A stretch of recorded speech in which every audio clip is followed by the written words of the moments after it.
Chapter 7. The Departure of an Overseas Expedition. We have brought the Kula narrative to the point where all the preparations have been made, the canoe is ready, its ceremonial launching and presentation have taken place, and the goods for the subsidiary trade have been collected. It remains only to load the canoes and to set sail. So far, in describing the construction, the Tassasauria and Cabajadoya, we spoke of the Trobrianders in general.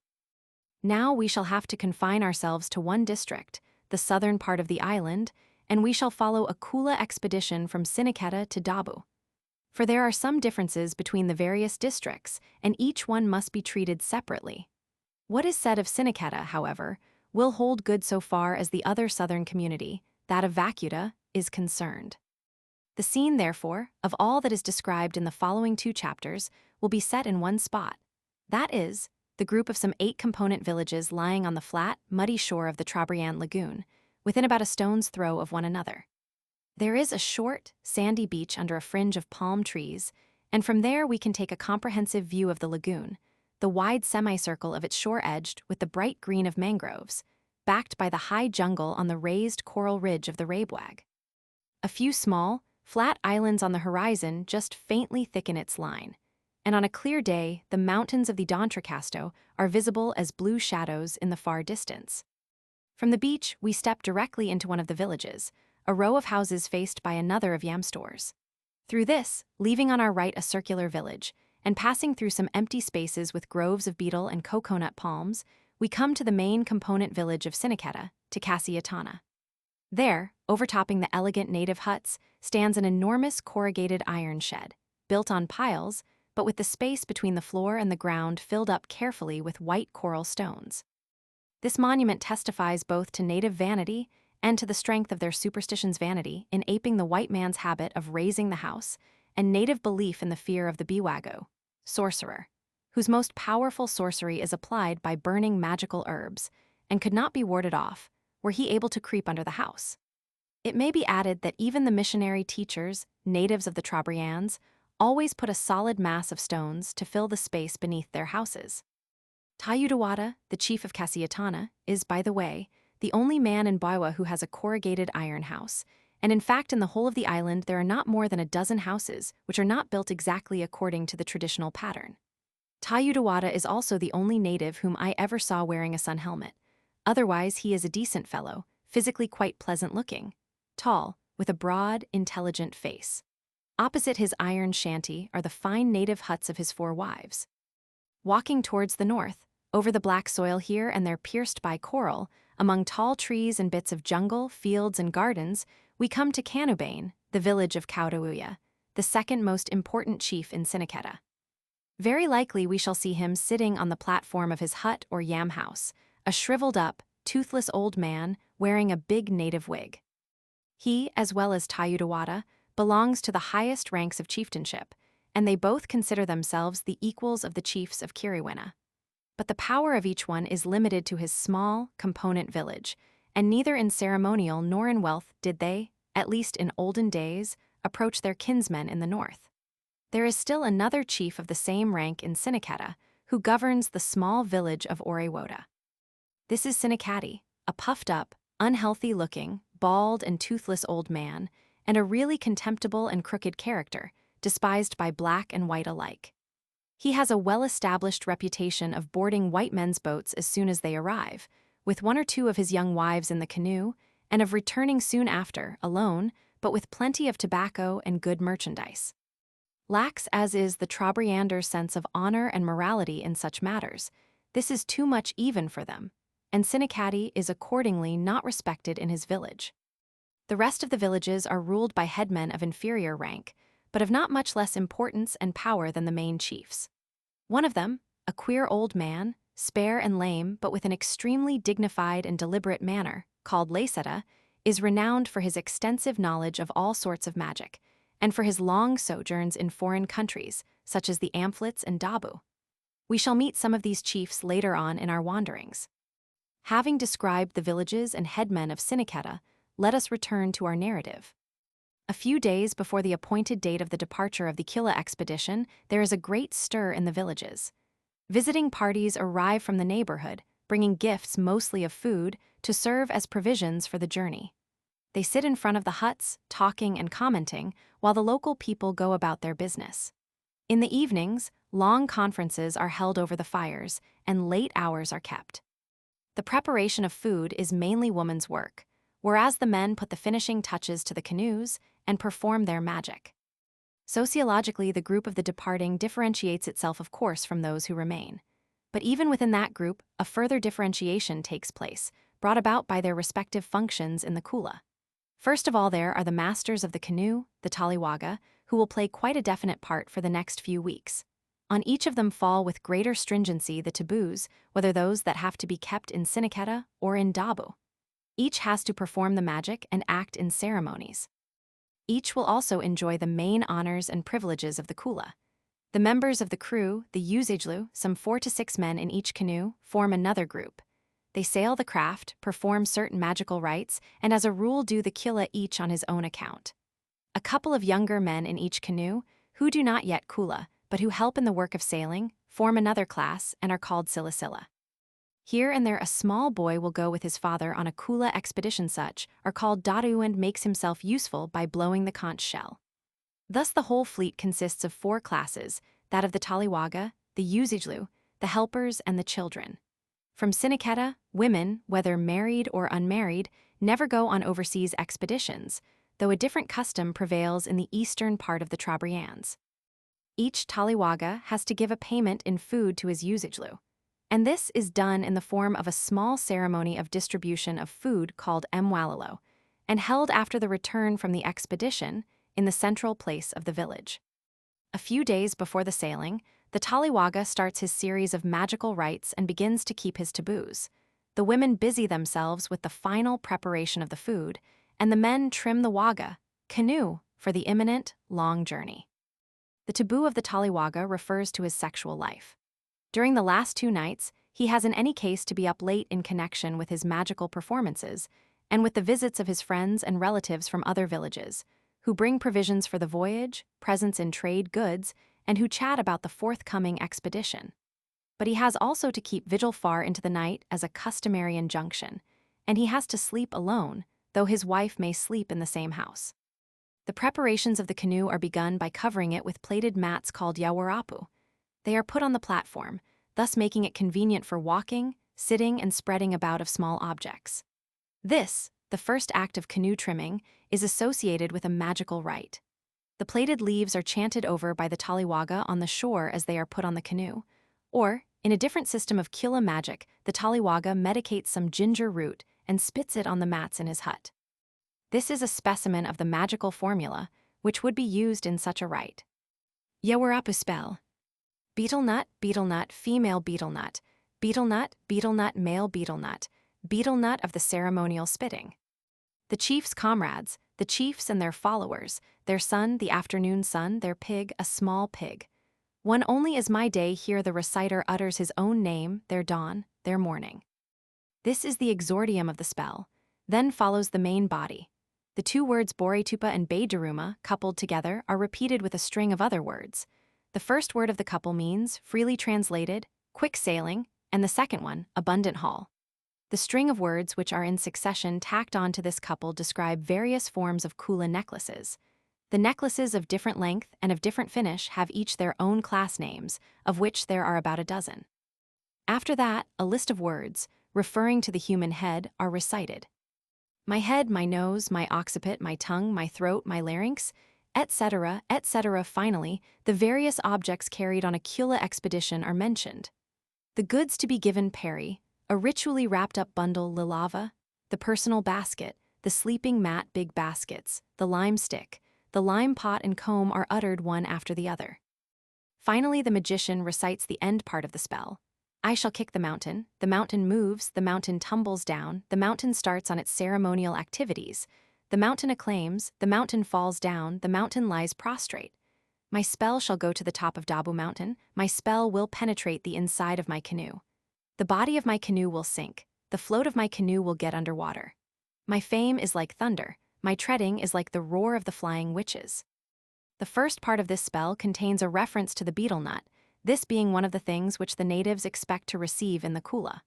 On the other hand, it is one of the substances which the natives charm over and give to the partner to induce him to Kula with them. To which of these two acts the spell refers, it is impossible to decide, nor can the natives tell it. The part in which he extols his speed and success are typical of the magic formulae and can be found in many others. The main part of the spell is as usual much easier to interpret. It implies, broadly speaking, the declaration, I shall speed and be successful with regard to the various forms of Vega. I shall speed and be successful with my head, with my speech, with my appearance in all my trade goods and personal belongings. The final part of the spell describes the impression which is to be made by the man's magic upon the mountain, which stands here for the district of Dabu and its inhabitants. In fact, the districts in the D'Entrecasteaux to which they are sailing are always called Koya Mountain. The exaggerations, the metaphors, and the implicit insistence on the power of the spell are very characteristic of all magical spells. The next day or the day after, as there is often a delay in starting, a pig or two are given by the master of the expedition to all the participants. In the evening of that day, the owner of each canoe goes into the garden and finds an aromatic mint plant, sulamoya. Taking a sprig of it into his hand, he moves it to and fro, uttering a spell, and then he plucks it. This is the spell. Sulamoya spell. Who cuts the sulamoya of Labe? I, Querigu, with my father, we cut the sulamoya of Labe. The roaring sulamoya, it roars, the quaking sulamoya, it quakes, the sowing sulamoya, it sows, the boiling sulamoya, it boils. My sulamoya, it boils, my lime spoon, it boils, my lime pot, it boils, my comb, my basket, my small basket, my mat, my lalava bundle, my presentation goods, Perry. And with each of these terms, the word boils or foams up is repeated often several times. After that, the same verb it boils is repeated with all parts of the head, as in the previously quoted formula. The last part runs thus: Recently deceased spirit of my maternal uncle Mwoilova, breathe thy spell over the head of Monokiniki. Breathe the spell upon the head of my light canoe. I shall kick the mountain tilts over, the mountain subsides, the mountain opens up, the mountain jubilates, it topples over. I shall Kula so as to make my canoe sink. I shall Kula so as to make my outrigger go under. My fame is like thunder, my treading is like the roar of the flying witches. The exordium of this spell contains some mythical references, of which, however, my informants could give me only confused explanations. But it is clear in so far as it refers directly to the magical mint and describes its magical efficiency. In the second part, there is again a list of words referring to objects used in the Kula and to the personal appearance and persuasiveness of the magician. The verb with which they are repeated refers to the boiling of the mint and coconut oil, which I shall presently have to mention, and it indicates that the magical properties of the mint are imparted to the Taliwaga and his goods. In the last part, the magician invokes the spirit of his real maternal kinsman, from whom he obtained this spell, and asks him to impart magical virtue to his canoe. The mythological name, Monokiniki, with which there is no myth connected, except the tradition that he was the original owner of all these spells, stands here as synonym of the canoe. At the very end in the Djina, which contains several expressions identical with those in the end part of the Yawarapu spell, we have another example of the strongly exaggerated language so often used in magic. After having thus richly plucked the mint plant, the magician brings it home. There he finds one of his Usijlu members of crew, who helps him by boiling some coconut oil, bulami, in a small native clay pot. Into the boiling oil the mint plant is put, and while it boils, a magical formula is uttered over it. Kamuleo spell. No beetle nut, no doga ornament of circular boar's tusk, no beetle pod, my power to change his mind, my Mwasila magic, my Mwaser, Mwasruai. This last sentence contains a play on words very characteristic of Kiriwinian magic. It is difficult to interpret the opening sentence. Probably it means something like this: no beetle nut or pod, no gift of a doga, can be as strong as my Mwasila and its power of changing my partner's mind in my favor. Now comes the main part of the spell. There is one sulamoya, mint of mine, a sulamoya of Labe which I shall place on top of Gumasilla. Thus shall I make a quick Kula on top of Gumasilla. Thus shall I hide away my Kula on top of Gumasilla. Thus shall I rob my Kula on top of Gumasilla. Thus shall I forage my Kula on top of Gumasilla. thus shall I steal my Kula on top of Gumasilla. These last paragraphs are repeated several times, inserting instead of the name of the island of Gumasilla the following ones: Kaiawewo, Domdom, Tuara, Siawawa, Sanaroa, Tayutana Kamsareta, Gorbubu. All these are the successive names of places in which Kula is made. In this long spell, the magician follows the course of a Kula expedition, enumerating its most conspicuous landmarks. The last part in this formula is identical with the last part of the Yawarapu spell, previously quoted. I shall kick the mountain, etc. After the recital of this spell over the oil and mint, the magician takes these substances and places them in a receptacle made of banana leaf toughened by grilling. Nowadays, a glass bottle is sometimes used instead. The receptacle is then attached to a stick thrust through the prow boards of the canoe and protruding slantwise over the nose. As we shall see later on, the aromatic oil will be used in anointing some objects on arrival at Dabu. With this, however, the series of magical rites is not finished. The next day, early in the morning, the ritual bundle of representative trade goods, called lilava, is made up with the recital of a magical spell. A few objects of trade, a plated armlet, a comb, a lime pot, a bundle of betel nut are placed on a clean, new mat, and into the folded mat the spell is recited. Then the mat is rolled up, and over it another mat is placed, and one or two may be wrapped round. Thus it contains, hermetically sealed, the magical virtue of the spell. This bundle is placed afterwards in a special spot in the center of the canoe, and is not opened till the expedition arrives in Dabu. There is a belief that a magical portent, Kariyala, is associated with it. A gentle rain, accompanied by thunder and lightning, sets in whenever the lilava is opened. A skeptical European might add that in the monsoon season it almost invariably rains on any afternoon, with the accompaniment of thunder, at the foot, or on the slopes of such high hills as are found in the D'Entrecasteaux group.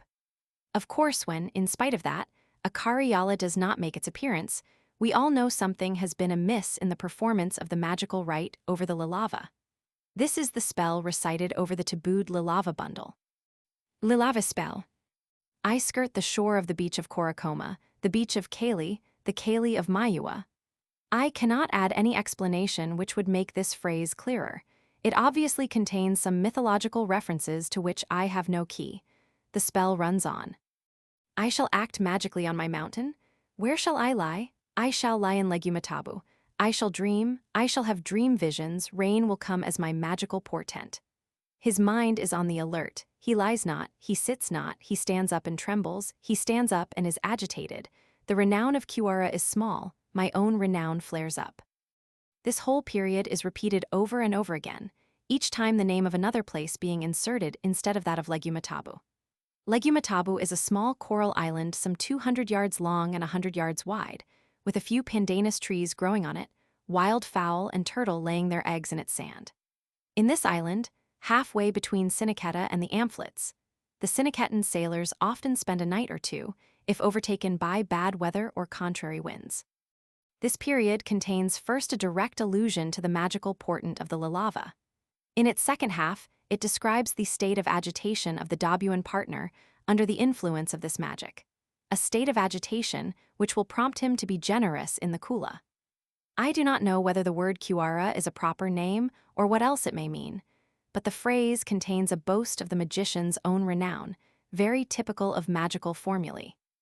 The localities mentioned instead of Legumatabu in the successive repetitions of the period are Yakum, another small coral island, Urasi, the Dabuan name for Gumasilla, Tuara, Sanara, and Tayutana, all localities known to us already from our description of Dabu. This is a very long spell. After the recital, and a very lengthy one of the last period with its variants, yet another change is introduced into it. Instead of the first phrase, where shall I lie? Etc., the new form runs, where does the rainbow stand up? It stands up on the top of Koyatabu, and after this the rest of the period is repeated. I shall dream, I shall have dream visions, etc. This new form is again varied by uttering instead of Koyatabu, Kamsareta, Koyavau, and Gorbubu. This again carries us through the landscape. But here, instead of the sleeping places, we follow the beacons of the sailing expedition by mentioning the tops of the high mountains. The end part of this spell is again identical with that of the Yawarapu spell. This magical rite takes place on the morning of the last day. Immediately after the recital of the spell and the rolling up of the lalava, it is carried to the canoe and put into its place of honor. By that time, the Usijlu members of the crew have already made the canoe ready for sailing. Each Masawa canoe is divided into 10, 11, or 12 compartments by the stout horizontal poles called ryu, which join the body of the canoe with the outrigger. Such a compartment is called liku, and each liku has its name and its function. Starting from the end of the canoe, the first liku, which, as is easily seen, is both narrow and shallow, is called agagwao, in the mist, and this is the proper place for the conch shell. Small boys will sit there and blow the conch shell on ceremonial occasions. The next compartment is called likumakawa, and there some of the food is stowed away. The third division is called kaliku, and water bottles made of coconut shells have their traditional place in it. The fourth liku, called likugayo, is, as its name indicates, the place for the gayau or chief, which, it may be added, is unofficially used as a courtesy title for any headman or man of importance. The baler yalumilla always remains in this compartment. Then follow the central compartments, called jabobo, 1, 2, or 3, according to the size of the canoe. This is the place where the lalava is put on the platform, and where are placed the best food, not to be eaten till the arrival in Dabu, and all valuable trade articles. After that central division, the same divisions, as in the first part, are met in inverse order, see Plate Roman 39. When the canoe is going to carry much cargo, as is always the case on an expedition to Dabu, a square space is fenced round, corresponding to the jabobo part of the canoe. A big sort of square hen coop, or cage, is thus erected in the middle of the canoe, and this is full of bundles wrapped up in mats, and at times when the canoe is not traveling, it is usually covered over with a sail. In the bottom of the canoe, a floor is made by a framework of sticks. On this, people can walk and things can rest, while the bilgewater flows underneath and is bailed out from time to time. On this framework in the jabobo, 4 coconuts are placed, each in the corner of the square, while a spell is recited over them. It is after that the lalava and the choice food and the rest of the trade are stowed away. The following spell belongs to the class which is recited over the 4 coconuts. Jabobo spell. My father, my mother, Kula Mwasila.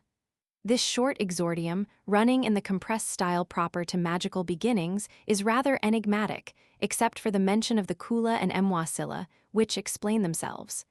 The second part is less obscure. I shall fill my canoe with bajadao, I shall fill my canoe with bajariku, I shall fill my canoe with bajajudu, etc. All the specific names of the necklaces are enumerated. The last part runs as follows. I shall anchor in the open sea, and my renown will go to the lagoon. I shall anchor in the lagoon, and my renown will go to the open sea. My companions will be on the open sea and on the lagoon. My renown is like thunder, my treading is like earthquake. This last part is similar to several of the other formulae. This rite is obviously a Kula rite, judging from the spell, but the natives maintain that its special virtue is to make the foodstuffs, loaded into the canoe, last longer. After this rite is over, the loading is done quickly, the lalava is put into its place of honor, and with it the best food to be eaten in Dabu. Some other choice food to serve as pokala offerings is also put in the jabobo, to be offered to overseas partners. On it, the rest of the trade, called peri, is piled, and right on top of all are the personal belongings of the Usijlu and the Taliwaga in their respective baskets, shaped like traveling bags. The people from the inland villages, Kilileadilla as they are called, are assembled on the beach. With them stand the women, the children, the old men, and the few people left to guard the village. The master of the fleet gets up and addresses the crowd on the shore, more or less in these words. Women, we others sail, you remain in the village and look after the gardens and the houses, you must keep chaste. When you get into the bush to get wood, may not one of you lag behind. When you go to the gardens to do work, keep together. Return together with your younger sisters. He also admonishes the people from the other villages to keep away, never to visit Sinikata at night or in the evening, and never to come singly into the village. On hearing that, the headman of an inland village will get up and speak in this fashion. Not thus, O our chief, you go away and your village will remain here as it is.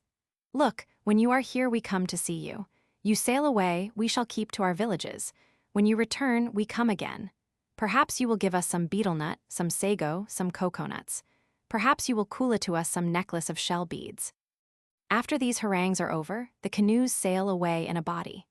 Some of the women on the beach may weep at the actual departure, but it is taboo to weep afterwards.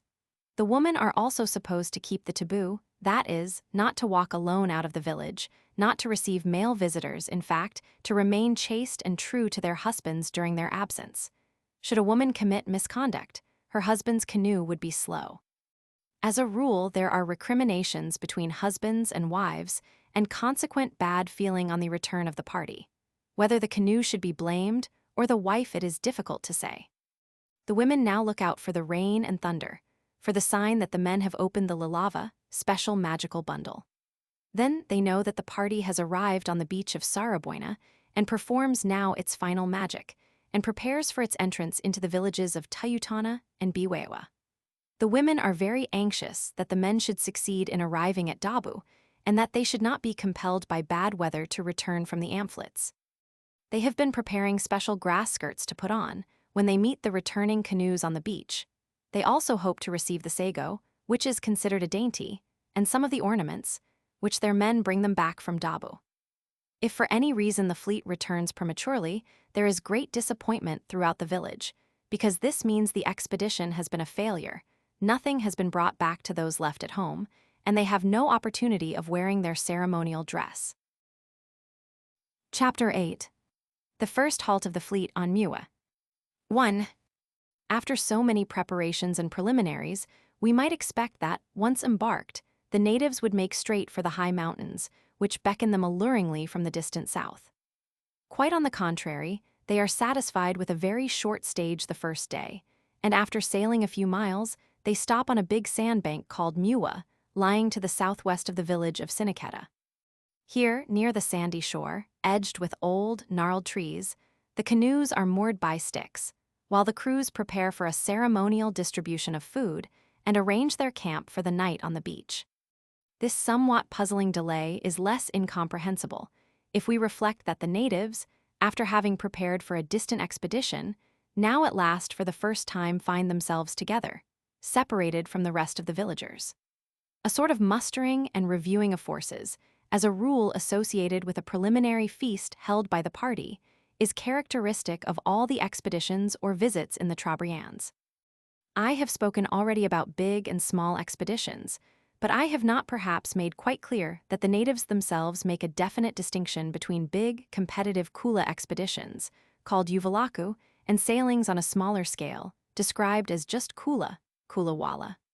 The Uvalaku are held every 2 or 3 years from each district, though nowadays, as in everything else, the natives are getting slack. One would be held whenever there is a great agglomeration of Vega, due to reasons which I shall describe later on. Sometimes, a special event, such as the possession by one of the headmen of an exceptionally fine pig or of an object of high value, might give rise to an Uvalaku. Thus, in 1918, a big competitive expedition, Uvalaku, from Dabu was held ostensibly for the reason that Kayaporu, one of the headmen of Tayutana, owned a very large boar with tusks almost curling over into a circle. Again, plenty of food, or in olden days the completion of a successful war expedition, would form the raison-d'être of an Uvalaku. Of course, these reasons, explicitly given by the natives, are, so to speak, accessory causes. For in reality, an Uvalaku would be held whenever its turn came, that is, barring great scarcity of food or the death of an important personage. The Uvalaku is a Kula expedition on an exceptionally big scale, carried on with a definite social organization under scrupulous observance of all ceremonial and magical rites, and distinguished from the smaller expeditions by its size, by a competitive element, and by 1 or 2 additional features.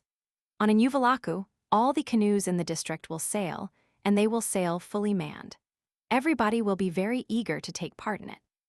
Side by side with this natural desire, however, there exists the idea that all the members of the crews are under an obligation to go on the expedition. This duty they owe to the chief, or master of the Uvalaku. The Tali Uvalaku, as he is called, is always one of the sectional chiefs or headmen. He plays the part of a master of ceremonies, on leaving the beach of Siniketa, at the distributions of food, on arrival in the overseas villages, and on the ceremonial return home.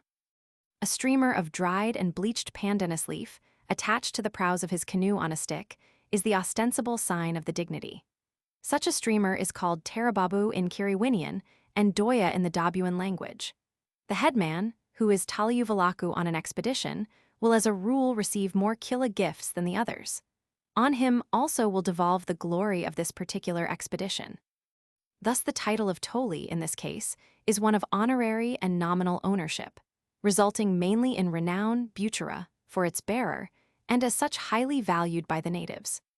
From the economic and legal point of view, however, the obligation binding the members of the expedition to him is the most important sociological feature. He gives the distribution of food in which the others participate, and this imposes on them the duty of carrying out the expedition, however hard this might be, however often they would have to stop or even return owing to bad weather, contrary winds, or, in olden days, interference by hostile natives. As the natives say, "We cannot return on Uvalaku, for we have eaten of the pig, and we have chewed of the betel nut given by the Taliuvalaku." Only after the most distant community with whom the Siniketans' Kula has been reached, and after due time has been allowed for the collection of any vega within reach, will the party start on the return journey. Concrete cases are quoted in which expeditions had to start several times from Siniketa, always returning within a few days after all the provisions had been eaten on Mua, from where a contrary wind would not allow the canoes to move south. Or again, a memorable expedition, some few decades ago, started once or twice, was becalmed in Vacuta, had to give a heavy payment to a wind magician in the village of Akanai to provide them with a propitious northerly wind, and then, sailing south at last, met with a vinolita, one of the dreadful perils of the sea, a live stone which jumps from the bottom of the sea at a canoe. But in spite of all this, they persevered, reached Dabu in safety, and made a successful return.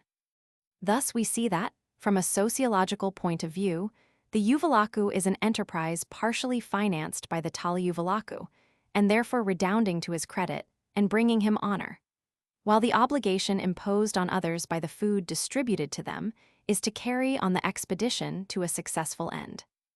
It is rather puzzling to find that, although everyone is eager for the expedition, although they all enjoy it equally and satisfy their ambition and increase their wealth by it, yet the element of compulsion and obligation is introduced into it, for we are not accustomed to the idea of pleasure having to be forced on people.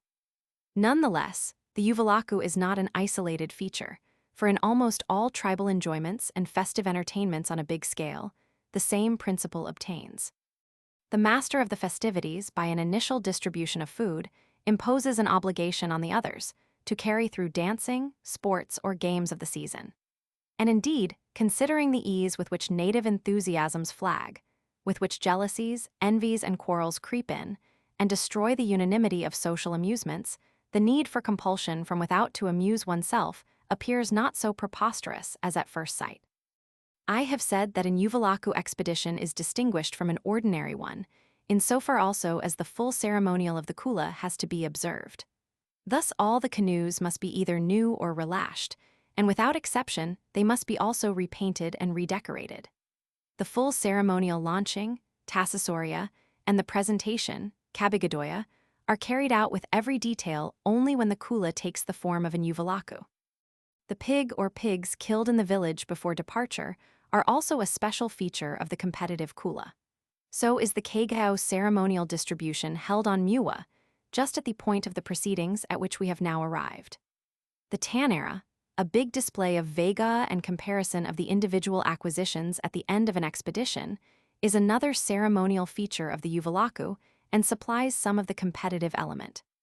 There is also competition as to the speed, qualities, and beauties of the canoes at the beginning of such an expedition. Some of the communities who present their vega to an Uvalaku expedition vie with one another as to who will give most, and in fact the element of emulation or competition runs right through the proceedings. In the following chapters, I shall have, in several more points, occasion to distinguish an Uvalaku from an ordinary Kula sailing. It must be added at once that, although all these ceremonial features are compulsory only on an Uvalaku sailing, and although only then are they one and all of them unfailingly observed, some and even all may also be kept during an ordinary Kula expedition, especially if it happens to be a somewhat bigger one. The same refers to the various magical rites that, is to say the most important ones which, although performed on every Kula expedition, are carried out with more punctilio on an uvulaku. Finally, a very important distinctive feature is the rule that no vega can be carried on the outbound sailing of an uvulaku. It must not be forgotten that a Kula overseas expedition sails, in order mainly to receive gifts and not to give them, and on an uvulaku this rule is carried to its extreme, so that no Kula valuables whatever may be given by the visiting party. The natives sailing from Siniketa to Dabu on ordinary Kula may carry a few arm shells with them, but when they sail on a ceremonial competitive uvulaku, no arm shell is ever taken. For it must be remembered that Kula exchanges, as has been explained in Chapter 3, never take place simultaneously. It is always a gift followed after a lapse of time by a countergift. Now on a uvulaku, the natives would receive in Dabu a certain amount of gifts, which within a year or so would be returned to the Dabuans when these pay a visit to Siniketa. But there is always a considerable amount of valuables which the Dabuans owe to the Siniketans, so that when now the Siniketans go to Dabu, they will claim also these gifts due to them from previous occasions. All these technicalities of Kula exchange will become clearer in one of the subsequent chapters, Chapter 14. To sum up, the uvulaku is a ceremonial and competitive expedition. Ceremonial it is, insofar as it is connected with the special initial distribution of food, given by the master of the uvulaku.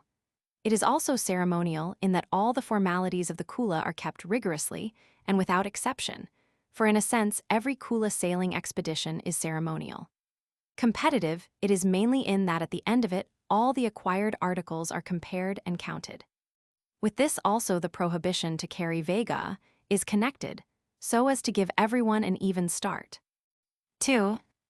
Returning now to the Siniketan fleet assembled at Muwa, as soon as they have arrived there, that is, some time about noon, they proceed to the ceremonial distribution.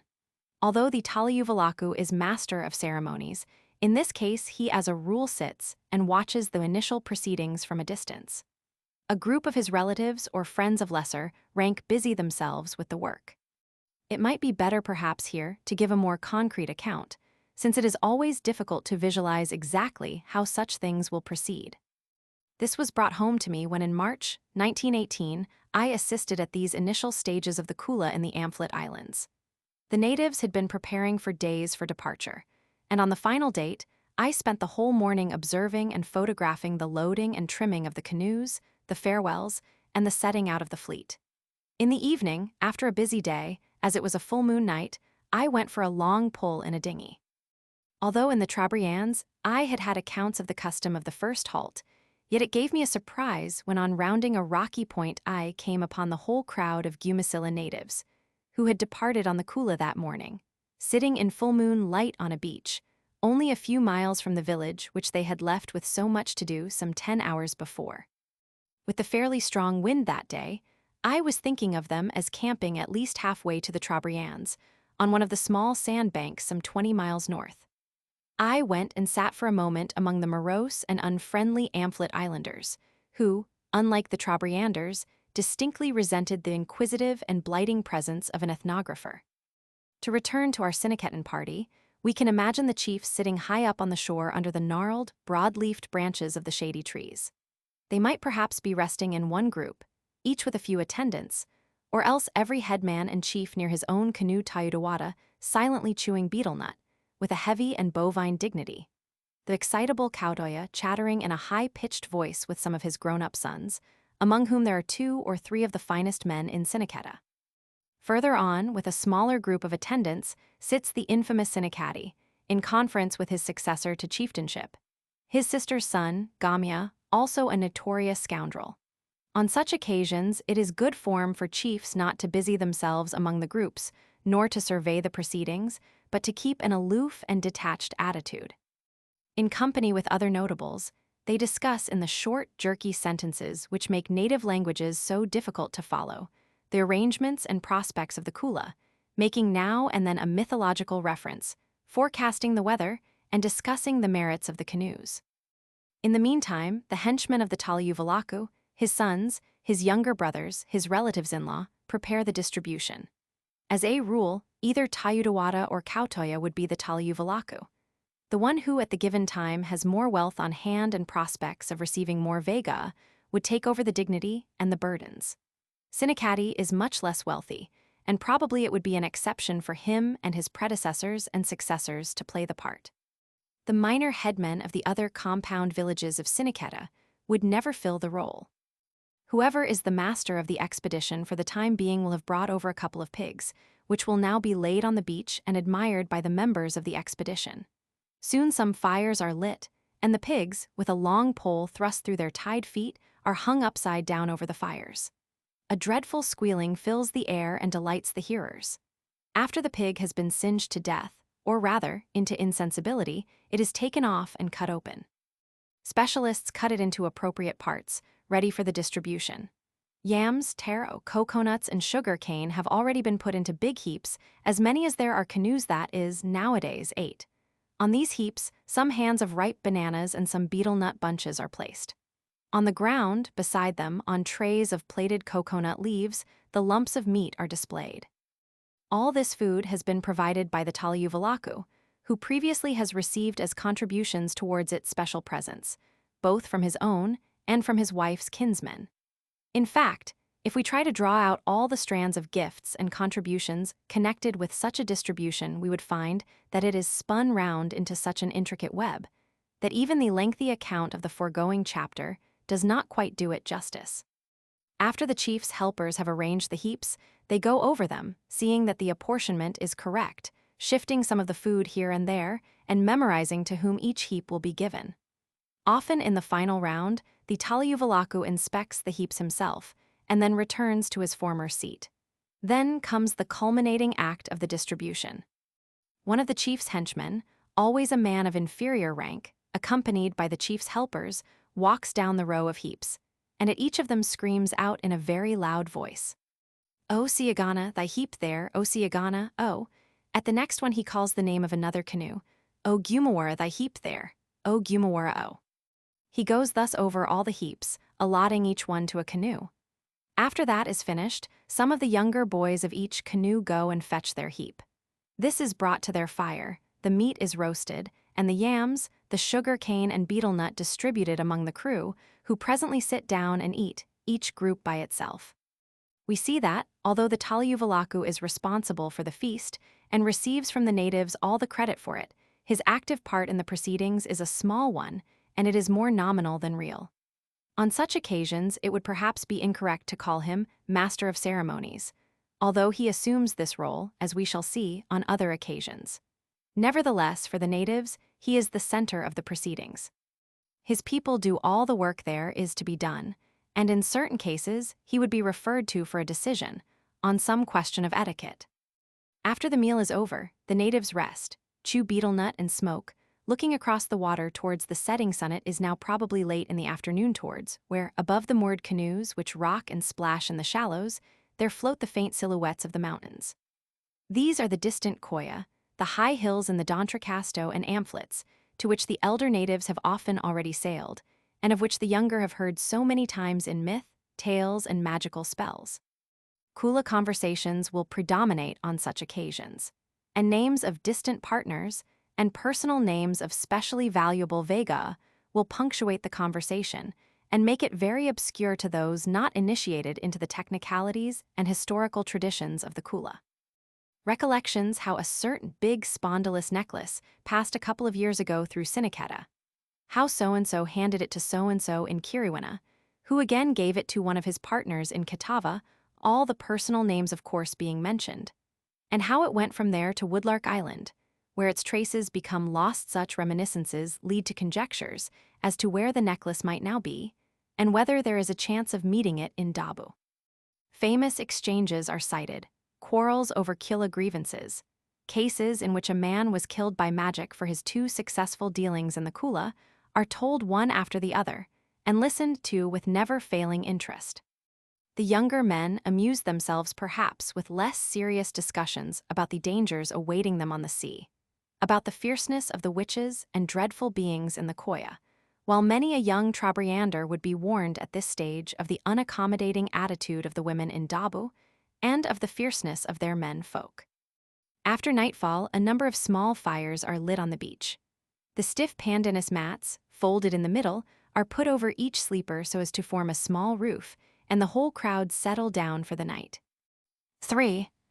Next morning, if there is a fair wind or a hope of it, the natives are up very early, and all are feverishly active. Some fix up the masts and rigging of the canoes, doing it much more thoroughly and carefully than it was done on the previous morning, since there may be a whole day's sailing ahead of them, perhaps with a strong wind and under dangerous conditions. After all is done, the sails ready to be hoisted, the various ropes put into good trim, all the members of the crew sit at their posts, and each canoe waits some few yards from the beach for its tallywaga, master of the canoe. He remains on shore in order to perform one of the several magical rites which, at this stage of sailing, break through the purely matter-of-fact events. All these rites of magic are directed towards the canoes, making them speedy, seaworthy, and safe. In the first rite, some leaves are medicated by the tallywaga as he squats over them on the beach and recites a formula. The wording of this indicates that it is a speed magic, and this is also the explicit statement of the natives. Kajumiala spell. In this spell, the flying fish and the jumping garfish are invoked at the beginning. Then the tallywaga urges his canoe to fly at its bows and at its stern.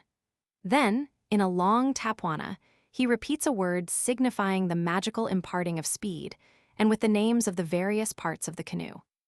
The last part runs, the canoe flies in the morning, the canoe flies at sunrise, the canoe flies like a flying witch, ending up with the onomatopoetic words, Saydidi, Tatata, Numsa, which represent the flapping of pandanus streamers in the wind, or as others say, the noises made by the flying witches as they move through the air on a stormy night.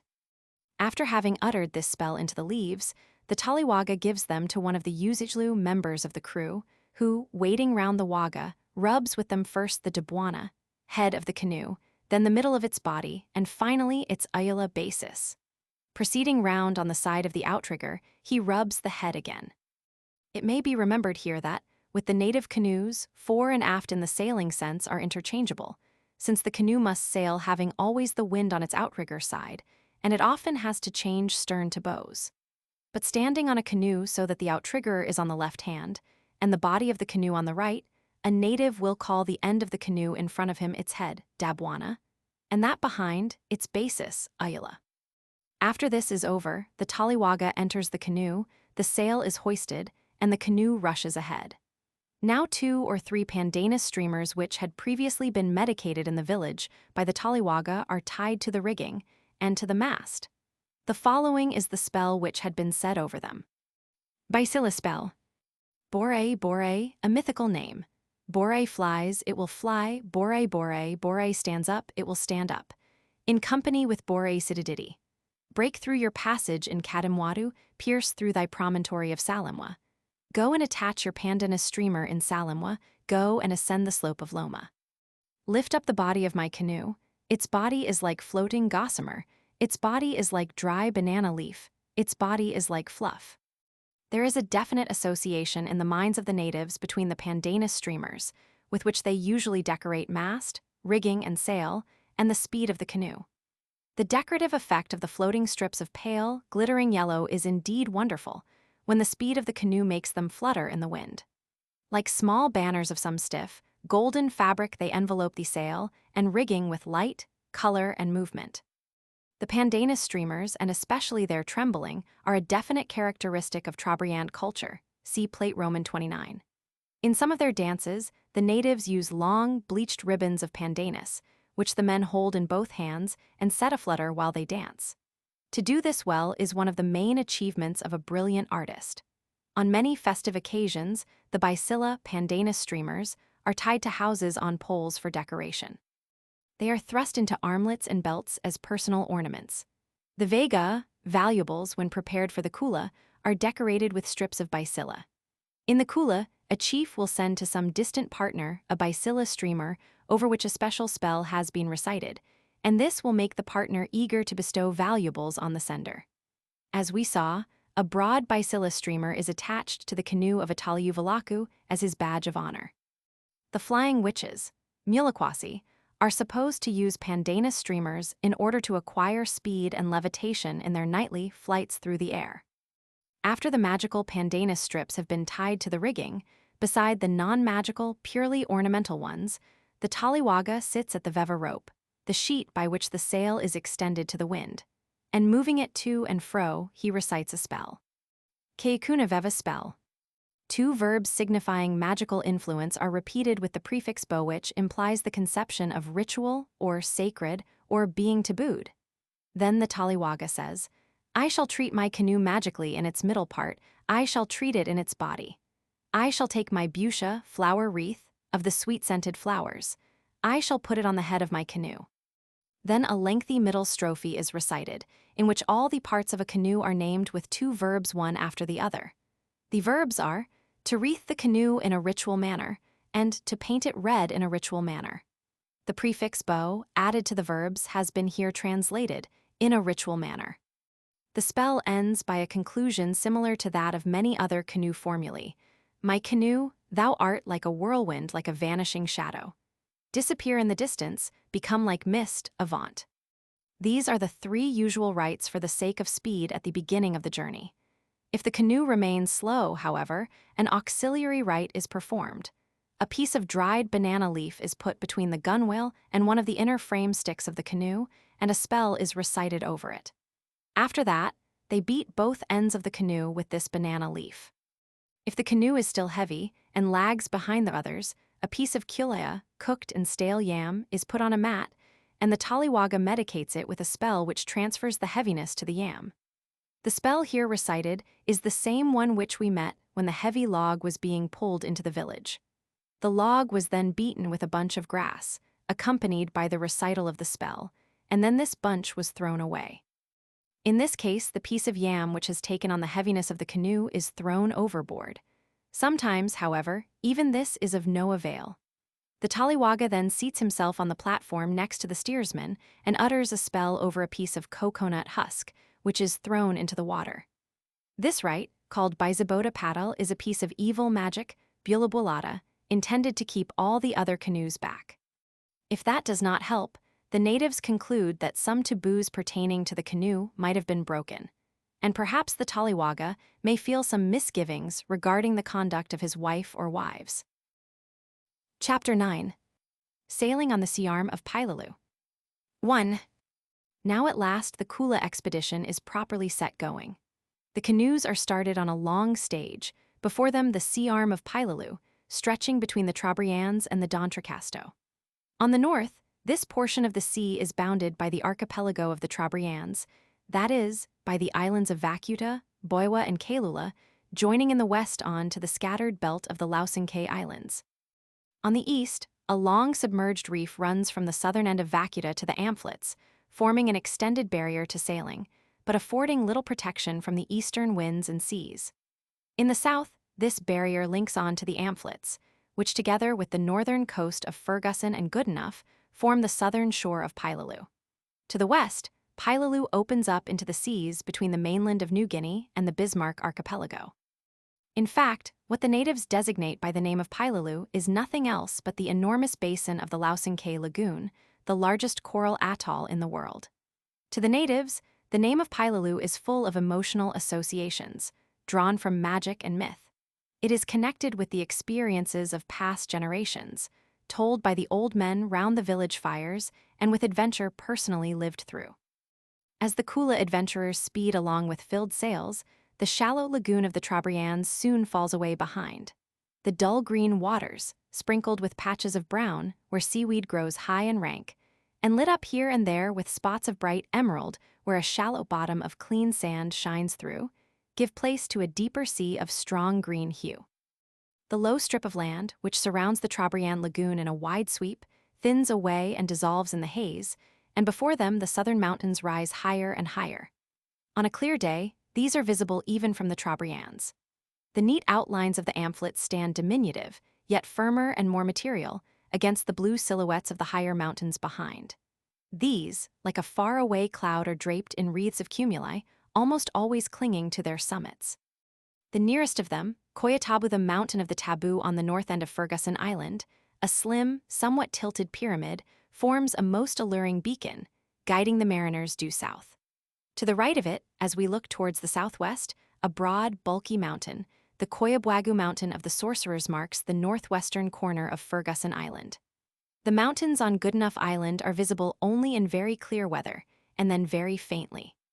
Within a day or two, these disembodied, misty forms are to assume what for the Trobrianders seems marvelous shape and enormous bulk. They are to surround the Kula traders with their solid walls of precipitous rock and green jungle, furrowed with deep ravines and streaked with racing watercourses.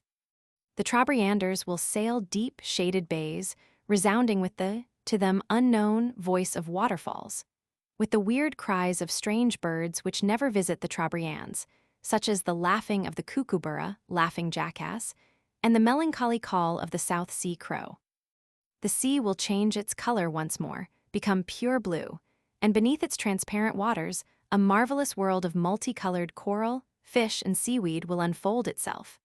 A world which, through a strange geographical irony, the inhabitants of a coral island hardly ever can see at home, and must come to this volcanic region to discover. In these surroundings, they will find also wonderful, heavy, compact stones of various colors and shapes, whereas at home the only stone is the insipid, white, dead coral. Here they can see, besides many types of granite and basalt and volcanic tuff, specimens of black obsidian with its sharp edges and metallic ring, and sites full of red and yellow ochre. Besides big hills of volcanic ash, they will behold hot springs boiling up periodically. Of all these marvels, the young Trobriander hears tales and sees samples brought back to his country, and there is no doubt that it is for him a wonderful experience to find himself amongst them for the first time, and that afterwards he eagerly seizes every opportunity that offers to sail again to the Koya. Thus the landscape now before them is a sort of promised land, a country spoken of in almost legendary tone. And indeed the scenery here, on the borderland of the two different worlds, is singularly impressive. Sailing away from the Trobriands on my last expedition, I had to spend 2 days, weatherbound, on a small sandbank covered with a few pandanus trees, about midway between the Trobriands and the Amphlets. A darkened sea lay to the north, big thunderclouds hanging over where I knew there was the large flat island of Biwa the Trobriands. To the south, against a clearer sky, were the abrupt forms of the mountains, scattered over half of the horizon. The scenery seemed saturated with myth and legendary tales, with the strange adventures, hopes, and fears of generations of native sailors. On this sandbank they had often camped, when becalmed or threatened with bad weather. On such an island, the great mythical hero, Casabwebwereta, stopped and was marooned by his companions, only to escape through the sky. Here again a mythical canoe once halted, in order to be recocked. As I sat there, looking towards the southern mountains, so clearly visible, yet so inaccessible, I realized what must be the feelings of the Trobrianders, desirous to reach the Koya, to meet the strange people, and to Kula with them, a desire made perhaps even more acute by a mixture of fear. For there, to the west of the Amphlets, they see the big bay of Gabu, where once the crews of a whole fleet of Trobriand canoes were killed and eaten by the inhabitants of unknown villages, in attempting to Kula with them. And stories are also told of single canoes, drifted apart from the fleet and cast against the northern shore of Ferguson Island, of which all the crew perished at the hands of the cannibals. There are also legends of some inexperienced natives, who, visiting the neighborhood of Dede and arriving at the crystal water in the big stone basins there, plunged in to meet a dreadful death in the almost boiling pool. But though the legendary dangers on the distant shores may appall the native imagination, the perils of actual sailing are even more real. The sea over which they travel is seamed with reefs, studded with sandbanks and coral rocks awash. And though in fair weather these are not so dangerous to a canoe as to a European boat, yet they are bad enough. The main dangers of native sailing, however, lie in the helplessness of a canoe. As we have said before, it cannot sail close to the wind, and therefore cannot beat. If the wind comes round, the canoe has to turn and retrace its course. This is very unpleasant, but not necessarily dangerous. If, however, the wind drops and the canoe just happens to be in one of the strong tides, which run anything between 3 and 5 knots, or if it becomes disabled and makes leeway at right angles to its course, the situation becomes dangerous. To the west, there lies the open sea, and once far out there, the canoe would have slender chances of ever returning. To the east, there runs the reef, on which in heavy weather a native canoe would surely be smashed. In May 1918, a Dabuan canoe, returning home a few days after the rest of the fleet, was caught by a strong southeasterly wind, so strong that it had to give up its course and make northwest to one of the Lausanke Islands. It had been given up as lost, when in August it came back with a chance blow of the northwesterly wind. It had, however, a narrow escape in making the small island. Had it been blown further west, it would never have reached land at all. There exist other tales of lost canoes, and it is a wonder that accidents are not more frequent, considering the conditions under which they have to sail. Sailing has to be done, so to speak, on straight lines across the sea. Once they deviate from this course, all sorts of dangers crop up. Not only that, but they must sail between fixed points on the land. And this of course refers to the olden days, if they had to go ashore, anywhere but in the district of a friendly tribe, the perils which met them were almost as bad as those of reefs and sharks. If the sailors missed the friendly villages of the Amphlets and of Dabu, everywhere else they would meet with extermination. Even nowadays, though the danger of being killed would be smaller perhaps, not absolutely non-existent yet, the natives would feel very uncomfortable at the idea of landing in a strange district, fearing not only death by violence, but even more by evil magic. Thus, as the natives sail across Pailalu, only very small sectors of their horizon present a safe goal for their journey. On the east, indeed, beyond the dangerous barrier reef, there is a friendly horizon, marked for them by the Marshall Bennett Islands, and Woodlark, the country known under the term Amayua. To the south, there is the Koya, also known as the land of the Kanana, by which name the natives of the D'Entrecasteaux and the Amphlets are known generically. But to the southwest and west there is the deep open sea, Bibiga, and beyond that, lands inhabited by tailed people, and by people with wings of whom very little more is known. To the north, beyond the reef of small coral islands, lying off the Trobriands, there are two countries, Kakapawa and Kadalugi. Kakapawa is peopled with ordinary men and women who walk about naked and are great gardeners. Whether this country corresponds to the south coast of New Britain, where people really are without any clothing, it would be difficult to say. The other country, Kadalugi, is a land of women only, in which no man can survive. The women who live there are beautiful, big and strong, and they walk about naked, and with their bodily hair unshaven, which is contrary to the Trobriand custom. They are extremely dangerous to any man through the unbounded violence of their passion. The natives never tire of describing graphically how such women would satisfy their sensuous lust if they got hold of some luckless shipwrecked man. No one could survive, even for a short time, the amorous yet brutal attacks of these women. The natives compare this treatment to that customary at the Yausa, the orgiastic mishandling of any man caught at certain stages of female communal labor in Baiwa. Cf. Chapter 2, Division Roman 2. Not even the boys born on this island of Kadalugi can survive a tender age. It must be remembered the natives see no need for male cooperation in continuing the race. Thus the women propagate the race, although every male needs must come to an untimely end before he can become a man. Nonetheless, there is a legend that some men from the village of Kalagu in eastern Baiwa were blown in their canoe far north from the easterly course of a Kula expedition and were stranded on the coast of Kadalugi.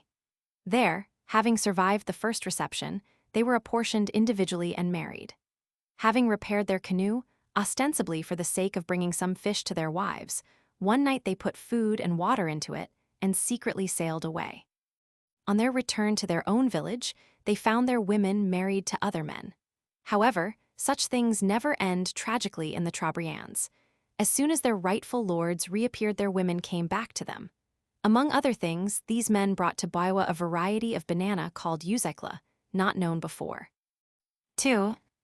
Returning again to our Kula party, we see that, in journeying across Pailalu, they move within the narrow confines of familiar sailing ground, surrounded on all sides both by real dangers and by lands of imaginary horrors. On their track, however, the natives never go out of sight of land, and in the event of mist or rain, they can always take sufficient bearings to enable them to make for the nearest sandbank or island. This is never more than some 6 miles off, a distance which, should the wind have dropped, may even be reached by paddling. Another thing that also makes their sailing not so dangerous as one would imagine is the regularity of the winds in this part of the world. As a rule, in each of the two main seasons, there is one prevailing direction of wind, which does not shift more than within some 90 degrees. Thus, in the dry season, from May to October, the trade wind blows almost incessantly from the southeast or south, moving sometimes to the northeast, but never beyond that. As a matter of fact, however, this season, just because of the constancy of the wind, does not lend itself very well to native sailing. For although with this wind it is easy to sail from south to north or east to west, it is impossible to retrace the course, and as the wind often blows for months without veering, the natives prefer to do their sailings between the seasons or in the time when the monsoon blows. Between the seasons November, December, or March and April, the winds are not so constant. In fact, they shift from one position on the compass to another. On the other hand, there is very seldom a strong blow at this time, and so this is the ideal season for sailing. In the hot summer months, December till March, the monsoon blows from the northwest or southwest, less regularly than a trade wind, but often culminating in violent storms which almost always come from the northwest. Thus, the two strong winds to be met in these seas come from definite directions, and this minimizes the danger. The natives also, as a rule, are able to foretell a day or two beforehand the approach of a squall. Rightly or wrongly, they associate the strength of the northwesterly gales with the phases of the moon. There is, of course, a good deal of magic to make wind blow or to put it down. Like many other forms of magic, wind magic is localized in villages. The inhabitants of Simsim, the biggest village in the Lausanke Islands and the furthest northwesterly settlement of this district, are credited with the ability of controlling the northwesterly wind, perhaps through association with their geographical position. Again, the control over the southeasterly wind is granted to the inhabitants of Kitava, lying to the east of Baiwa. The Simsim people control all the winds which blow habitually during the rainy season, that is, the winds on the western side of the compass, from north to south. The other half can be worked by the Kitavan spells. Many men in Baiwa have learnt both spells and they practice the magic. The spells are chanted broadcast into the wind without any other ritual. It is an impressive spectacle to walk through a village during one of the devastating gales, which always arise at night and during which people leave their huts and assemble in cleared spaces. They are afraid the wind may lift their dwellings off the ground or uproot a tree which might injure them in falling, an accident which actually did happen a year or two ago in Walla, killing the chief's wife. Through the darkness from the doors of some of the huts and from among the huddled groups there resound loud voices, chanting, in a penetrating sing-song, the spells for abating the force of the wind. On such occasions, feeling myself somewhat nervous, I was deeply impressed by this persistent effort of frail, human voice, fraught with deep belief, pitting itself so feebly against the monotonous, overpowering force of the wind. Taking the bearing by sight, and helped by the uniformity of winds, the natives have no need of even the most elementary knowledge of navigation. Barring accidents, they never have to direct their course by the stars. Of these, they know certain outstanding constellations, sufficient to indicate for them the direction, should they need it. They have names for the Pleiades, for Orion, for the Southern Cross, and they also recognize a few constellations of their own construction. Their knowledge of the stars, as we have mentioned already in Chapter 2, Division V, is localized in the village of Walla, where it is handed over in the maternal line of the chiefs of the village. In order to understand better the customs and problems of sailing, a few words must be said about the technique of managing a canoe. As we have said before, the wind must always strike the craft, on the outrigger side, so the sailing canoe is always tilted with its float raised and the platform slanting towards the body of the canoe. This makes it necessary for it to be able to change bows and stern at will, for imagine that a canoe going due south has to sail with a northeasterly wind, then the lamina outrigger must be on the left hand, and the canoe sails with what the natives call its head forward. Now imagine that the wind turns to the northwest. Should this happen in a violent squall, without warning, the canoe would be at once submerged. But as such a change would be gradual, barring accidents, the natives could easily cope with it. The mast, which is tied at the fourth crossbowl, ryu, from the temporary bows of the canoe, would be unbound. The canoe would be turned 180 degrees around, so that its head would now form the stern, its Ayala foundation, would face south and become its bows, and the platform would be to our right, facing west. The mast would be attached again to the fourth crossbowl, Ryu. From the Ayala end, the sail hoisted, and the canoe would glide along with the wind striking it again on its outrigger side, but having changed bows to stern, see Plate Roman 41. The natives have a set of nautical expressions to describe the various operations of changing mast, of trimming the sail, of paying out the sheet rope, of shifting the sail, so that it stands up with its bottom end high, and its tip touching the canoe, or else letting it lie with both boom and gaff almost horizontal.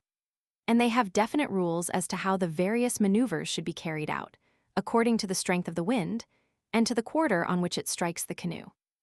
They have 4 expressions denoting a following wind, wind striking the outrigger beam, wind striking the canoe from the Katala built-out body, and wind striking the canoe on the outrigger side close to the direction of sailing.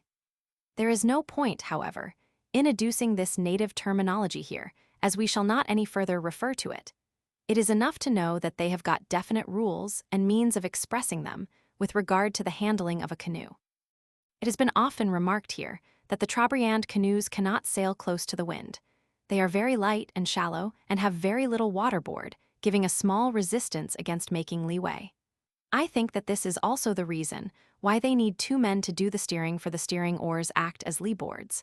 One of the men wields a big, elongated steering oar, called curaga. He sits at the stern, of course, in the body of the canoe. The other man handles a smaller steering paddle, leaf-shaped, yet with a bigger blade than the paddling oars. It is called vioyu. He sits at the stern end of the platform and does the steering through the sticks of the pita-paddle platform. The other working members of the crew are the man at the sheet, the takwabila veva, as he is called, who has to let out the veva or pull it in, according as the wind shifts and varies in strength. Another man, as a rule, stands in the bows of the ship on the lookout, and if necessary, has to climb the mast in order to trim the rigging. Or again, he would have to bail the water from time to time, as this always leaks through or splashes into the canoe. Thus 4 men are enough to man a canoe, though usually the functions of the bailer and the man on the lookout and at the mast are divided. When the wind drops, the men have to take to the small, leaf-shaped paddles, while one, as a rule, wields a pulling oar. But in order to give speed to a heavy Masawa canoe, at least 10 men would have to paddle and pull. As we shall see, on certain ceremonial occasions, the canoes have to be propelled by paddling, for instance when they approach their final destination, after having performed the great Mwasila magic. When they arrive at a halting place, the canoes, if necessary, are beached. As a rule, however, the heavily loaded canoes on a Kula expedition would be secured by both mooring and anchoring, according to the bottom. On muddy bottoms, such as that of the Trobriand lagoon, a long stick would be thrust into the slime, and one end of the canoe lashed to it. From the other, a heavy stone tied with a rope would be thrown down as an anchor. Over a hard, rocky bottom, the anchor stone alone is used. It can be easily understood that with such craft, and with such limitations in sailing, there are many real dangers which threaten the natives. If the wind is too strong, and the sea becomes too rough, a canoe may not be able to follow its course, and making leeway, or even directly running before the wind, it may be driven into a quarter where there is no landfall to be made, or from where at best there is no returning at that season. This is what happened to the Dabuan boat mentioned before. Or else, a canoe becalmed and seized by the tide may not be able to make its way by means of paddling. Or in stormy weather, it may be smashed on rocks and sandbanks, or even unable to withstand the impact of waves. An open craft like a native canoe easily fills with sea water, and, in a heavy rainstorm, with rain water. In a calm sea, this is not very dangerous, for the wooden canoe does not sink. Even if swamped, the water can be bailed out and the canoe floats up. But in rough weather, a waterlogged canoe loses its buoyancy and gets broken up. Last and not least, there is the danger of the canoe being pressed into the water, outrigger first, should the wind strike it on the opposite side. With so many real dangers around it, it is a marvelous thing, and to the credit of native seamanship, that accidents are comparatively rare. We now know about the crew of the canoe and the different functions which every man has to fulfill. Remembering what has been said in Chapter 4, Division V, about the sociological division of functions in sailing, we can visualize concretely the craft with all its inmates, as it sails on the Pailalu. The taliwaga usually sits near the mast in the compartment called kagao. With him perhaps is one of his sons or young relatives, while another boy remains in the bows, near the conch shell ready to sound it, whenever the occasion arises. Thus are employed the taliwaga and the daru, small boys. The usijlu or members of the crew, some 4 or 5 strong, are each at his post, with perhaps one supernumerary to assist at any emergency, where the task would require it. On the platform are lounging some of the silicilla, the youths not yet employed in any work and not participating in the Kula, but there for their pleasure, and to learn how to manage a boat, see Plate XL. 3. All these people have not only special posts and modes of occupation assigned to them, but they have also to keep certain rules. The canoe on a Kula expedition is surrounded by taboos, and many observances have to be strictly kept, else this or that might go wrong. Thus it is not allowed to point to objects with the hand, yazala yamada, or those who do it will become sick. A new canoe has many prohibitions connected with it, which are called bomala weyugo, the taboos of the lashing creeper. Eating and drinking are not allowed in a new canoe except after sunset. The breaking of this taboo would make the canoe very slow. On a very quick waga, this rule might perhaps be disregarded, especially if one of the young boys were hungry or thirsty. The taliwaga would then bail in some seawater, pour it over one of the lashings of the creeper with the words, "I sprinkle thy eye, O Kujiri creeper, so that our crew might eat." After that, he would give the boy something to eat and drink. Besides this eating and drinking taboo, on a new waga the other physiological needs must not be satisfied. In case of urgent necessity, a man jumps into the water, holding to one of the cross sticks of the outrigger, or if it were a small boy, he is lowered into the water by one of the elders. This taboo, if broken, would also make the canoe slow. These 2 taboos, however, as was said, are kept only on a new waga, that is, on such a one which either sails for the first time or else has been relashed and repainted before this trip. The taboos are in all cases not operative on the return journey. Women are not allowed to enter a new waga before it sails. Certain types of yams may not be carried on a canoe, which has been lashed with the rites of one of the Weyugo magical systems. There are several systems of this magic. Compare Chapter 17, Division Roman 7, and each has got its specific taboos. These last taboos are to be kept right through the sailing. On account of a magic to be described in the next chapter, the magic of safety as it might be called, a canoe has to be kept free from contact with earth, sand, and stones. Hence, the natives of Sinaketa do not beach their canoes if they can possibly avoid it. Among the specific taboos of the Kula, called Bomala Lilava, taboos of the magical bundle, there is a strict rule referring to the entering of a canoe. This must not be entered from any other point but on the vitivaria, that is, the front side of the platform, facing the mast. A native has to scale the platform at this place, then, crouching low, pass to the back or front, and there descend into the body of the canoe or sit down where he is. The compartment facing the lalava, magical bundle, is filled out with other trade goods. In front of it sits the chief, behind it the man who handles the sheets. The natives have special expressions which denote the various manners of illicitly entering a canoe, and, in some of the canoe exorcisms, these expressions are used to undo the evil effects of the breaking of these taboos. Other prohibitions, which the natives call the taboo of the Mwasila, though not associated with the lalava, are those which do not allow of using flower wreaths, red ornaments, or red flowers in decorating the canoe or the bodies of the crew. The red color of such ornaments is, according to native belief, magically incompatible with the aim of the expedition the acquisition of the red spondylus necklaces. Also, yams may not be roasted on the outward journey, while later on, in Dabu, no local food may be eaten, and the natives have to subsist on their own provisions until the first Kula gifts have been received. There are, besides, definite rules referring to the behavior of one canoe towards another, but these vary considerably with the different villages. In Sinaketa, such rules are very few.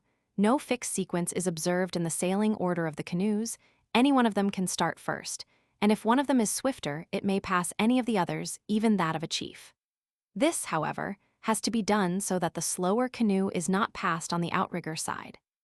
Should this happen, the transgressing canoe has to give the other one a peace offering.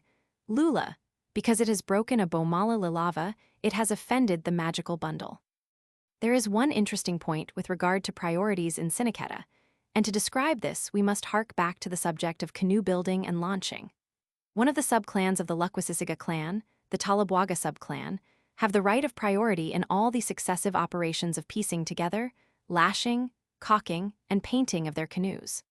All these stages of building and all the magic must first be done on the Talabwaga canoe, and this canoe is also the first to be launched. Only afterwards, the chiefs' and the commoners' canoes may follow. A correct observance of this rule keeps the sea clean imilicatal biwerita. If it were broken, and the chiefs had their canoes built or launched before the Talabwaga, the Kula would not be successful.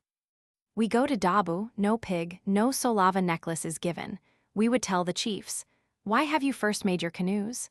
The ancestor spirits have turned against us, for we have broken the old custom."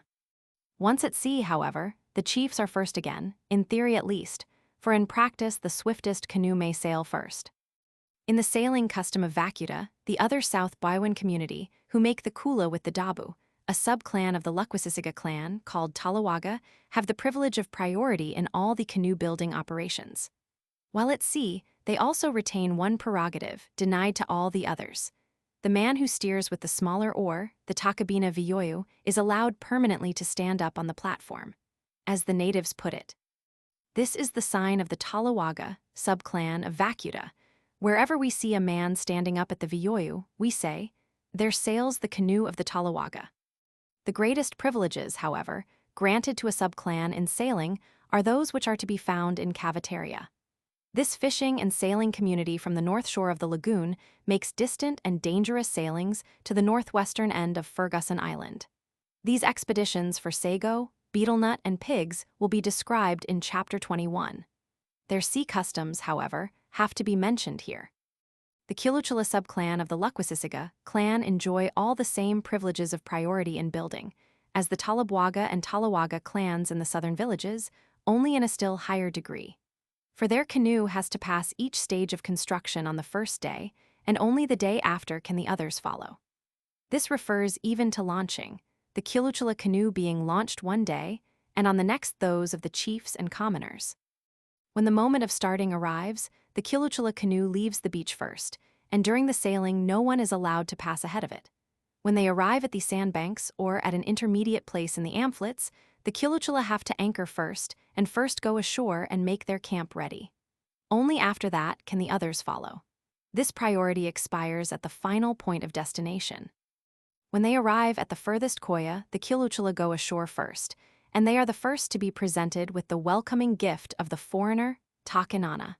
He receives them with a bunch of betel nut, which he beats against the head of the canoe till the nuts scatter. On the return journey, the Kiluchula clans sink again into their naturally inferior position. It may be noted that all the three privileged subclans in the three villages belong to the Lukwasisiga clan, and that the names of two of them, Talawaga, Talabwaga, have a striking resemblance to the word Taliwaga. Although these resemblances would have to be tested by some stricter methods of etymological comparison than I have now at my disposal. The fact that these clans, under special circumstances of sailing, resume what may be a lost superiority points to an interesting historical survival. The name Kiluchula is undoubtedly identical with Kilutalu, which is an independent totemic clan in the eastern Marshall Bennets and in Woodlark. 4. Let us return now to our Cinecitan fleet, moving southwards along the barrier reef and sighting one small island after the other. If they did not start very early from Muin delay, is one of the characteristics of native life, and if they were not favored with a very good wind, they would probably have to put in at one of the small sand islands, Legumatabu, Gabuana, or Yakum. Here, on the western side, sheltered from the prevalent trade winds, there is a diminutive lagoon, bounded by two natural breakwaters of coral reef running from the northern and southern ends of the island. Fires are lit on the clean, white sand, under the scraggy pandanus trees, and the natives boil their yam food and the eggs of the wild sea fowl, collected on the spot. When darkness closes in and the fires draw them all into a circle, the Kula talk begins again. Let us listen to some such conversations, and try to steep ourselves in the atmosphere surrounding this handful of natives, cast for a while on to the narrow sandbank, far away from their homes, having to trust only to their frail canoes on the long journey which faces them. Darkness, the roar of surf breaking on the reef, the dry rattle of the pandanus leaves in the wind, all produce a frame of mind in which it is easy to believe in the dangers of witches and all the beings usually hidden away, but ready to creep out at some special moment of horror. The change of tone is unmistakable when you get the natives to talk about these things on such an occasion, from the calm, often rationalistic way of treating them in broad daylight in an ethnographer's tent. Some of the most striking revelations I have received of this side of native belief and psychology were made to me on similar occasions. Sitting on a lonely beach in Sanaroa, surrounded by a crew of Trobrianders, Dobuans, and a few local natives, I first heard the story of the jumping stones. On a previous night, trying to anchor off Gumasilla in the Amphlets, we had been caught by a violent squall, which tore one of our sails and forced us to run before the wind on a dark night in the pouring rain. Except for myself, all the members of the crew saw clearly the flying witches in the form of a flame at the masthead. Whether this was St. Elmo's fire I could not judge, as I was in the cabin, seasick and indifferent to dangers, witches, and even ethnographic revelations. Inspired by this incident, my crew told me how this is, as a rule, a sign of disaster, how such a light appeared a few years ago in a boat, which was sunk almost on the same spot where the squall had caught us. But fortunately all were saved. Starting from this, all sorts of dangers were spoken about, in a tone of deep conviction, rendered perfectly sincere by the experiences of the previous night, the surrounding darkness, and the difficulties of the situation, for we had to repair our sail and again attempt the difficult landing in the Amphlets. I have always found that whenever natives are found under similar circumstances, surrounded by the darkness and the imminent possibility of danger, they naturally drift into a conversation about the various things and beings into which the fears and apprehensions of generations have traditionally crystallized. Thus, if we imagine that we listen to an account of the perils and horrors of the seas, sitting round the fire at Yakum or Legumatabu, we do not stray from reality. One of those who are specially versed in tradition and who love to tell a story might refer to one of his own experiences, or to a well-known case from the past, while others would chime in and comment, telling their own stories. General statements of belief would be given, while the younger men would listen to the tales so familiar, but always heard with renewed interest. They would hear about an enormous octopus, quita, which lies in wait for canoes sailing over the open seas. It is not an ordinary quita of exceptional size, but a special one, so gigantic that it would cover a whole village with its body. Its arms are thick as coconut palms, stretching right across the sea. With typical exaggeration, the natives will say, Ikinabwadi Pilalu.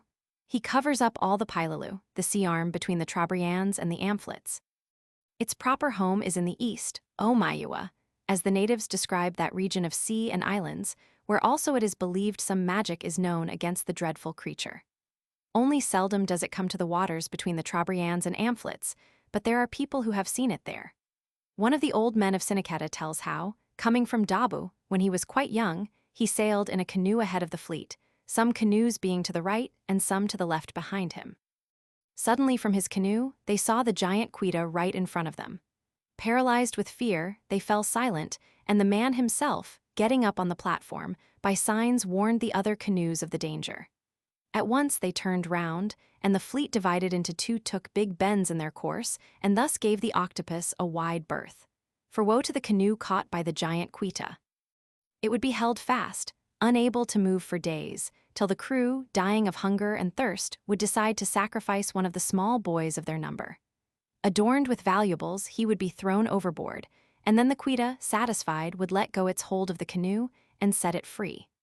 Once a native, asked why a grown-up would not be sacrificed on such an occasion, gave me the answer.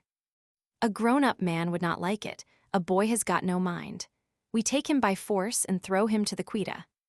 Another danger threatening a canoe on the high seas is a big, special rain or water falling from above, called Sinamatanajanogi. When in rain and bad weather a canoe, in spite of all the efforts to bail it out, fills with water, Sinamatanajanogi strikes it from above and breaks it up. Whether at the basis of this are the accidents with waterspouts, or cloudbursts, or simply extremely big waves breaking up the canoe, it is difficult to judge. On the whole, this belief is more easily accounted for than the previous one. The most remarkable of these beliefs is that there are big, live stones which lie in wait for sailing canoes, run after them, jump up and smash them to pieces.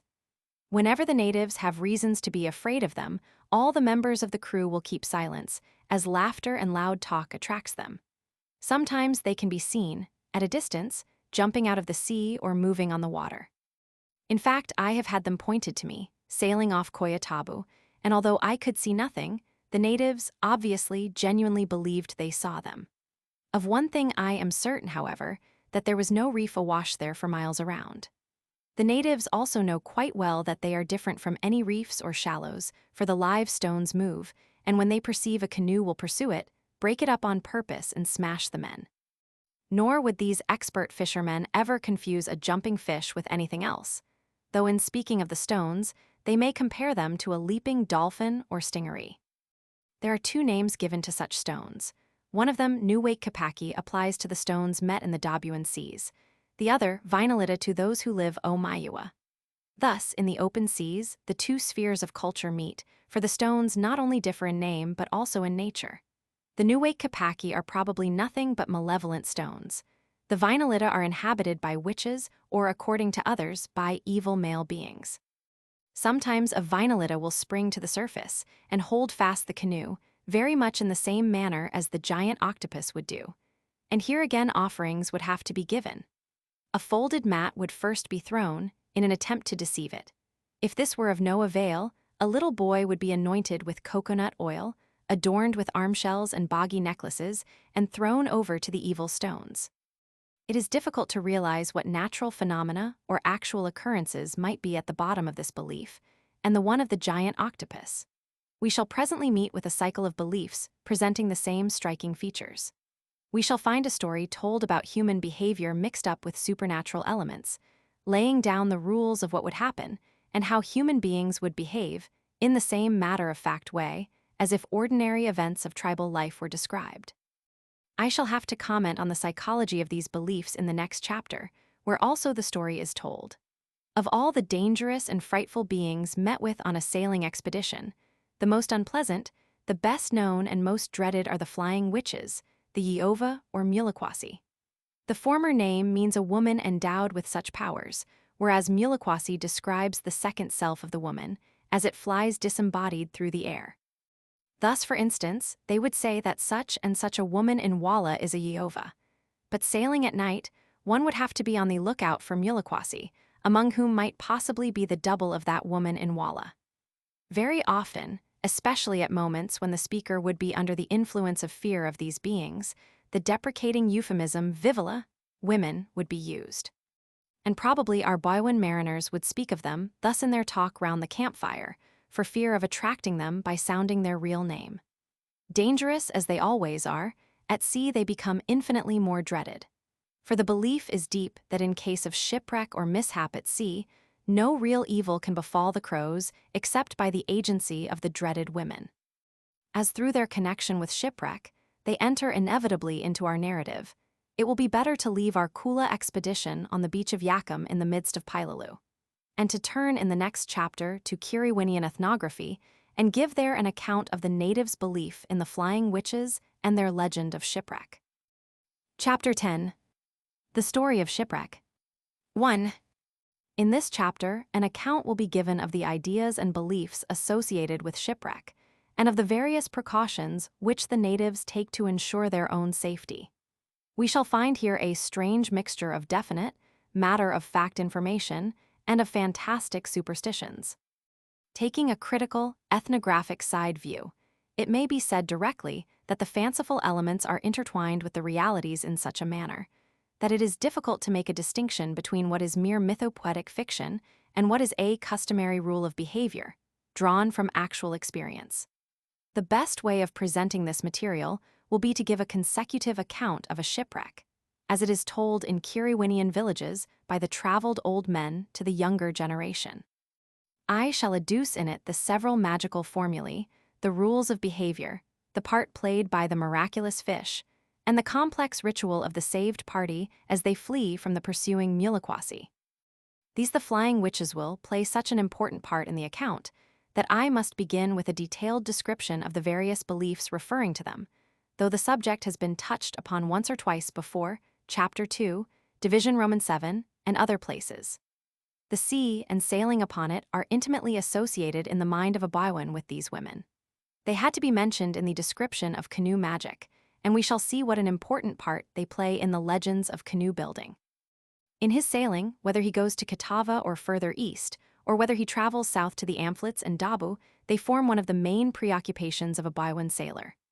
For they are not only dangerous to him, but to a certain extent, foreign. Baiwa, with the exception of Wala and one or two other villages on the eastern coast and in the south of the island, is an ethnographic district where the flying witches do not exist, although they visit it from time to time. Whereas all the surrounding tribes are full of women who practice this form of sorcery. Thus sailing south, the Baiwan is traveling straight into the heart of their domain. These women have the power of making themselves invisible and flying at night through the air. The orthodox belief is that a woman who is a Yehovah can send forth a double which is invisible at will, but may appear in the form of a flying fox or of a night bird or a firefly. There is also a belief that a Yehovah develops within her a something, shaped like an egg or like a young, unripe coconut. This something is called as a matter of fact capuana, which is the word for a small coconut. This idea remains in the native's mind in a vague, indefinite, undifferentiated form, and any attempt to elicit a more detailed definition, by asking him such questions, as to whether the capuana is a material object or not, would be to smuggle our own categories into his belief, where they do not exist. The capuana is anyhow believed to be the something which in the nightly flights leaves the body of the Yehovah and assumes the various forms in which the muliquasi appears.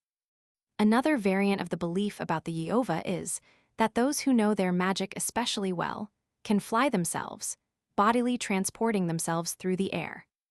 But it can never be sufficiently emphasized that all these beliefs cannot be treated as consistent pieces of knowledge. They flow into one another, and even the same native probably holds several views rationally inconsistent with one another. Even their terminology, compare the last division of the foregoing chapter, cannot be taken as implying a strict distinction or definition. Thus, the word Yehovah is applied to the woman as we meet her in the village, and the word muliquasi will be used when we see something suspicious flying through the air. But it would be incorrect to systematize this use into a sort of doctrine and to say, an individual woman is conceived as consisting of an actual living personality called Yehovah and of an immaterial, spiritual principle called muliquasi, which in its potential form is the capuana. In doing this, we would do much what the medieval scholastics did to the living faith of the early ages. The native feels and fears his belief rather than formulates it clearly to himself. He uses terms and expressions, and thus, as used by him, we must collect them as documents of belief, but abstain from working them out into a consistent theory, for this represents neither the native's mind nor any other form of reality.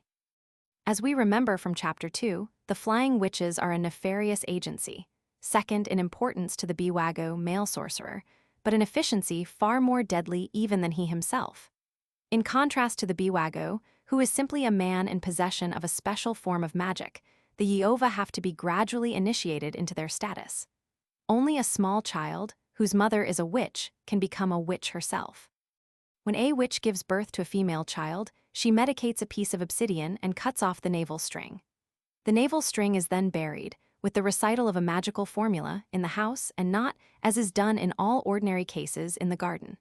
Soon after, the witch will carry her daughter to the sea beach, utter a spell over some brine in a coconut cup, and give the child to drink.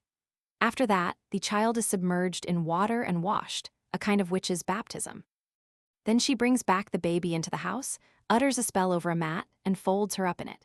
At night, she carries the baby through the air and goes to a trysting place of other Yehovah, where she presents her child ritually to them. In contrast to the usual custom of young mothers of sleeping over a small fire, a sorceress lies with her baby in the cold. As the child grows up, the mother will take it into her arms and carry it through the air on her nightly rounds. Entering girlhood at the age when the first grass skirt is put on a maiden, the little prospective witch will begin to fly herself. Another system of training, running side by side with flying, consists in accustoming the child to participation in human flesh.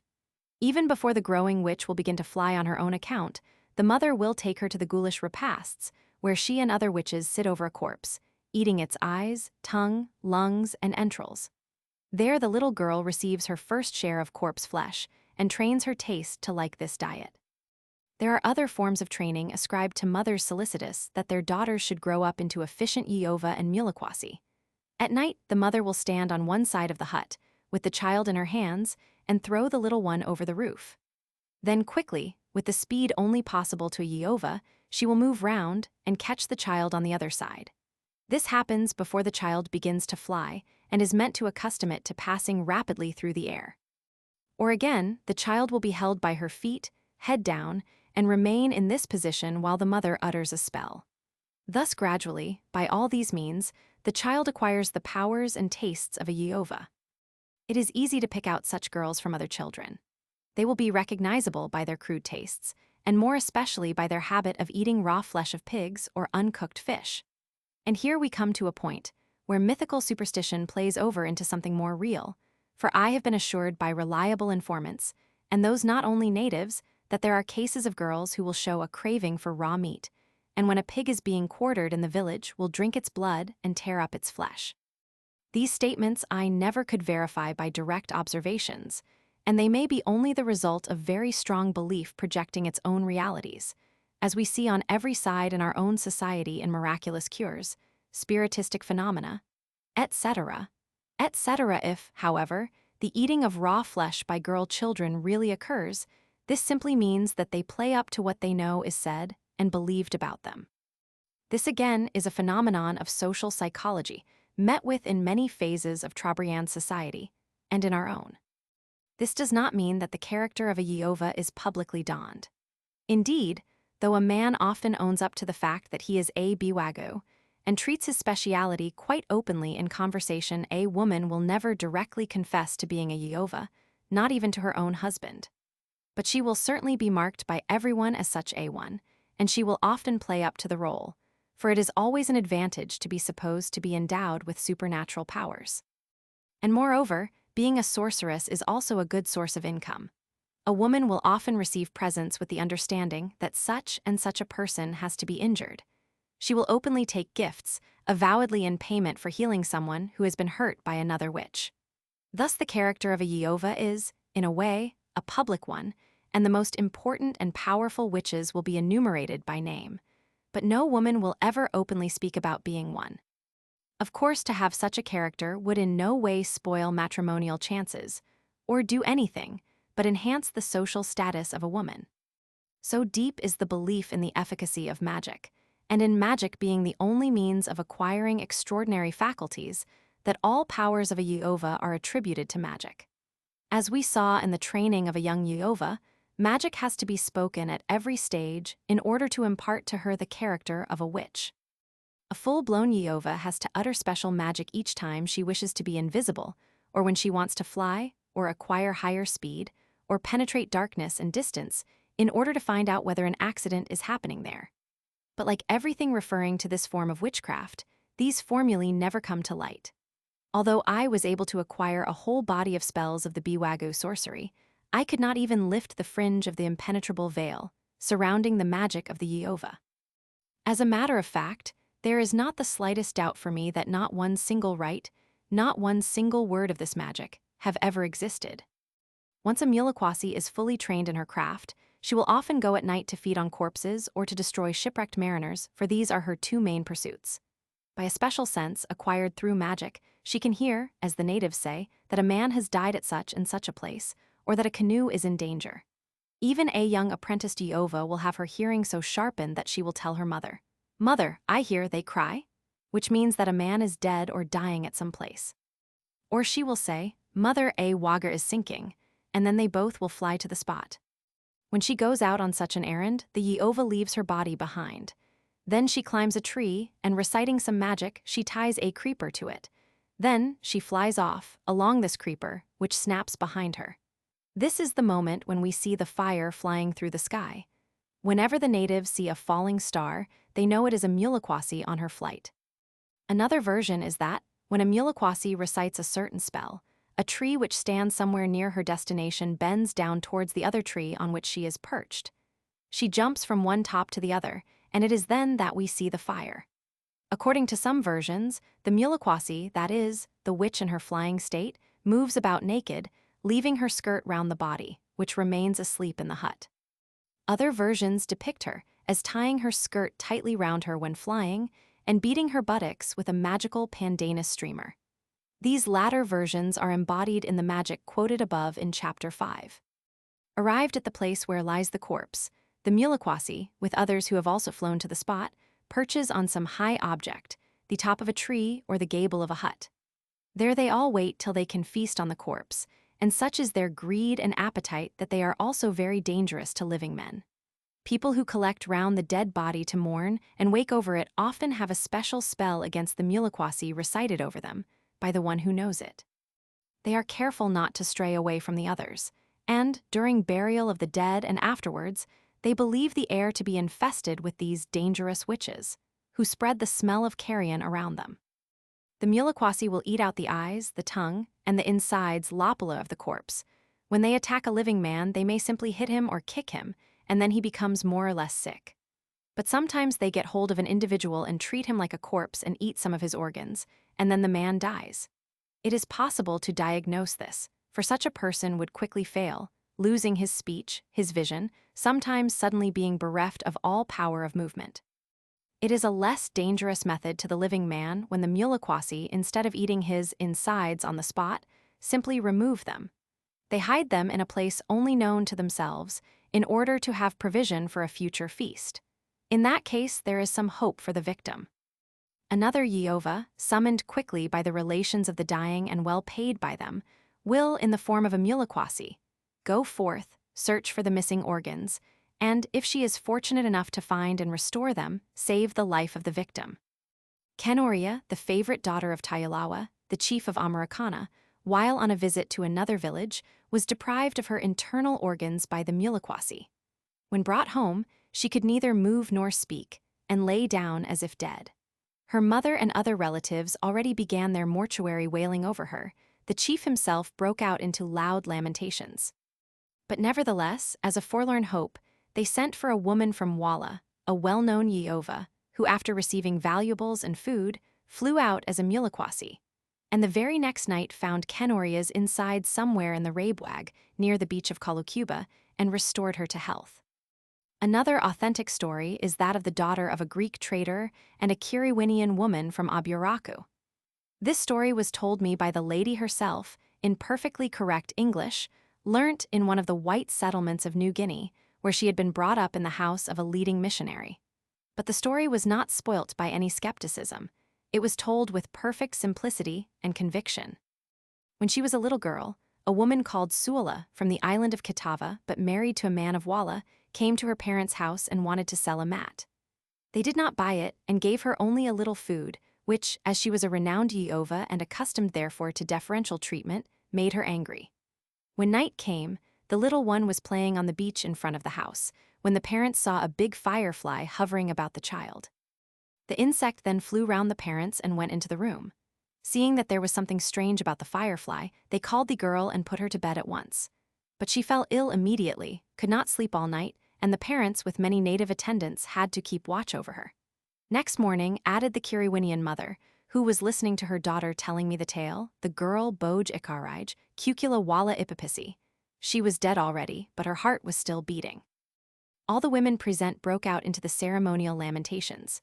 The father of the girl's mother, however, went to Walla and got hold of another Yehovah, called Bomramweri. She took some herbs and smeared her own body all over.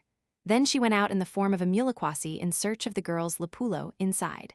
She searched about and found it in the hut of Suala, where it lay on the shelf on which are kept the big clay pots in which the mona, taro pudding, is cooked ceremonially. There it lay, red as calico.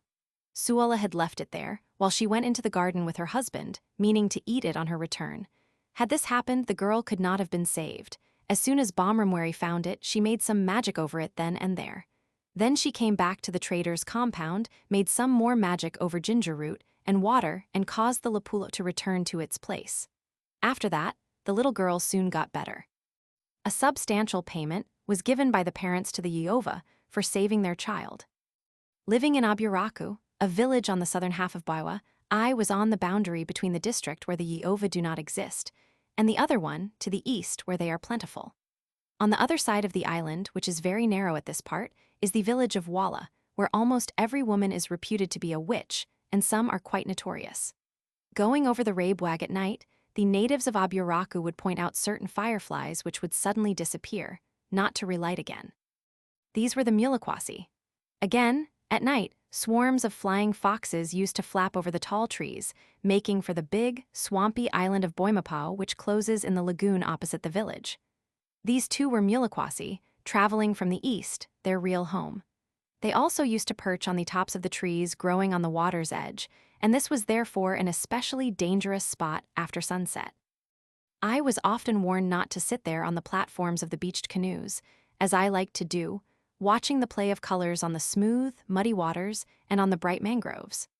When I fell ill soon after, everybody decided that I had been kicked by the Mulikwasi, and some magic was performed over me by my friend Malalakwa, the same who gave me some formulae of Kego, the magic spoken at sea against witches. In this case, his efforts were entirely successful, and my quick recovery was attributed by the natives solely to the spells. 2. What interests us most about Mulikwasi is their association with the sea and shipwreck.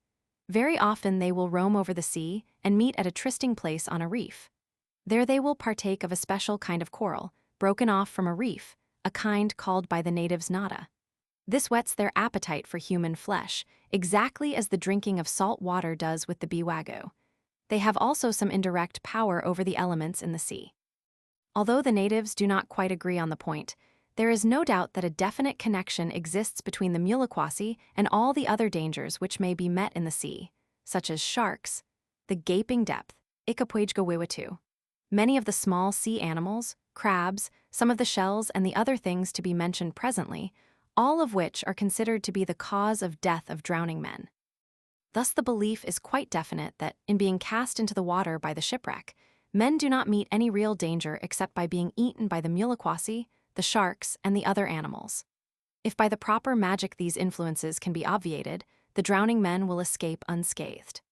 The belief in the omnipotence of man, or rather, woman in this case, and of the equal power in antidoting by magic, governs all the ideas of these natives about shipwreck.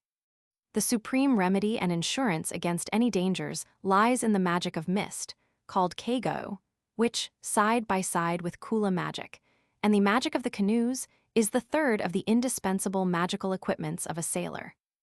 A man who knows well the Kego is considered to be able to travel safely through the most dangerous seas. A renowned chief, Maniua, who was reputed as one of the greatest masters in Kego as well as in other magic, died in Dabu on an expedition about 2 generations ago. His son, Maridiana, had learnt his father's Kego.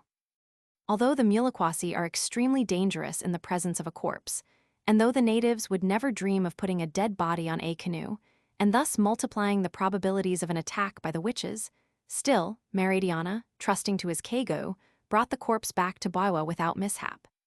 This act, a testimony to the daring sailor's great prowess and to the efficiency of the Kego magic, is kept alive in the memory and tradition of the natives.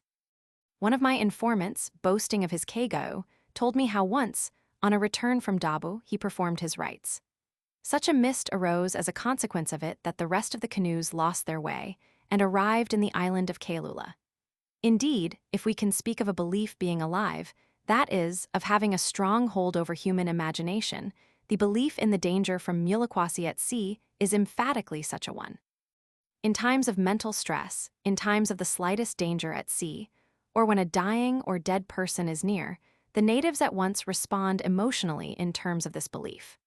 No one could live among these natives, speaking their language and following their tribal life, without constantly coming up against the belief in Mulikwasi and in the efficiency of the Kego. As in all other magic, also here, there are various systems of Kego. That is, there are various formulae, slightly differing in their expressions, though usually similar in their fundamental wordings and in certain key expressions. In each system, there are 2 main types of spells the Giatanawa, or the Keigo of the underneath, and the Giorakua, or the Keigo of the above. The first one usually consists of a short formula or formulae spoken over some stones and some lime in a lime pot and over some ginger root. This Giatanawa, as its name indicates, is magic directed against the evil agencies, awaiting the drowning men from below. Its spells close up the gaping depth, and they screen off the shipwrecked men from the eyes of the sharks.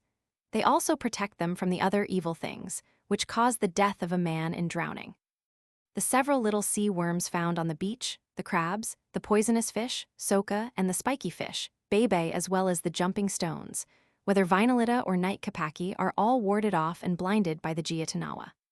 Perhaps the most extraordinary belief in this connection is that the Tukwalu, the carved human figures on the prowboards, the Guia, the semi-human effigy on the mast top, as well as the canoe ribs would eat the drowning men if not magically treated. The Keigo of the above, the Giorakua, consists of long spells recited over some ginger root on several occasions before sailing and during bad weather or shipwreck. They are directed exclusively against the Muliquasi and form therefore the more important class of the two. These spells must never be recited at night, as then the Muliquasi could see and hear the man and make his magic inefficient. Again, the spell of the above, when recited at sea, must be spoken so that the magician is not covered with spray, for if his mouth were wet with sea water, the smell would attract rather than disperse the flying witches. The man who knows the Keigo must also be very careful at meal times. Children may not speak, play about, or make any noise while he eats, nor should anyone go round him behind his back while he is thus engaged, nor may they point out anything with the finger. Should the man be thus disturbed during his food, he would have to stop eating at once and not resume it till the next meal time. Now the leading idea of Keigo is that it produces some sort of mist. The Muliquasi who follow the canoe, the sharks and live stones which lie in wait for it, the depth with all its horror, and the debris of the canoe ready to harm the owner, all these are blinded by the mist that arises in obedience to these spells. Thus the paralyzing effect of these two main forms of magic and the specialized sphere of influence of each of them are definite and clear dogmas of native belief. But here again, we must not try to press the interpretation of these dogmas too far. Some sort of mist covers the eyes of all the evil agencies or blinds them. It makes the natives invisible from them. But to ask whether the Keigo produces a real mist, visible also to man, or only a supernatural one, visible only to the Muliquasi, or whether it simply blinds their eyes so that they see nothing, would be asking too much. The same native who will boast of having produced a real mist, so great that it led astray his companions, will next day perform the Keigo in the village during a burial, and affirm that the Muliquasi are in a mist, though obviously a perfectly clear atmosphere surrounds the whole proceedings. The natives will tell how, sailing on a windy but clear day, after a Keigo has been recited into the eye of the wind, they hear the shrieks of the Muliquasi, who, losing their companions and the scent of the trail, hail one another in the dark. Again, some expressions seem to represent the view that it is mainly an action on the eyes of the witches.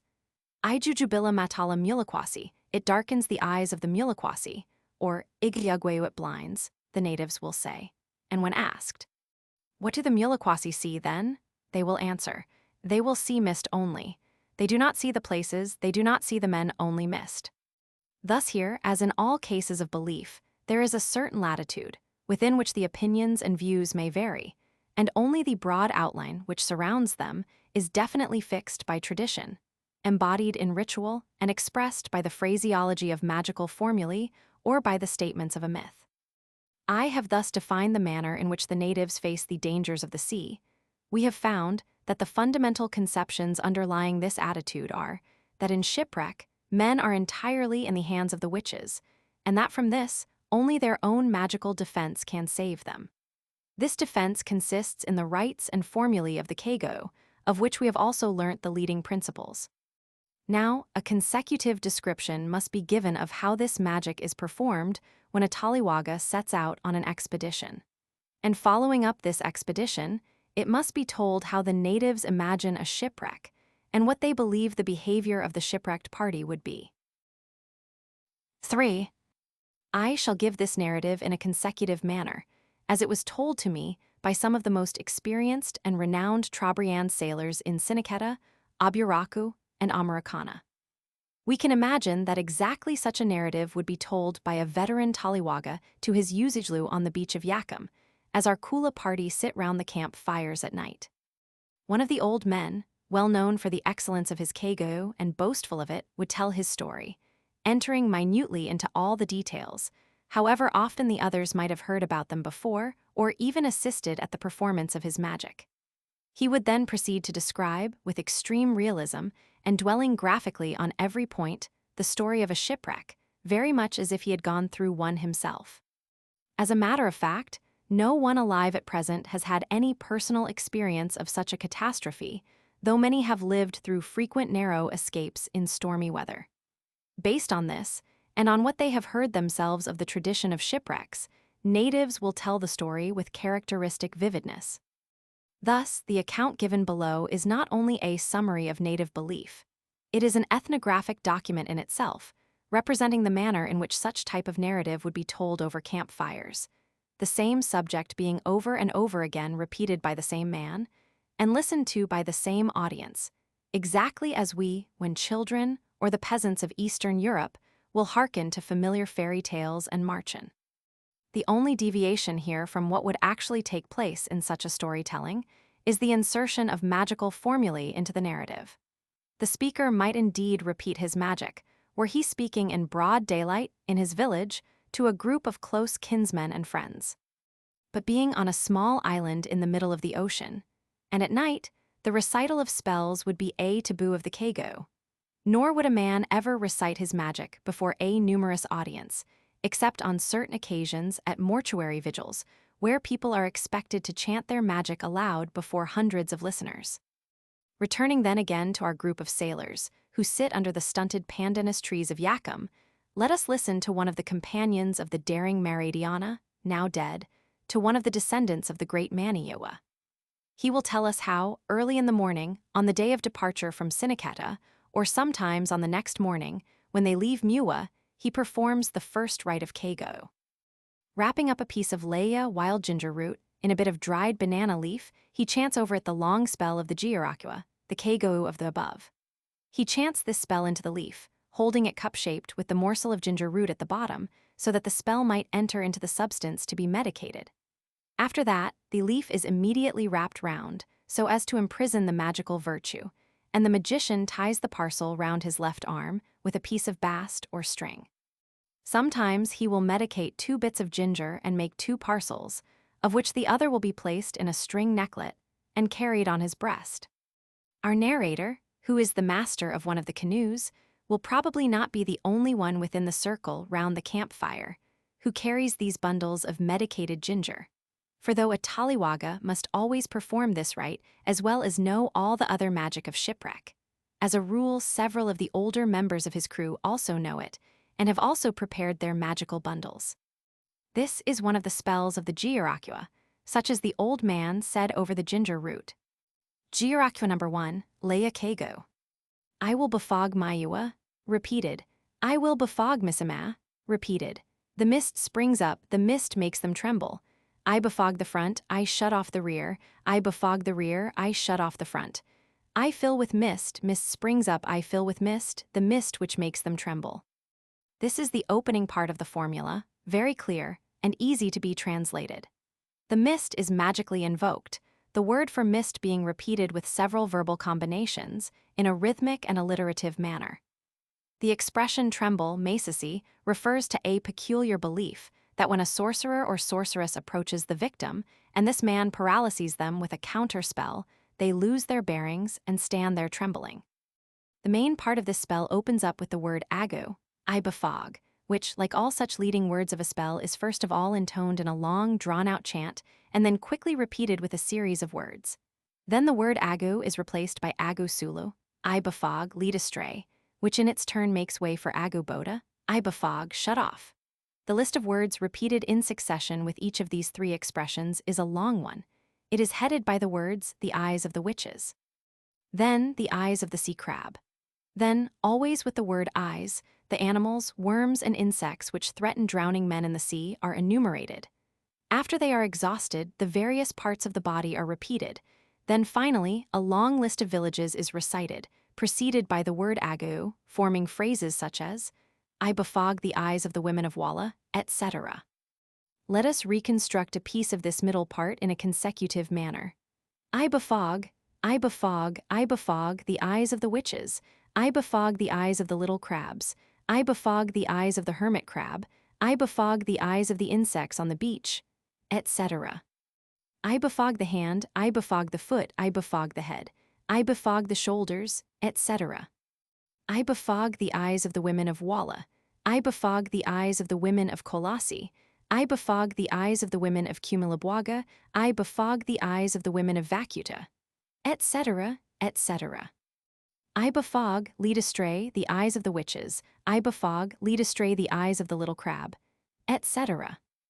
I befog, shut off the eyes of the witches. I befog, shut off the eyes of the little crab, etc., etc.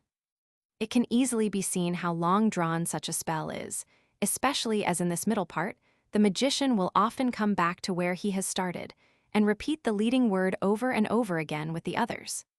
Indeed, this can be taken as a typical tapwana, or middle part, of a long spell, where the leading words are, so to speak, well rubbed into the various other expressions. One feature of this middle part is remarkable, namely, that the beings from below, the crabs, the sea insects, and worms are invoked, although the spell is one of the Giarakiwa type, the magic of the above. This is an inconsistency frequently met with, a contradiction between the ideas embodied in the spell and the theory of the magic as explicitly formulated by the informants. The parts of the body enumerated in the tapwaner refer to the magician's own person and to his companions in the canoe. By this part of the spell, he surrounds himself and all his companions with mist, which makes them invisible to all the evil influences. After the long tapwana has been recited, there follows the last part, which, however, is not chanted in this case, but spoken in a low, persuasive, tender voice. I hit thy flanks, I fold over thy mat, thy bleached mat of pandanus, I shall make it into thy mantle. I take thy sleeping doba, grass skirt, I cover thy loins, remain there, snore within thy house, I alone myself. Here the reciter's name is uttered, I shall remain in the sea, I shall swim. This last part throws some interesting sidelights on native belief in Muliquasi. We see here the expression of the idea that the body of the witch remains in the house, whilst she herself goes out on her nefarious errand. Malalakwa, the magician of Aburaku who gave me this spell, said in commentary to this last part, the Yeova casts off her body, in Inaiwawola, which really means peels off her skin. She lies down and sleeps, we hear her snoring. Her covering Kapula, that is, her outward body, her skin remains in the house, and she herself flies Titula Biova. Her skirt remains in the house, she flies naked. When she meets men, she eats us. In the morning, she puts on her body and lies down in her hut. When we cover her loins with the doba, she cannot fly anymore. This last sentence refers to the magical act of covering, as expressed in the last part of the spell. Here we find another variant of belief as to the nature of the Muliquasi to be added to those mentioned before. Previously, we met the belief of the disassociation of the woman into the part that remains and the part that flies. But here the real personality is located in the flying part, whereas what remains is the covering. To imagine the Muliquasi, the flying part, as ascending, in the light of this belief, would not be correct. In general, such categories as agent and sending, or as real self and emanation, etc., etc., can be applied to native belief as rough approximations only, and the exact definition should be given in terms of native statement. The final sentence of this spell, containing the wish to remain alone in the sea, to be allowed to swim and drift, is a testimony to the belief that without Muliquasi, there is no danger to a man adrift on a piece of wreckage among the foaming waves of a stormy sea. After reciting this lengthy spell, the Taliwaga, as he tells us in his narrative, has had to perform another rite, this time over his lime pot. Taking out the stopper of rolled palm leaf and plaited fiber from the baked and decorated gourd in which he keeps his lime, he utters another spell of the Giarakiwa cycle. Giarakiwa number 2, Piwaka Kego. There on Muruwa I arise, I stand up. Iwa Suatupa at the head I rumble, I disperse. Kasabwebwereta, namedly Tabiritalu, Tabubuiso, Tovu, Babwo, Rasarasa. They are lost, they disappear. This beginning, full of archaic expressions, implicit meanings and allusions and personal names, is very obscure. The first words refer probably to the headquarters of sorcery, Muriwa or Muriwa Woodlark Island, Iwa Suatupa. The long list of personal names following afterwards contains some mythical ones like Casabwebuereta and some others which I cannot explain, though the words Tabubuiso, Tovu, and Bobwau suggest that this is a list in which some sorcerers' names figure. As a rule, in such spells, a list of names signifies that all those who have used and handed down this formula are enumerated. In some cases, the people mentioned are frankly mythical heroes. Sometimes a few mythical names are chanted, and then comes a string of actual people, forming a sort of pedigree of the spell. If these in this spell are ancestor names, they all refer to mythical personalities and not to real ancestors. The last words contained an expression typical of the Kago. Then comes the middle part. I arise, I escape from Barrow. I arise, I escape from Yeova. I arise, I escape from Muliquasi. I arise, I escape from Bou, etc., repeating the leading words I arise, I escape from with the words used to describe the flying witches in the various surrounding districts. Thus the word Barrow comes from Mayua, Woodlark Island, where it describes the sorceress and not, as in other Massim districts, a male sorcerer. The words Yeova, Muliquasi need no explanation. Bou is an Amphleton word. Words from Dabu, Tubatub, etc. follow. Then the whole period is repeated, adding eyes of in the middle of each phrase so that it runs. I arise, I escape from the eyes of the Barrow. I arise, I escape from the eyes of the Yeova, etc. The leading words, I arise, I escape from are then replaced by, they wander astray, which again make way to the sea is cleared off. This whole middle part of the spell is clear and needs no commentary. Then comes the concluding period Dejina. I am a manutary, small bird. I am a kitty, small sea bird. I am a floating log. I am a piece of seaweed. I shall produce mist till it encloses all. I shall befog. I shall shut off with fog. Mist, enveloped in mist, dissolving in mist am I clear is the sea. The Muliquasi are straying in mist. This part also needs no special commentary. This is again a long spell of the Georakua type, that is, directed against the Muliquasi, and in this the spell is consistent, for the Muliquasi alone are invoked in the middle period.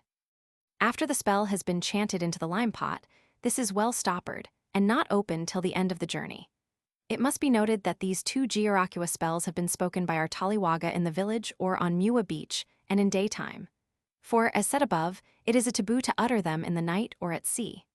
From the moment he has spoken these two spells, both medicated substances, the ginger root and the lime in the lime pot, remain near him. He has also in the canoe some stones of those brought from the Koya, and called Bainabina, in distinction to the dead coral, which is called Dakuna. Over these stones, at the moment of the occurrence of danger, a spell of the underneath, a Giatanawa will be recited. The following is a formula of this type, short as they always are. Giatanawa number 1, Dakuna Keigo. Man, bachelor, woman, young girl, man, bachelor. Traces obliterated by cobwebs, traces obliterated by turning up the material in which they were left. I press, I close down. Sharks of Dukutabuya, I press, I close down. Sharks of Kajuwaga, I press, I close down, etc.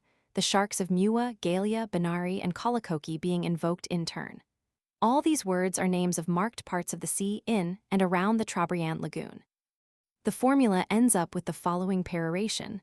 I press down thy neck, I open up thy passage of Kiawa, I kick thee down, O shark. Duck down under water, shark. Die, shark, die away.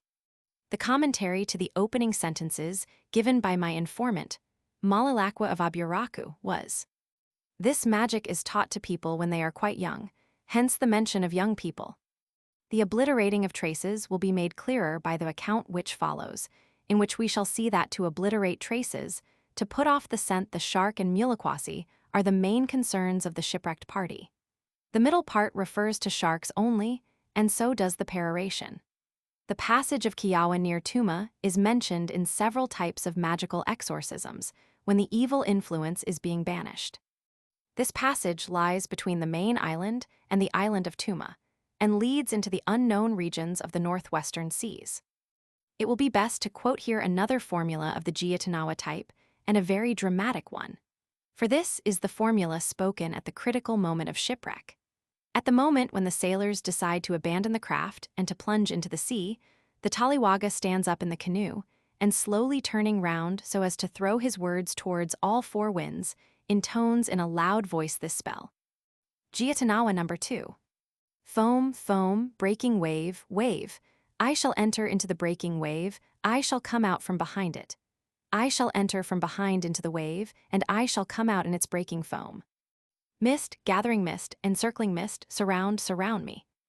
Mist, gathering mist, encircling mist, surround, surround me my mast. Mist, gathering mist, etc., surround me, the nose of my canoe. Mist, etc., surround me my sail. Mist, etc., surround me my steering oar. Mist, etc., surround me my rigging. Mist, etc., surround me my platform. And so on, enumerating one after the other all the parts of the canoe and its accessories. Then comes the final part of the spell. I shut off the skies with mist. I make the sea tremble with mist. I close up your mouth, sharks, banu, small worms, Jinaquaduo, other worms. Go underneath and we shall swim on top. Little is needed as a commentary to this magic. Its beginning is very clear, and singularly well depicts the situation in which it is uttered. The end refers directly to the primary aim of the magic, to the warding off of the underneath, of the dangerous animals in the sea. The only ambiguity refers to the middle part, where the magical leading words of enveloping by mist are associated with a list of names of the parts of the canoe. I am not certain whether this is to be interpreted, in the sense that the Taliwaga wants to surround his whole canoe with mist so that it may not be seen by the sharks, etc., or whether, on the contrary, just on the verge of abandoning his canoe, and anxious to cut himself off from its various parts which may turn on him and eat him. He therefore wants to surround each of them with mist so that it may be blinded. The latter interpretation fits the above-quoted belief that certain parts of the canoe, especially the carved human figures on the prowboard and the mast, the ribs of the canoe, and certain other parts of its construction, eat the shipwrecked men. But again, in this spell, there are enumerated not certain parts, but every part, and that undoubtedly is not consistent with this belief, so the question must remain open. 4. I have anticipated some of the events of the consecutive narrative of shipwreck, in order to give the two last mentioned magical formulae first, and not to have to interrupt the tale of our Taliwaga, to which we now return. We left it at the point where, having said his first two Keigo formulae over the ginger and into the lime pot, he embarks, keeping these two things handy, and putting some Binabina stones within his reach. From here, his narrative becomes more dramatic. He describes the approaching storm. Narrative of shipwreck and salvage. The canoe sails fast, the wind rises, big waves come, the wind booms, do-do-do-do, the sails flutter, the lamina outrigger rises high, all the usagelu crouch on the lamina. I speak magic to calm the wind. The big spell of the Sim. They know all about Yavata, northwesterly monsoon wind. They live in the eye of the Yavata. The wind abates not a little bit. It booms, it gains strength, it booms loud do-do-do-do-do. All the usagelu are afraid. Muliquasi scream, you acute, you acute, you acute, you. Their voices are heard in the wind. With the wind they scream and come flying. The Veva sheet rope is torn from the hands of the Takabaneva. The sail flutters freely in the wind, it is torn away. It flies far into the sea, it falls on the waters. The waves break over the canoe. I stand up. I take the Binabina stones, I recite the Keigo over them, the Giatanawa, the spell of the underneath. The short spell, the very strong spell. I throw the stones into the deep. They weigh down the sharks, the Vinolita, they close the gaping depth. The fish cannot see us. I stand up, I take my lime pot, I break it. The lime I throw into the wind. It wraps us up in mist, such a mist that no one can see us. The Muliquasi lose sight of us. We hear them shout nearby. They shout you circumflex, you circumflex, you circumflex you. The sharks, the banu, the soka do not see us, the water is turbid. The canoe is swamped, the water is in it. It drifts heavily, the waves break over us. We break the vatatua, the sticks joining the float to the platform. The lamina outrigger float is severed, we jump from the waga, we catch hold of the lamina. On the lamina we drift. I utter the great Kateria spell, the big fish Iraviaka comes, it lifts us. It takes the lamina on its back and carries us. We drift, we drift, we drift. We approach a shore, the Iraviaka brings us there, the Iraviaka puts us on the shallows. I take a stout pole, I lift it off, I speak a spell. The Araviaka turns back to the deep sea. We are all on the Dayaga fringing reef. We stand in water. The water is cold, we all shiver with cold. We do not go ashore, we are afraid of the Muliquasi. They follow us ashore, they wait for us ashore. I take a Dakuna piece of coral stone, I say a spell over it. I throw the stone on the beach, it makes a big thud good, the Muliquasi are not there. We go ashore. Another time I throw a stone, we hear nothing. Muliquasi are on the beach, they catch it, we hear nothing. We remain on the Dayaga. I take some Leia ginger. I spit it at the beach. I throw another stone. The Muliquasi do not see it. It falls down, we hear it. We go ashore, we sit on the sand in a row. We sit in one row, one man near another as on the lamina in the same order as they drifted on the lamina. I make a charm over the comb. All the Usaglu comb their hair. They tease their hair a long time. They are very cold, we do not make the fire. First, I put order on the beach. I take the piece of Leia, I spit it over the beach. One time, when the Leia is finished, I take some casita leaves, the beach is always full of these. I put them on the shore, I put a stone on them, uttering a spell afterwards, we make fire. All sit round and warm themselves at the fire. At daytime, we don't go to the village, the Muliquasi would follow us. After dark, we go. Like on the lamina, we march in the same order, one after the other. I go last, I chant a spell over a libu plant. I efface our traces. I put the libu on our track, I put the weeds together. I make the path confused. I say a charm to the spider that he might make a cobweb. I say a charm to the bush hen that she might turn up the soil. We go to the village. We enter the village, we pass the main place. No one sees us, we are in mist, we are invisible. We enter the house of my Viola maternal kinsman, he medicates some Leia, he spits magically on all of us. The Muliquasi smell us, they smell the salt water on our skins. They come to the house trembles. A big wind shakes the house, we hear big thuds against the house. The owner of the house medicates the Leia and spits over us, they cannot see us. A big fire is made in the house, plenty of smoke fills the house. The Leia and the smoke blind their eyes. 5 days we sit in smoke, our skin smells of smoke, our hair smells of smoke, the Muliquasi cannot smell us. Then I medicate some water and coconut, the Usaglu wash and anat themselves. They leave the house, they sit on the Kakweta spot before the house. The owner of the house chases them away. Go to your wife, we all go, we return to our houses. I have given here a reconstruction of a native account, as I have often heard it told with characteristic vividness. Spoken in short, jerky sentences, with onomatopoetic representations of sound, the narrative exaggerates certain features and omits others. The excellency of the narrator's own magic, the violence of the elements at critical moments, he would always reiterate with monotonous insistence. He would diverge into some correlated subject, jump ahead, missing out several stages, come back, and so on, so that the whole is quite incoherent and unintelligible to a white listener, though the native audience follows its trend perfectly well. For it must be remembered that, when a native tells such a story, the events are already known to his listeners, who have grown up gradually becoming familiar with the narrow range of their tribal folklore. Our Taliwaga, telling this story over again on the sandbank of Yakum, would dwell on such points as allowed him to boast of his kegau, to describe the violence of the storm, to bear witness to the traditional effects of the magic.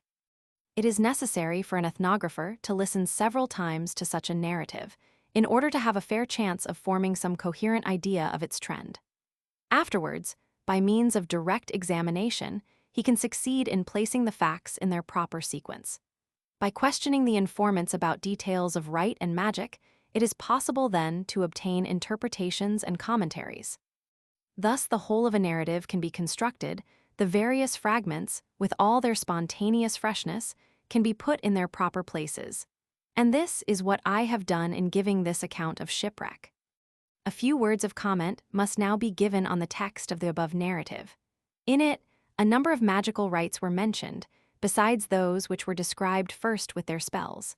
Something must be said more in detail about the spells of the subsequent magical performances. There are some 11 of them. First comes the ritual invocation of the fish, which helps the shipwrecked sailors. The spell corresponding to this is called Kateria, and it is an important formula, which every Taliwaga is supposed to know. The question arises, has this rite ever been practiced in reality? Some of the actions taken by the shipwrecked natives, such as the cutting of the outrigger float when the boat is abandoned, are quite rational. It would be dangerous to float on the big, unwieldy canoe which might be constantly turned round and round by the waves, and if smashed to pieces, might injure the sailors with its wreckage. In this fact, perhaps there is also the empirical basis for the belief that some fragments of the canoe eat the shipwrecked men. The round, symmetrical log of the lamina, on the other hand, will serve as an excellent lifebuoy. Perhaps a Taliwaga, arrived at such a pass, would really utter the Kateria spell. And if the party were saved, they would probably all declare, and no doubt believe, that the fish had come to their summons and somehow or other helped in the rescue. It is less easy to imagine what elements in such an experience might have given rise to the myth that the natives, landed on the shore, magically lift the fish from the shallow waters by means of a charmed pole. This indeed seems a purely imaginary incident, and my main informant, Malalakwa of Aburaku, from whom I obtained the Kateria spell, did not know the spell of the pole, and would have had to leave the Araviaka to its own fate in the shallows. Nor could I hear of anyone else professing to know this spell. The formula uttered over the stone to be thrown on the beach was equally unknown to the circle of my informants.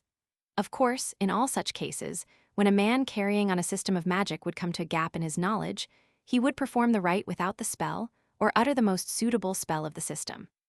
Thus here, as the stone is thrown in order to reconnoiter whether the Mulikwasi are waiting for them, a spell of the Giarakewa, the spell of the Mulikwasi, might be uttered over the stone. Over the combs, as well as over the herbs on the beach, a Giarakewa spell would be uttered, according to my informants, but probably a different spell from the one spoken originally over the ginger root. Malalakwa, for instance, knows 2 spells of the Giarakewa, both of which are suitable to be spoken over the ginger and over the beach respectively. Then there comes another spell, to be uttered over the libu plant, and in addressing the spider and the bush hen. Malalakwa told me that the same spell would be said in the 3 cases, but neither he nor anyone else among my informants could give me this spell. The magic done in the village, while the shipwrecked men remained in the smoky hut, would be all accompanied by the Leia, ginger, spells. One incident in the above narrative might have struck the reader as contradictory of the general theory of the Mulikwasi belief, that namely, where the narrator declares that the party on the beach have to wait till nightfall before they enter the village. The general belief expressed in all the Mulikwasi legends, as well as in the taboos of the Kago, is that the witches are really dangerous only at night, when they can see and hear better. Such contradictions, as I have said, are often met in native belief, and in this, by the way, the savages do not differ from ourselves. My informant, from whom I had this version, simply said that such was the rule and the custom, and that they had to wait till night. In another account, on the other hand, I was told that the party must proceed to the village immediately after having performed the several rites on the beach, whether night or day. There also arises the main question, regarding this narrative to which allusion has been made already, namely, how far does it represent the normal behavior in shipwreck, and how far is it a sort of standardized myth? There is no doubt that shipwreck in these seas, surrounded in many parts by islands, is not unlikely to end by the parties being saved. This again would result in some such explanation as that contained in our narrative. Naturally, I tried to record all the actual cases of shipwreck within the natives' memory. Some 2 generations ago, one of the chiefs of Americana, named Numakala, perished at sea, and with him all his crew. A canoe of another eastern Trobriand village, Tilikawa, was blown far north and stranded in Kakapawa, from where it was sailed back by its crew, when the wind turned to the northwest. Although this canoe was not actually shipwrecked, its salvation is credited to Kagou magic and to the kind fish, Iraviaka. A very intelligent informant of mine explained this point of view in answer to some of my cavillings. If this canoe had been wrecked, it would have been saved also. A party from Mayua, Woodlark Island, were saved on the shore of Baiwa. In the south of the island, several cases are on record where canoes were wrecked and saved in the D'Entrecasteaux Islands or in the Amphletes. Once the whole crew were eaten by cannibals, getting ashore in a hostile district of Ferguson Island, and one man only escaped and ran along the shore, southeastwards towards Dabu. Thus there is a certain amount of historical evidence for the saving power of the magic, and the mixture of fanciful and real elements makes our story a good example of what could be called standardized or universalized myth, that is, a myth referring not to one historical event, but to a type of occurrence happening universally. 5. Let us now give the text of the remaining spells which belong to the above narrative, but have not been adduced there, so as not to spoil its flow. First of all there is the Kateria spell, that which the Tallywaga, drifting alongside his crew on the detached canoe float, intones in a loud, slow voice in order to attract the Araviaka. Kateria spell. I shall lie down in my house, a big house. I shall sharpen my ear, I shall hear the roaring of the sea, it foams up, it makes a noise. At the bottom of Kasubi, come, lift me, take me, bring me to the top of Nabanabwana beach. Then comes a sentence with mythological allusions, which I could not succeed in translating. After that follows the main part of the spell. The Sayuseu fish shall lift me up. My child, the Sayuseu shall lift me up. My child's things, the Sayuseu shall lift me up. My basket, etc., my lime pot, etc., my lime spoon, etc., my house, etc., repeating the words, the Sayuseu fish shall lift me up, with various expressions describing the Tallywaga's equipment as well as his child, presumably a member of the shipwrecked crew. There is no end part to this spell, as it was given to me. Only the beginning is repeated after the main part. It is not impossible that Malinowski himself, my informant, did not know the spell to the end. Such magic, once learnt by a native, never used, and recited perhaps once a year during a mortuary ceremony, or occasionally in order to show off, is easily forgotten. There is a marked difference between the vacillating and uncertain way in which such spells are produced by informants, and the wonderful precision and the easy flow with which, for example, the spells, year after year performed in public, will trip off the tongue of the garden magician. I cannot give a correct commentary to the mythological names Kasubi and Nabanabwana in the first part of the spell. What this part means, whether the reclining individual who hears the noises of the sea is the magician, or whether it represents the sensations of the fish who hears the calling for help, I could not make out. The meaning of the middle part is plain, however. Sayuseu is another name for Araviaka, indeed, its magical name used only in spells, and not when speaking of it in ordinary conversations. The other formula to be given here is the other Giorakewa spell, which would be used in spitting the ginger on the beach after rescue, and also in medicating the herbs, which will be put on the beach and beaten with a stone. This spell is associated with the myth of the origin of Kego, which must be related here to make the formula clear. Near the beginning of time, there lived in Kweyawata, one of the Marshall Bennets, a family strange to our ideas of family life, but quite natural in the world of Kiriwinian mythology. It consisted of a man, Kaletedu, his sister, Isnadoga, and the youngest brother, a dog, Tokilabwidoga. Like other mythological personages, their names suggest that originally they must have conveyed some sort of description. Doga means the curved, almost circular, boar's tusk used as ornament. The name of the canine member of the family might mean something like man with circular tusks in his head, and his sister's name, woman ornamented with doga. The eldest brother has in his name the word tedu, which signifies the staple food, small yams of natives, and a verb kale, signifying to put on ornaments. Not much profit, however, can be deduced from this etymology, as far as I can see, for the interpretation of this myth. I shall quote in a literal translation the short version of this myth, as I obtained it first, when the information was volunteered to me by Malinowski in Aburaku. Myth of Tokilabwidoga. They live in Kweyawata. One day Kaliteta goes to fish, gets into a small canoe, Kiwu. Behind him swims the dog. He comes to Digumenu. They fish with the older brother. They catch fish. The elder brother paddles. That one again goes behind, returns to Kweyawata. They died, came Madokai. He learned the Kego, the inside of Tokilabwidoga. The name of their mother, the mother of Tokilabwidoga, is Tabanegu. This little fragment gives a good idea of what the first version is, even of so well-fixed a piece of narrative as a myth. It has to be supplemented by inquiries as to the motives of the behavior of the various personages, as to the relations of one event to the other. Thus, further questions revealed that the elder brother refused to take the dog with him on this fishing expedition. Tokilabwidoga then determined to go all the same and swam to Digumenu, following the canoe of his brother. This latter was astonished to see him, but nonetheless they went to work together. In fishing, the dog was more successful than his brother, and thus aroused his jealousy. The man then refused to take him back. Tokilabwedoga then jumped into the water, and again swam and arrived safely in Quayawada. The point of the story lies in the fact that the dog was able to do the swimming because he knew the Kago, otherwise the sharks, Muliquasi, or other evil things would have eaten him. He got it from his mother, the Lady Tabanegu, who could teach him this magic because she was a Muliquasi herself.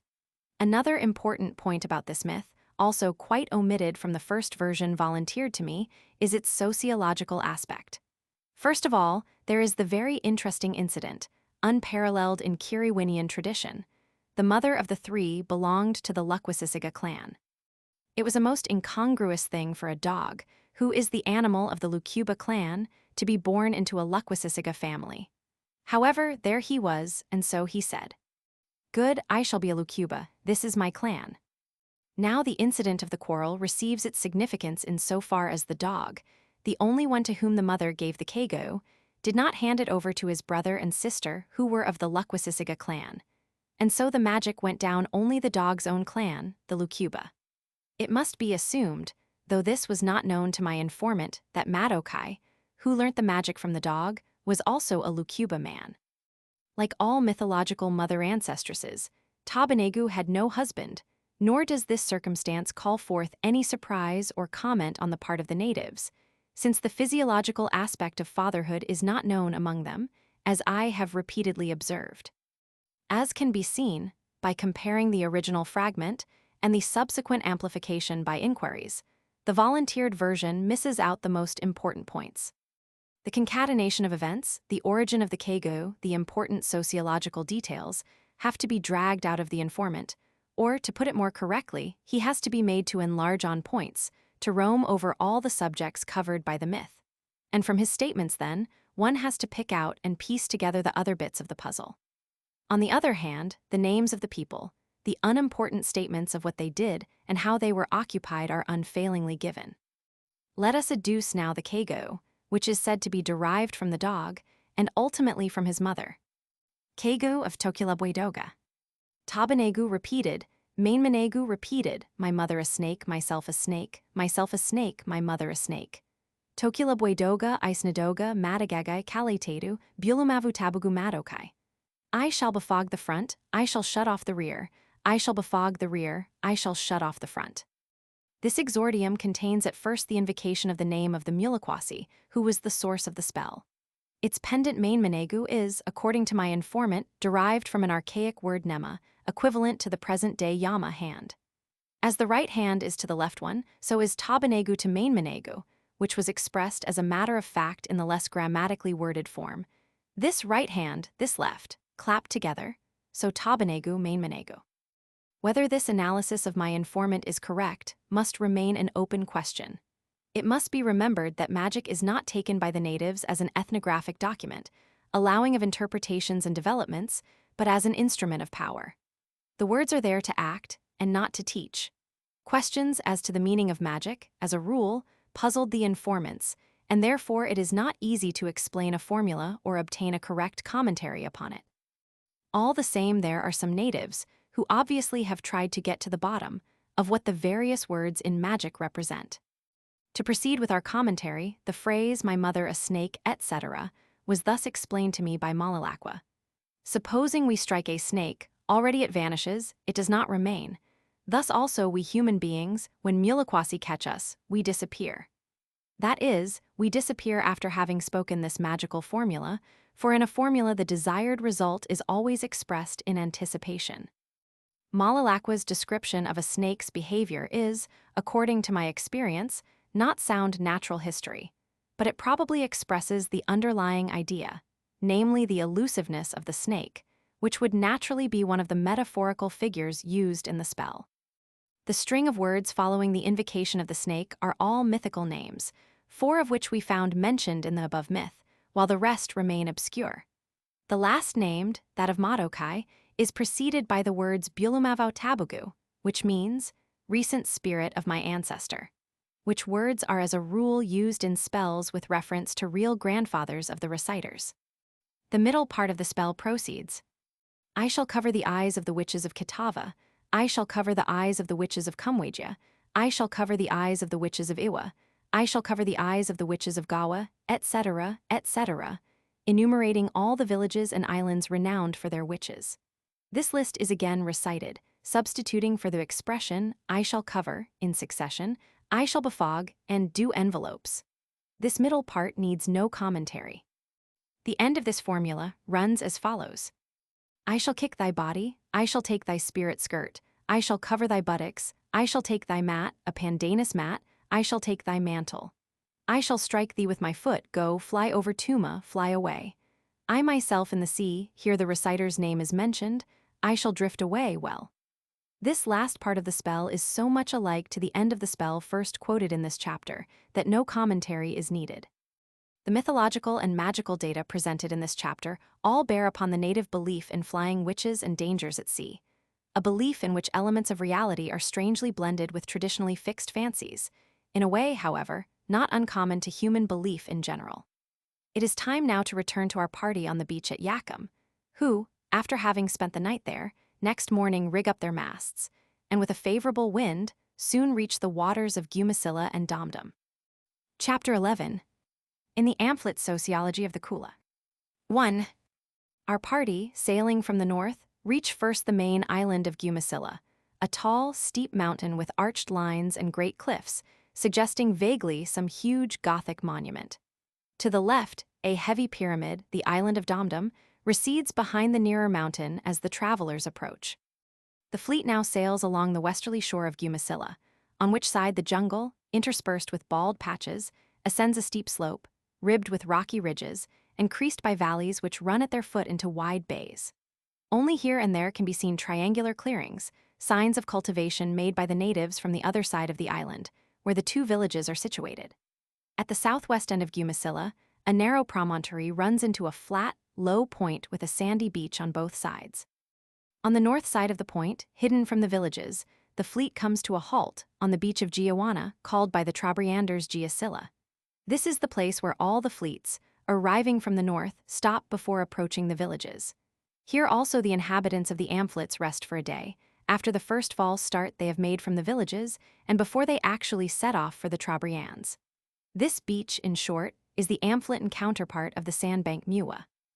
It was also here that I surprised the Gumasillan canoes on a full moon night, in March 1918, after they had started to join the Uvalaku expedition to Siniketa.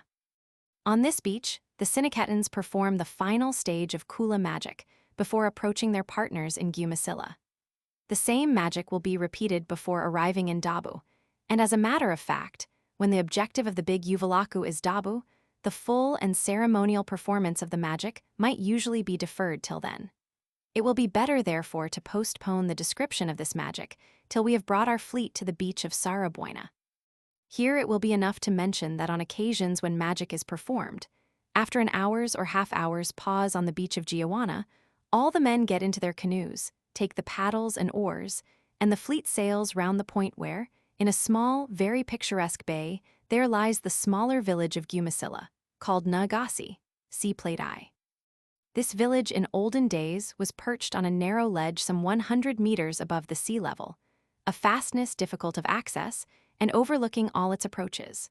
Now, after the white man's influence has rendered unnecessary all precautions against raiding parties, the village has come down to the narrow strip of foreshore, a bridge between the sea and a small swamp formed at the foot of the hill. Some of the canoes will come to this beach, the others will sail further, under a precipitous black rock of some 150 meters high and 300 meters wide. See Plate Roman 42.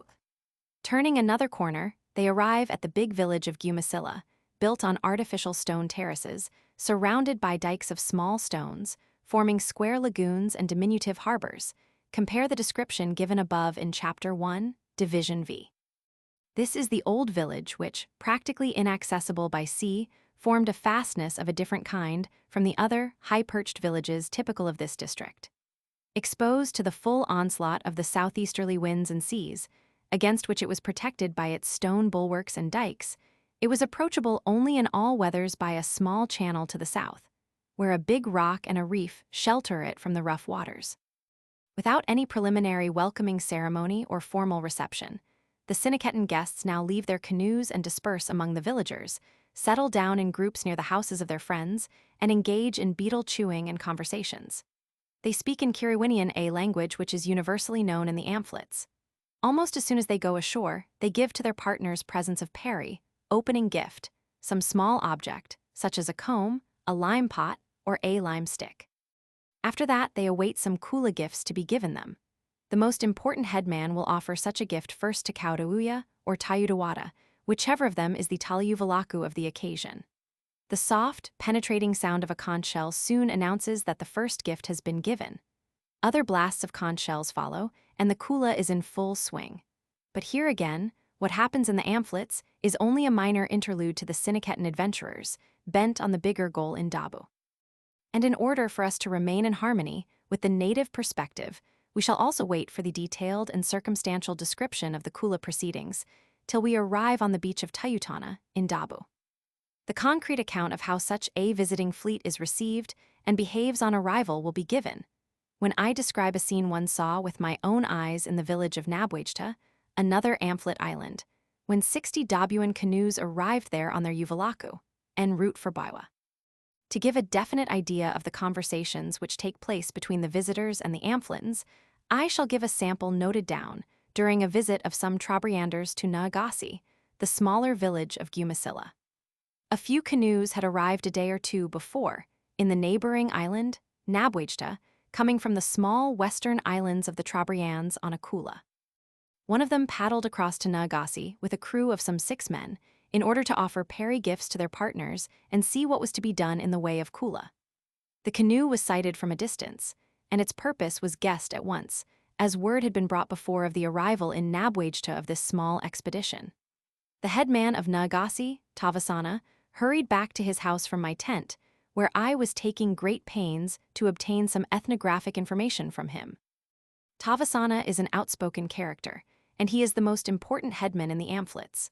I am not using the word chief, for in the Amphlids, as I have said, the natives do not observe either the court ceremonial with crouching and bending, nor do the headmen have any power or economic influence, at all comparable with those of the Trobriands. Yet, although I came from the Trobriands, I was struck by the authoritative tone used and the amount of influence evidently wielded by Tavasana. This is partly due undoubtedly to the lack of white man's interference, which has so undermined native authority and morality in the Trobriands, whereas the Amphlids have so far escaped to a large extent missionary teaching and government law and order. On the other hand, however, the very narrow sphere of his powers, the authority over a small village, consolidates the headman's influence. The oldest and the most aristocratic by descent of all the headmen, he is their acknowledged Dien. In order to receive his visitors, he went to the beach in front of his house and sat there on a log, looking impassively over the sea. When the Trobrianders arrived, each man took a gift and went to his partner's house. The chief did not rise to meet them, nor did they come in a body to greet him. The Taliwaga came towards the place where Tavasana was sitting. He carried a bundle of taro and a piece of gyuga, objects of small value, such as combs, lime pots, etc. These he laid down near the seated headman, who, however, took no notice of it. A small boy, a grandchild of Tavasana, I think, took up the gifts and put them into his house. Then, without having yet exchanged a word, the Taliwaga sat down on the platform next to Tavasana. Under a shady tree, which spread its branches like a canopy above the bleached canoe, the men formed a picturesque group sitting cross-legged on the platform. Beside the slim, youthful figure of the Kajuwaga man, the old Tavasana, with his big, roughly carved features, with his large aquiline nose sticking out from under an enormous turban-like wig, looked like an old gnome. At first exchanging merely a word or two, soon they dropped into more animated conversation, and when other villagers and the rest of the visitors joined them, the talk became general. As they spoke in Kiriwinian, I was able to jot down the beginning of their conversation. Tavasana asked, "Where have you anchored?" "In Nabwejta." "When did you come?" "Yesterday." "From where did you start on the last day before arriving?" "From Gabuana." "When?" "The day before yesterday." "What wind?" "Started from home with Yavata, wind changed. Arrived on sandbank Gabuana, we slept. So-and-so made wind magic, wind changed again, good wind." Then Tavasana asked the visitors about one of the chiefs from the island of Kalula, to the west of Kiriwina, and when he was going to give him a big pair of mwali. The man answered they do not know, to their knowledge that chief has no big mwali at present. Tavasana became very angry, and in a long harangue, lapsing here and there into the Gumasilla language, he declared that he would never Kula again with that chief, who is a Tapaki mean man, who has owed him for a long time a pair of mwali as yadal, return gift, and who always is slow in making Kula. A string of other accusations about some clay pots given by Tavasana to the same chief, and some pigs promised and never given, were also made by the angry headman. The visitors listened to it with polite assent, uttering here and there some noncommittal remark.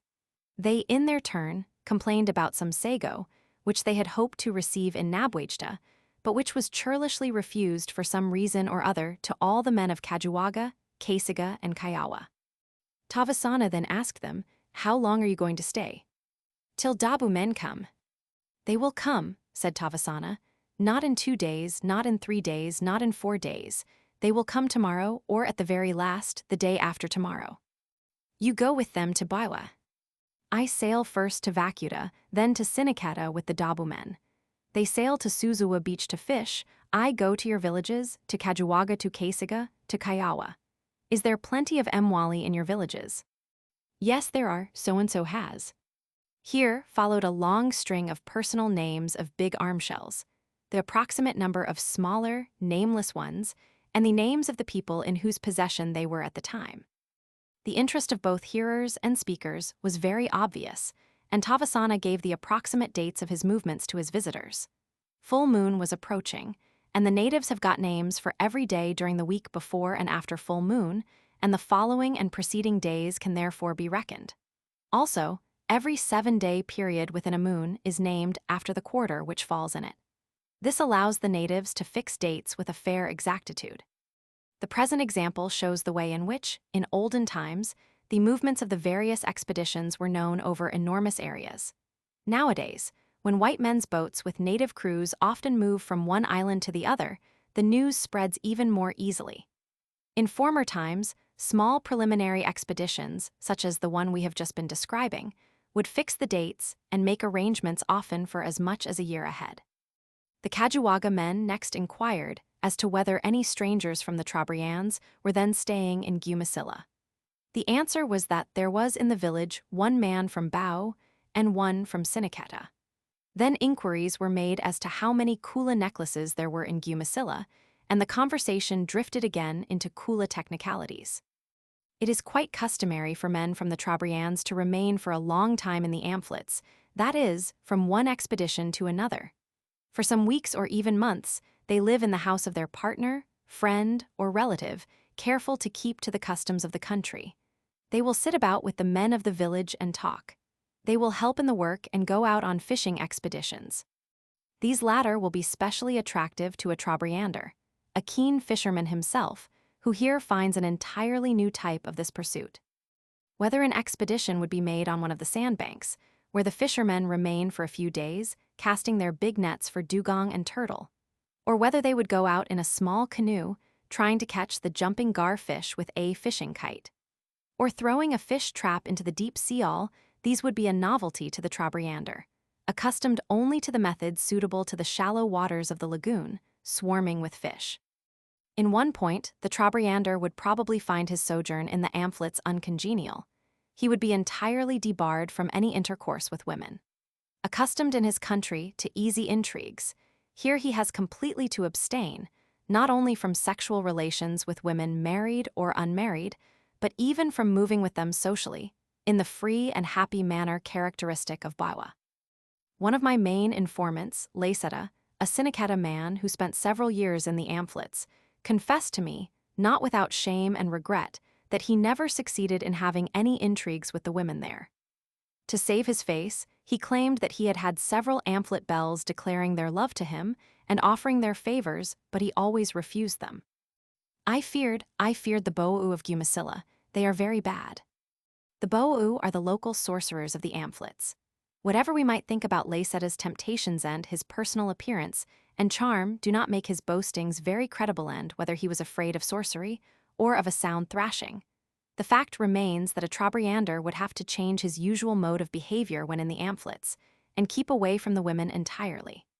When big parties arrive in Gumasilla or Nabwagta, the women run away and camp in the bush till the beach is clear.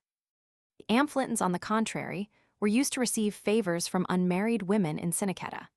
Nowadays, the male inhabitants of that village, always disapproving of the custom, though not to the extent of taking any action, tell the Amphletons that the white man's government has prohibited the men from Gumasilla and Nabwagta to have sexual relations in Siniketa. One of the very few occasions when the men from the Amphlets showed any interest in talking to me was when they asked me whether this was true. The Siniketa men tell us that we will go to jail if we sleep with girls in Siniketa. Would the government put us into jail, in truth?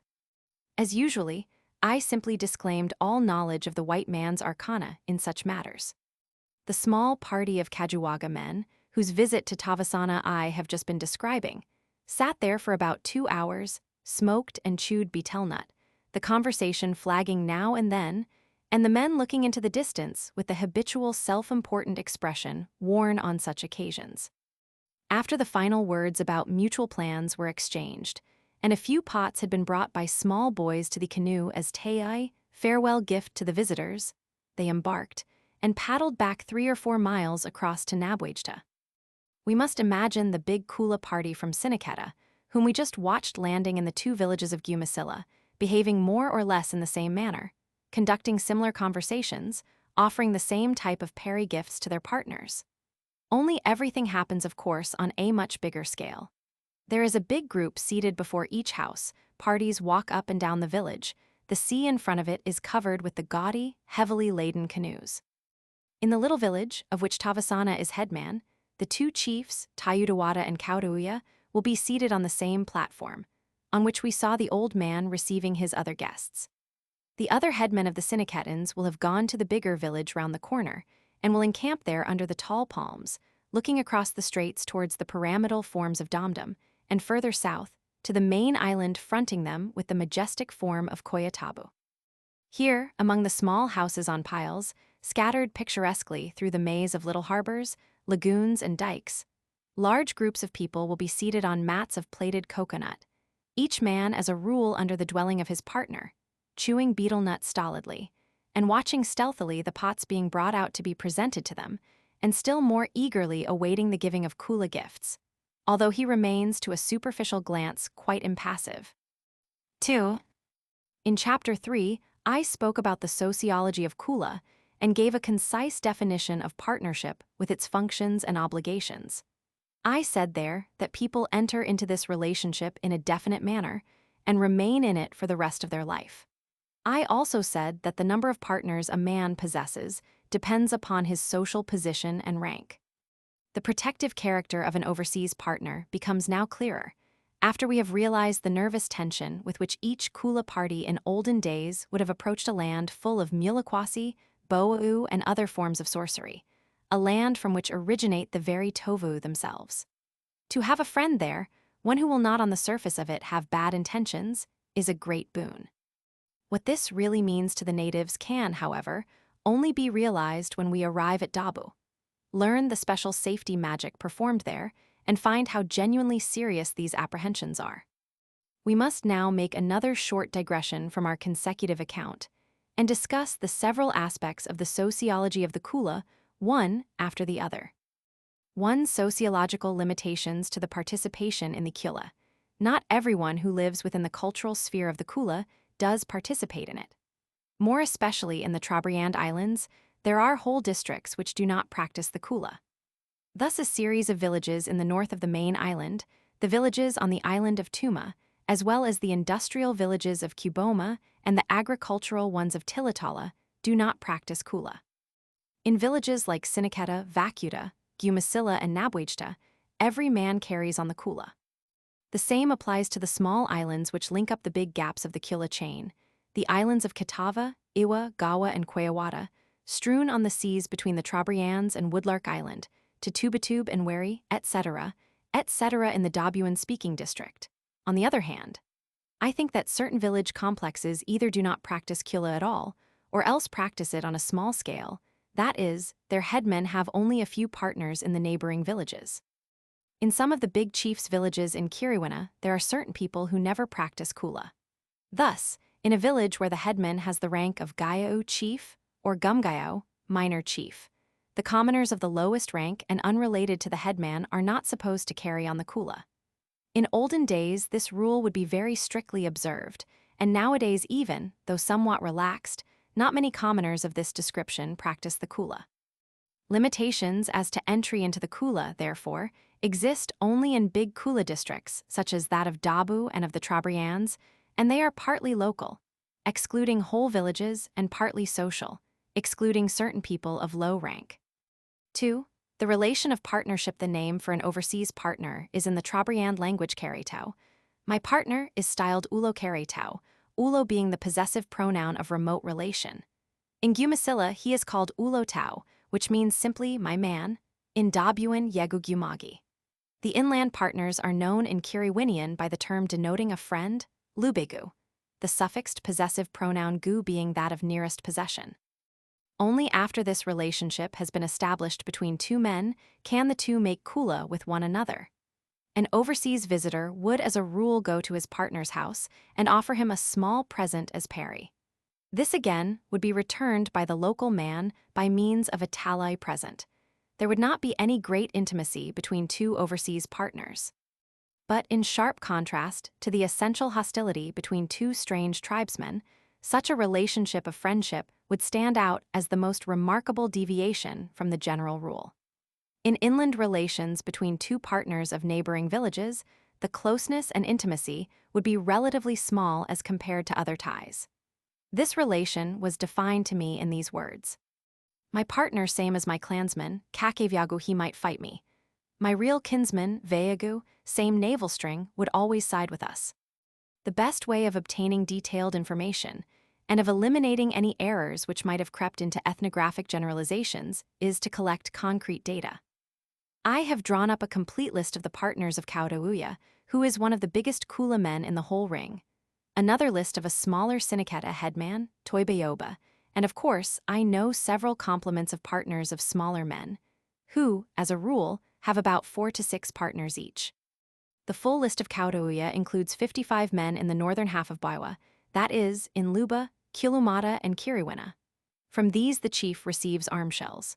To the south, his partners in the southern districts of Baiwa and Vakuta are 23 by number in the Amphlids 11 and 27 in Dabu. Thus we see that the numbers to the south and north almost balance, the southern exceeding the northern by 6.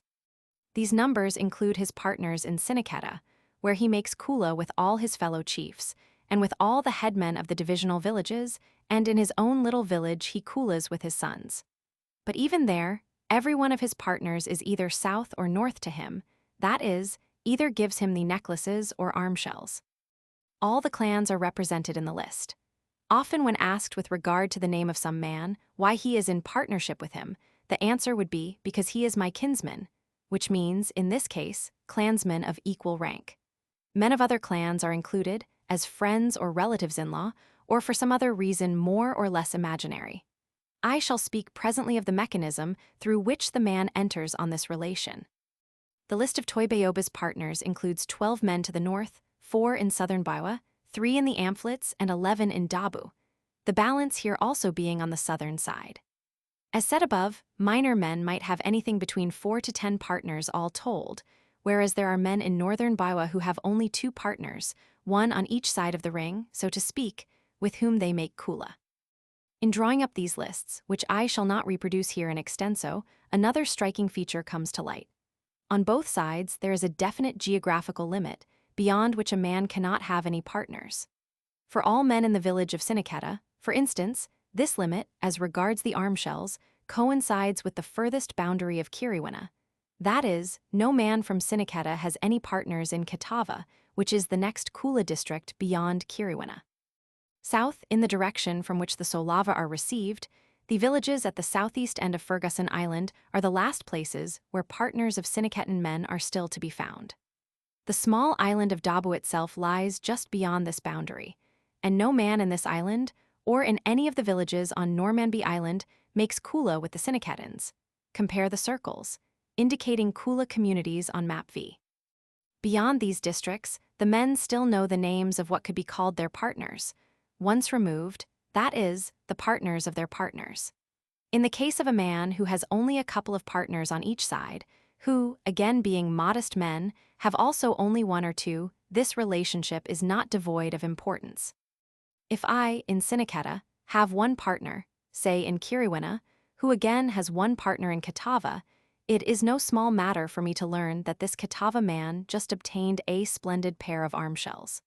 For this means that there is about a quarter of a chance of my receiving these arm shells, on the supposition that the Kitavan and Kiriwinian have two partners, each between whom they can choose in bestowing them. In the case of a big chief like Kaudauya, however, the number of once-removed partners becomes so great that they lose any personal significance for him. Kaudauya has some 25 partners in Kiriwina. Among them Tayalua, the big chief, makes Kula with more than half of all the men in Katava. Some other of Kaudauya's partners in Kiriwina, of lesser rank, yet quite important, also make Kula with a great number, so that probably practically everybody in Katava is Kaudauya's partner once removed. If we were to imagine that on the Kula ring there are many people who have only one partner on each side, then the ring would consist of a large number of closed circuits, on each of which the same articles would constantly pass. Thus if in Kiriwina always Kulas with B in Siniketa, who Kulas with C in Tubatube, who Kulas with D in Murua, who Kulas with E in Katava, who Kulas with A in Kiriwina, then a B, C, D, E, F would form such one strand in the big Kula circuit. If an arm shell got into the hands of one of them, it could never leave this strand.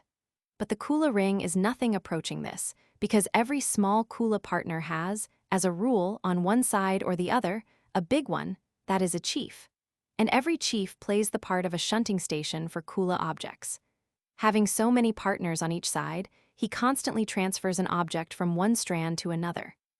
Thus, any article which on its rounds has traveled through the hands of certain men may on its second round come through an entirely different channel. This, of course, supplies a large part of the zest and excitement of the Kilo exchange. The designation of such a partner once removed in the language of Kiriwina is muri. A man will say that such and such a one is my partner once removed, ulo muri. Another expression connected with this relationship is to inquire whose hand has passed on such and such a vega. When Tayalua gives a pair of arm shells to Kaudauya, this latter will ask, Avail Yamala, whose hand? The answer is Yamala Piwade, the hand of Piwade. And as a rule, more or less the following conversation will ensue. Who gave this pair of arm shells to Piwade? How long were they kept by a man in the island of Yaguma and then distributed on the occasion of a Sai feast, when they had been the last time in Baiwa? Etc., etc. 3. Entering the Kula relationship. In order to become a practicing member of the Kula, a man must have passed the stage of adolescence. He must have the status and rank required, that is, in such villages where this condition is demanded. He must know the magic of the Kula. And last, not least, he must be in possession of a piece of vega. The membership, with all its concomitant implications, may be received from the father, who teaches his son the magic, gives him a piece of vega, and provides him with a partner, very often in his own person. Supposing one of the sons of Kaudauya has reached the stage where a lad may begin to Kula. The chief will have been teaching him the spells for some time already. Moreover, the lad, who from childhood has taken part in overseas expeditions, has many a time seen the rites performed and heard the spells uttered. When the time is ripe, Kaudauya, having the conch shell blown and with all due formalities, presents a solava to his son. This latter, soon afterwards, goes somewhere north. Perhaps he goes only to one of the neighboring villages within Siniketa. Perhaps he accompanies his father on a visit as far north as Americana, and in any case he makes Kula either with one of his father's friends and partners or with a special friend of his own. Thus, at one stroke, the lad is equipped with magic, vega, and two partners, one of whom is his father. His northern partner will give him in due course an arm shell, and this he will probably offer to his father. The transactions once started continue. His father soon gives him another vega, which he may Kula with the same northern partner, or he may try to establish another partnership. The next Mwali arm shells he receives from the north, he will probably give to another partner in the south, and thus establish a new relationship. A chief's son, who is always a commoner himself. Since the chief cannot marry within his own subclan and the son has the status of his mother, would not multiply his partners beyond the limit numerically given by the above-mentioned partners of Toibayoba. Not everyone, however, is as fortunate as to be the son of a chief, which in the Trobriands is, on the whole, one of the most enviable positions, since it confers many privileges and entails no special responsibilities. A young chief himself would have to pay substantially for establishing his position in the Kula, for a chief is always the son of a woman of high rank, and the nephew of a chief, though his father may be a commoner of small influence only. In any case, his maternal uncle will expect from him some Pokala offerings by installment, in payment for magic, vega, and finally for a leading position in the Kula. The young chief would marry, and thus acquire wealth within limits, and with this he would have to give presents to his maternal uncle, who in turn would introduce him into the Kula, exactly as a chief does his son, only not disinterestedly. A commoner enters into the Kula like a chief, with the only exception that everything is on a smaller scale, the amount of the Pokala which he gives to his maternal uncle, the vega which he receives, and the number of partners with whom he kulas. When a man gives to another a piece of vega, of the Kula kind, but not as a kila exchange but as a gift, let us say as Yulo, gift in repayment for the harvest supply offerings, see above, chapter 6, division Roman 6, this vega does not leave the Kula ring. The receiver, if he had not been in the Kula yet, enters into it by acquiring the vega, and can then choose his partner and go on with the exchange. There is one important qualification of the statement made at the beginning of this section. I said there that a man entering the killer ring must learn the Mwasila magic. This refers only to those who practice overseas Kula. For people who do only the inland exchange, magic is not necessary, and in fact it is never learned by them. For participation of women in the Kula, as I have said in the general descriptive chapter on the Kula tribes, the position of women among them is by no means characterized by oppression or social insignificance. They have their own sphere of influence, which, in certain cases and in certain tribes, is of great importance. The Kula, however, is essentially a man's type of activity. As mentioned above, in the section between Siniketa and Dabu, women do not sail on the big expeditions. From Kiriwina young, unmarried girls would sail east to Katava, Iwa, and Gawa, and from these islands even old, married women, indeed whole families, come to Kiriwina. But they do not carry on overseas Kula exchange, neither among themselves nor with men. In Kiriwina, some women, notably the chief's wives, are admitted to the honor and privilege of exchanging vega, though in such cases the transactions are done en famille. To take a concrete case, in October or November 1915, Tayalua, the chief of Americana, brought a fine haul of Mwali from Katava. The best pair of these he presented to his veteran wife, Bokyoba, a wife whom he had inherited from his elder brother Numakala. Bokyoba in turn gave the pair, without much delay, to Kadamwasila, the favorite wife of the chief, the mother of 5 sons and 1 daughter. She again gave it to her son, Nemwanagayao, who killed it on to some of his southern partners. Next time he receives a solava necklace, he will give it, not to his father directly, but to his mother, who will hand it over to her senior colleague, and this venerable lady will give it to Tayalua. The whole transaction is evidently a complementary interpolation of the 2 Giavilla, chief's wives, in between the simple transaction of the chief giving the vega to his son. This interpolation gives the women much pleasure and is highly valued by them. In fact, at that time I heard more about that than about all the rest of the exchanges associated with this overseas trip. In southern Bawa, that is in Siniketa and Vacuta, the role of women is similar, but they play besides another part. A man would sometimes send his wife with a Kula gift to his partner in the neighboring village. On some occasions, when he needs vega very badly, as for instance when he is expecting some Uvalaku visitors, his wife may help him to obtain the vega from that partner. For, though this latter might refuse to give it to his Siniketan partner, he would not do so to his wife. It must be added that no sexual motives are associated with it, and that it is only a sort of customary compliment paid to the fair sex.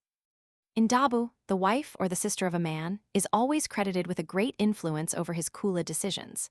Therefore, there is a special form of magic, used by the Siniketans, in order to act on the minds of the Dabuan women. Although, in matters of sex, a Trobriander would have absolutely to keep aloof from Dabuan women, married or unmarried, he would approach them with nice speeches and gifts in matters of Kula. He would reproach an unmarried girl with her brother's conduct towards him. She would then ask for a piece of betel nut. This would be given with some magic spoken over it, and the girl, it is believed, would then influence her brother to Kula with his partner. 3. In the short outline of the Amplet tribe which was given in Chapter 2, Division Roman 4, I called them typical monopolists, both with reference to their economic position and to their character. Monopolists they are in two respects, namely as manufacturers of the wonderful clay pots which form the only supply for the surrounding districts. And in the second place, as a commercial community, situated halfway between the populous country of Dabu, with its rich gardens and coconut plantations, on the one hand, and the Trobriands, the main industrial community in eastern New Guinea, on the other. The expression monopolists must, however, be correctly understood. The Amplets are not a center of commercial middlemen, constantly busy importing and exporting desirable utilities. Only about once or twice a year, a big expedition comes to their islands, and every few months they themselves will sail southeast or north and again receive visits from smaller expeditions from one of the neighbors or the other. It is through just such small expeditions that they collect a relatively considerable amount of utilities from all surrounding districts, and these they can give to such visitors as need and desire them. Nor would they impose high prices on any such exchange, but they are certainly considered less liberal, less ready to give or to trade, and always on the lookout for higher return gifts and extras.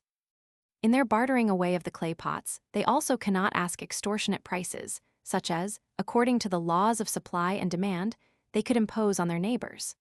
For no more than any other natives can they run counter to customary rules, which regulate this exchange as much as all others. Indeed, considering the great amount of trouble which they have in obtaining the clay, and the high degree of skill necessary to produce the pots, the prices for which they sell them are very low. But here again, their manners over this transaction are distinctly haughty, and they are well aware of their value as potters and distributors of pots to the other natives. A few more words must be said about their pot-making industry, as well as about the trade in these islands. The natives of the Amplets are exclusive manufacturers of pottery within a wide radius. They are the only purveyors to the Trobrianders, to the inhabitants of the Marshall Bennett Islands, and also, I believe, all the clay pots in Woodlark come from the Amplets. To the south, they export their pots to Dabu, Da'u, and further south as far as Milne Bay.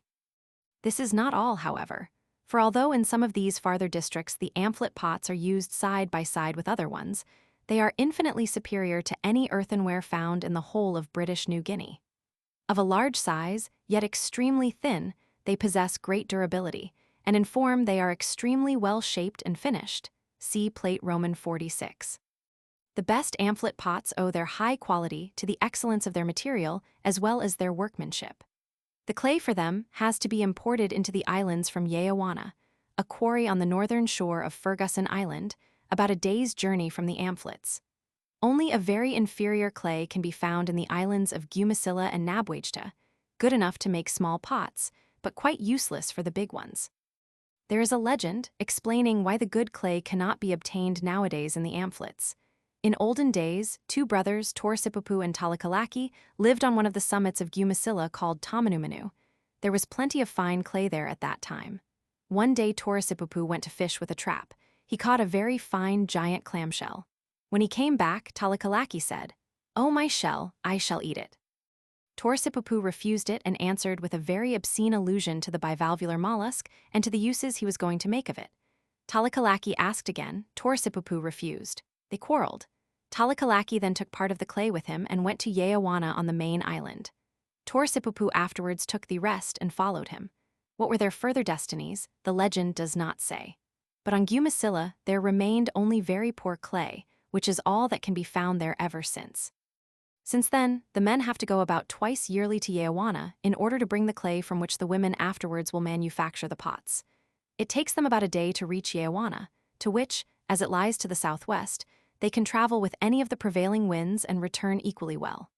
They remain for a couple of days there, digging the clay, drying it, and filling a few vataga baskets with it. I estimate that each canoe carries about 2-ton weight on its return journey. This will last the women for half a year's production. The pale, straw-colored clay is kept under the houses in big troughs made of sides of discarded canoes. In olden days, before the white man's advent, the conditions were a little more complicated. Only one island, Quataudo, being on friendly terms with the natives, had the freedom of the northern shore. Whether the other islands used also to fetch the clay from there, doing so armed and ready for attack, or whether they used to acquire the clay by barter from Quataudo, I could not definitely establish.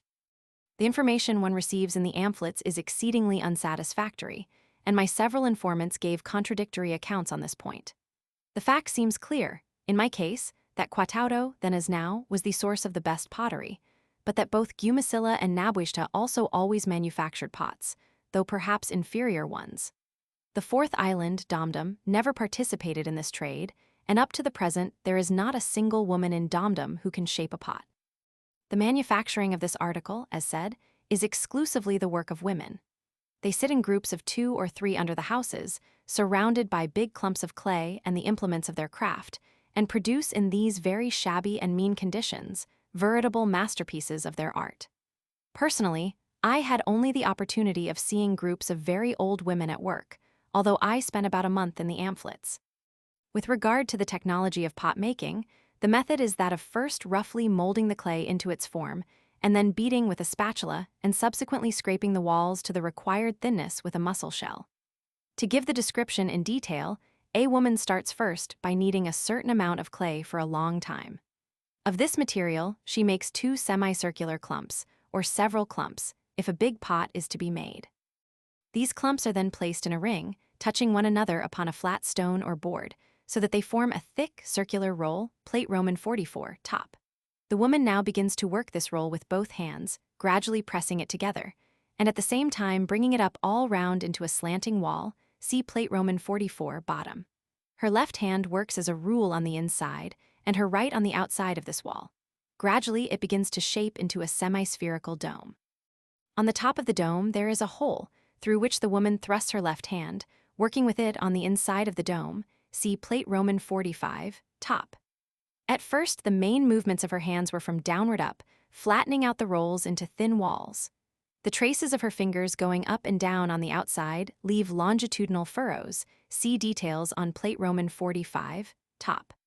Towards the end of this stage, her hands move round and round, leaving concentric, horizontal marks on the dome. This is continued until the pot has assumed a good curvature all round. It seems almost a miracle to see how, in a relatively short time, out of this, after all brittle material, and with no implements whatever, a woman will shape a practically faultless hemisphere, often up to a meter in diameter.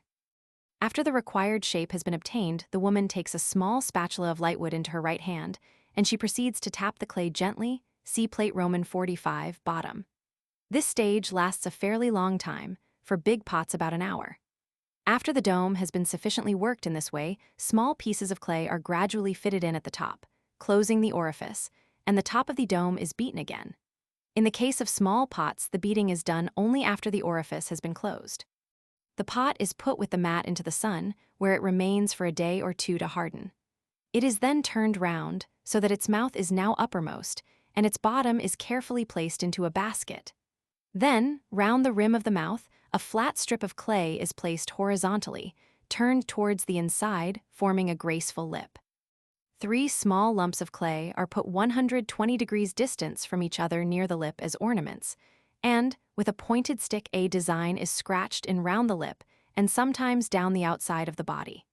In this state, the pot is again left in the sun for some length of time. After it has sufficiently hardened to be handled with safety, though it must be done with the utmost care, it is placed on some dried sticks, mouth downwards, supported by stones put between the sticks. It is surrounded with twigs and pieces of wood on its outside. Fire is kindled, the sticks below bake it from the inside, and those from above on the outside.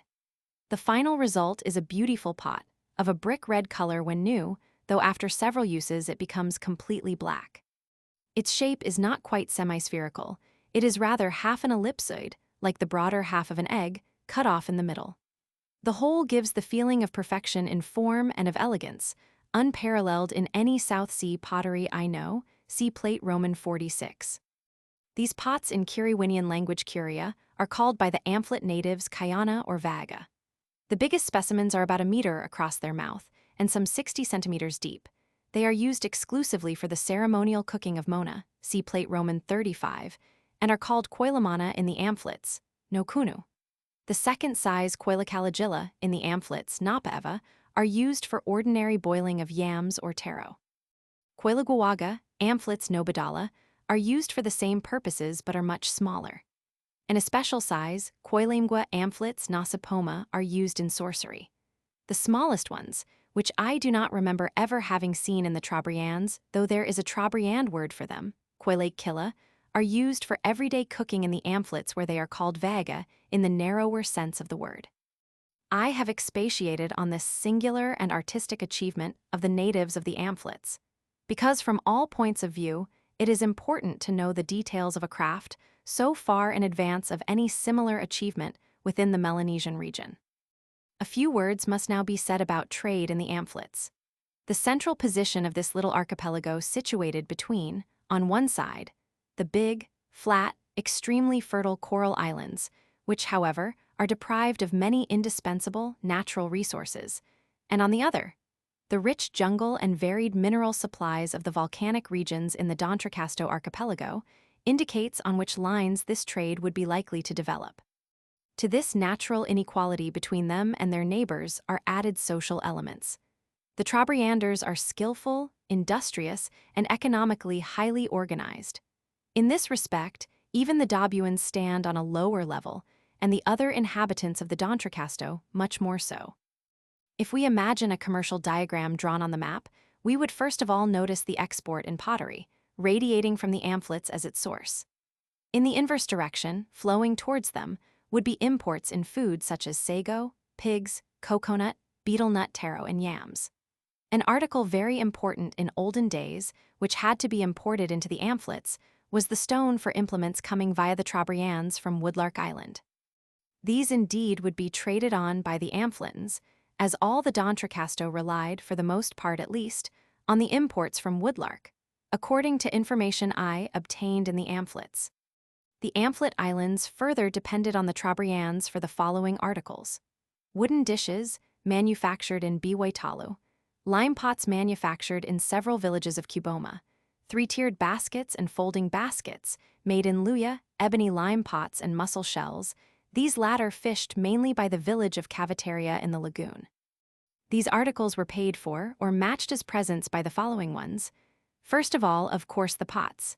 Secondly, turtle shell earrings, special nose sticks, red ochre, pumice stone, and obsidian, all of these obtainable locally. Further, the natives of the Amphletes procured on Ferguson Island, for the Trobrianders, wild banana seeds used for necklaces, strips of rattan used as belts and for lashing, feathers of the cassowary and red parrot used for dancing decorations, plaited fiber belts, bamboo, and barbed spears. It may be added that in olden days, the natives in the Amphletes would not sail freely to all the places on the main island. Each Amphlete village community had a district on the mainland, with which they were on friendly terms and with which they could trade without incurring any danger. Thus, as said above, only the village of Quataudo, in the southernmost inhabited Amphlete island, was free to go unmolested to the district round Yeawana, from whence they obtained the pale yellow clay, so excellent for pottery. The natives of Nabwagta had a few villages eastwards from Yeawana to deal with, and those of Gumasilla went further east still. Domdom natives were never great traders or sailors. The trading conditions in the islands were further complicated by the constant internal quarrels and warfare between the districts. Quataudo and Domdom on the one side, Gumasilla and Nabwagta on the other were allies, and between these two factions there was a constant, smoldering hostility, preventing any development of friendly commercial intercourse, and breaking out now and then into open warfare. This was the reason why the villages were all perched on high, inaccessible ledges, or, like Gumasilla, were built so as to be protected by the sea and reefs from attack. The influence of the surrounding great districts, that is, of the Trobriands and of Dabu upon the Amphletes neither was nor is merely commercial. from the limited linguistic material collected in the pamphlets, I can only say that their language is related both to that of the Trobriands and of Dabu. Their social organization resembles closely that of the Trobrianders with the exception of chieftainship, which is lacking in the pamphlets. In their beliefs as to sorcery, spirits, etc., they seem to be more akin to the Dabuans than to the Trobrianders. Their canoe magic has come from the Trobriands, but the art of building their canoes is that of Dabu, which, as we have seen before, is also the one adopted by the Trobrianders. The magic of the Kula, known in the pamphlets, is partly adopted from the Trobriands and partly from Dabu. There is only one indigenous system of magic which originated in the islands. Long ago there lived a man of the Malasi clan who had his abode in the rock of Selawea, which stands out of the jungle above the big village of Gumasilla.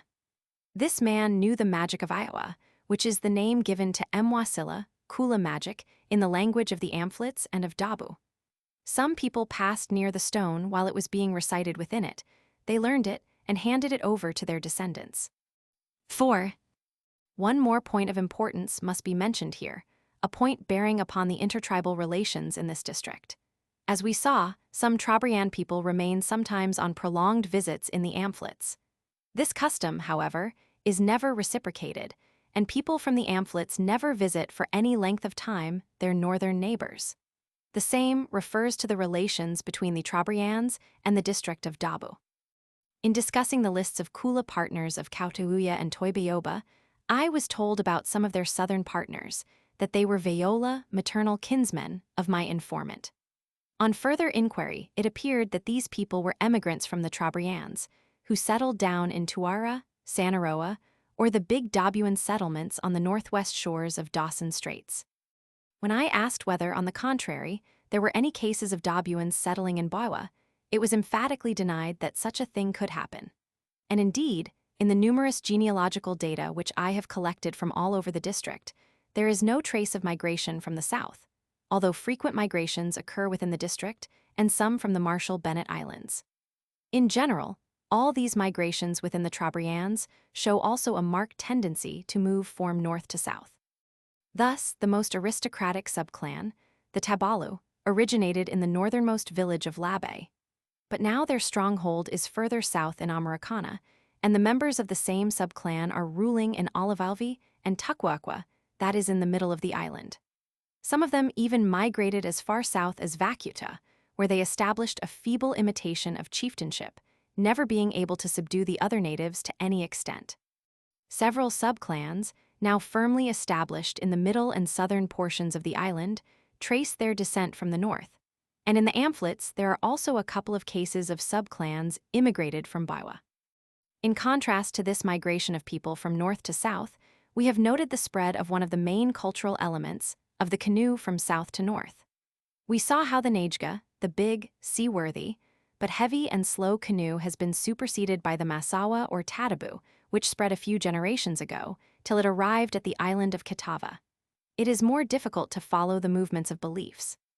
But I have reason to assume that beliefs in sorcery, more especially in the Mulikwasi and Tovu, move from south to north. In the next chapter, we shall return to our Siniketan expedition in order to move them for a short distance along their route into the first settlements of the Dabu-speaking people. These places will suggest a new theme for a lengthy digression, this time into the mythological subjects and legends connected with the Kula. Chapter 12. In Tuara and Sanaroa mythology of the Kula. 1. At daybreak the party leave the pamphlets. This is the stage when the parting gifts, the talai, are given. The clay pots, the several kinds of produce of the islands and of the koya, which had been laid aside the previous day, are now brought to the canoes, see Plate Roman 47. Neither the giver nor the main receiver, the taliwaga, take much notice of the proceedings, great nonchalance about give and take being the correct attitude prescribed by good manners. Children bring the objects, and the junior members of the crew stow them away. The general behavior of the crowds, ashore and in the canoes, is as unostentatious at this moment of parting as it was at the arrival. No more farewells than greetings are spoken or shouted, nor are there any visible or formal signs of grief, or of hope of meeting again, or of any other emotions. The busy, self-absorbed crews push off stolidly, step the mast, set sail, and glide away. They now approach the broad front of Koyatabu, which with a favorable wind, they might reach within 2 hours or so. They probably sail near enough to get a clear view of the big trees standing on the edge of the jungle and of the long waterfall dividing the mountain's flank right down the middle, of the triangular patches under cultivation covered with the vine of yams and big leaves of taro. They could also perceive here and their smoke curling out of the jungle where, hidden under the trees, there lies a village composed of a few miserable huts. Nowadays, these villages have come down to the water's edge in order to supplement their garden yield with fish. In olden days, they were all high up on the slope, and their huts hardly ever visible from the sea. The inhabitants of these small and ramshackle villages are shy and timid, though in olden days they would have been dangerous to the Trobrianders. They speak a language which differs from that of Dabu and is usually called by the natives the Basima talk. There seem to be about 4 or 5 various languages on the island of Ferguson, besides that of Dabu. My acquaintance with the Basima natives is very small, due only to 2 forced landings in their district. They struck me as being physically of a different type from the Dabuans, though this is only an impression. They have got no boats, and do the little sailing they require on small rafts of 3 or 5 logs tied together. Their houses are smaller and less well-made than those in Dabu. Further investigation of these natives would be very interesting, and probably also very difficult, as is always the case when studying very small communities, living at the same time right out of touch with any white man. This land must remain, for the present anyhow, veiled for ourselves, as it also is for the Trobriand natives. For these, indeed, the few attempts which they occasionally made to come into contact with these natives, and the few mishaps which brought them to their shores, were all far from encouraging in results, and only strengthened the traditional superstitious fear of them. Several generations ago, a canoe or 2 from Buraqua, in the island of Kula, made an exploring trip to the district of Gabu, lying in a wide bay under the northwest flank of Koyatabu. The natives of Gabu, receiving them at first with a show of interest, and pretending to enter into commercial relations, afterwards fell on them treacherously and slew the chief Toria and all his companions. This story has become famous, and indeed one of the outstanding historical events of the Trobriands, because Tamakam, the slain chief's younger brother, went to the Koyer of Gabu and killed the headman of one of the villages, avenging thus his brother's death. He then composed a song and a dance which is performed to this day in Kiriwena and has indeed one of the finest melodies in the islands. This is the verbatim account of the story as it was told to me by Tayalua himself, the chief of Americana, who at present owns this Gumagabu dance, his ancestors having acquired it from the descendants of Tamakam by a laga payment. It is a commentary to the song and begins only with the avenging expedition of Tamakam, which is also the theme of the song. The story of Gumagabu. Tamakam got a new waga. He blew the conch shell and went to the koya. He spoke to his mother. That is, before leaving, "My mother, you remain, I shall sail. One conch shell you hear, it will be a conch shell of a necklace. That is, it will be a sign that he has been successful in getting a good Kula necklace. The second conch shell will be the conch shell of the dead man, the sign that I have already carried out my revenge. I shall sail, I shall anchor, I shall sleep. The second day I shall sail, I shall anchor, I shall sleep. The third day I shall anchor in a village having already arrived in the mountain. The fourth day I shall give Perry, the Kanana, the southern foreigner, will come, I shall hit him. The fifth day I shall return. I shall sail fast till night grows on the sea. The next day I shall anchor at Buraqua. You hear the conch shell, you sleep in the house, arise. One blow you hear of the shell, the blow of the boggy necklace. 2 blows you hear, the blow of the dead man. Then the men of Buraqua will say, 2 conch shells, 2 necklaces. Then you come out of the house, you speak. Men of Buraqua, from one side of the village and from the other. Indeed you mocked my son, Tamakam. Your speech was go, carry out thy vendetta in Gabu. The first conch shell is that of the necklace, the second conch shell is that of the dead man. I have spoken. Here ends the speech of Tamakam to his mother. He anchored in the village in the koya. He told his younger brother, "Go, tell the Kanana men these words. Your friend has a sore leg, well, if we together go to the canoe he will give the parry." The younger brother went and spoke those words to the headman of the Kanana. "Some green coconuts, some betel nut, some pig, bring this to us and we shall give you parry. Your arm shells, your big stone blade, your boar's tusk, your whalebone spatula await you in the canoe." "The message for you is that your friend has a sore leg and cannot walk." Says the Kanana man, "Well, let us go." He caught a pig, he collected betel nut, sugar cane, bananas, necklaces, betel pod, he said. "Well, let us go together to the canoe." Po he gives the necklace, Po the pig, then he gave the coconut, the betel nut, the sugar cane, the bananas. Tamakam lay on one side, his leg he wrapped up in a white, soft pandanus mat, before he had spoken to his younger brother. I.e., he gave him this instruction also, when he sent him to meet the people of Gabu, "You all come with the Kanana man. Do not remain in the village." Then, after the first gifts were exchanged, the Kanana man stood up in the canoe, his betel pod fell down. Spoke Tamakam, addressing the Kanana man, "My friend, pick up the betel pod." It fell and went down into the canoe. The Kanana man bent down, he took the betel pod. Tamakam saw that the Kanana bent down, he took an axe, and sitting he made a stroke at him. He cut off his neck. Then Tamakam took the head, threw the body into the sea. The head he stuck on a stick of his canoe. They sailed, they arrived in their village. He caught a pig, prepared a taro pudding, cut sugar cane, they had a big feast, he invented this song.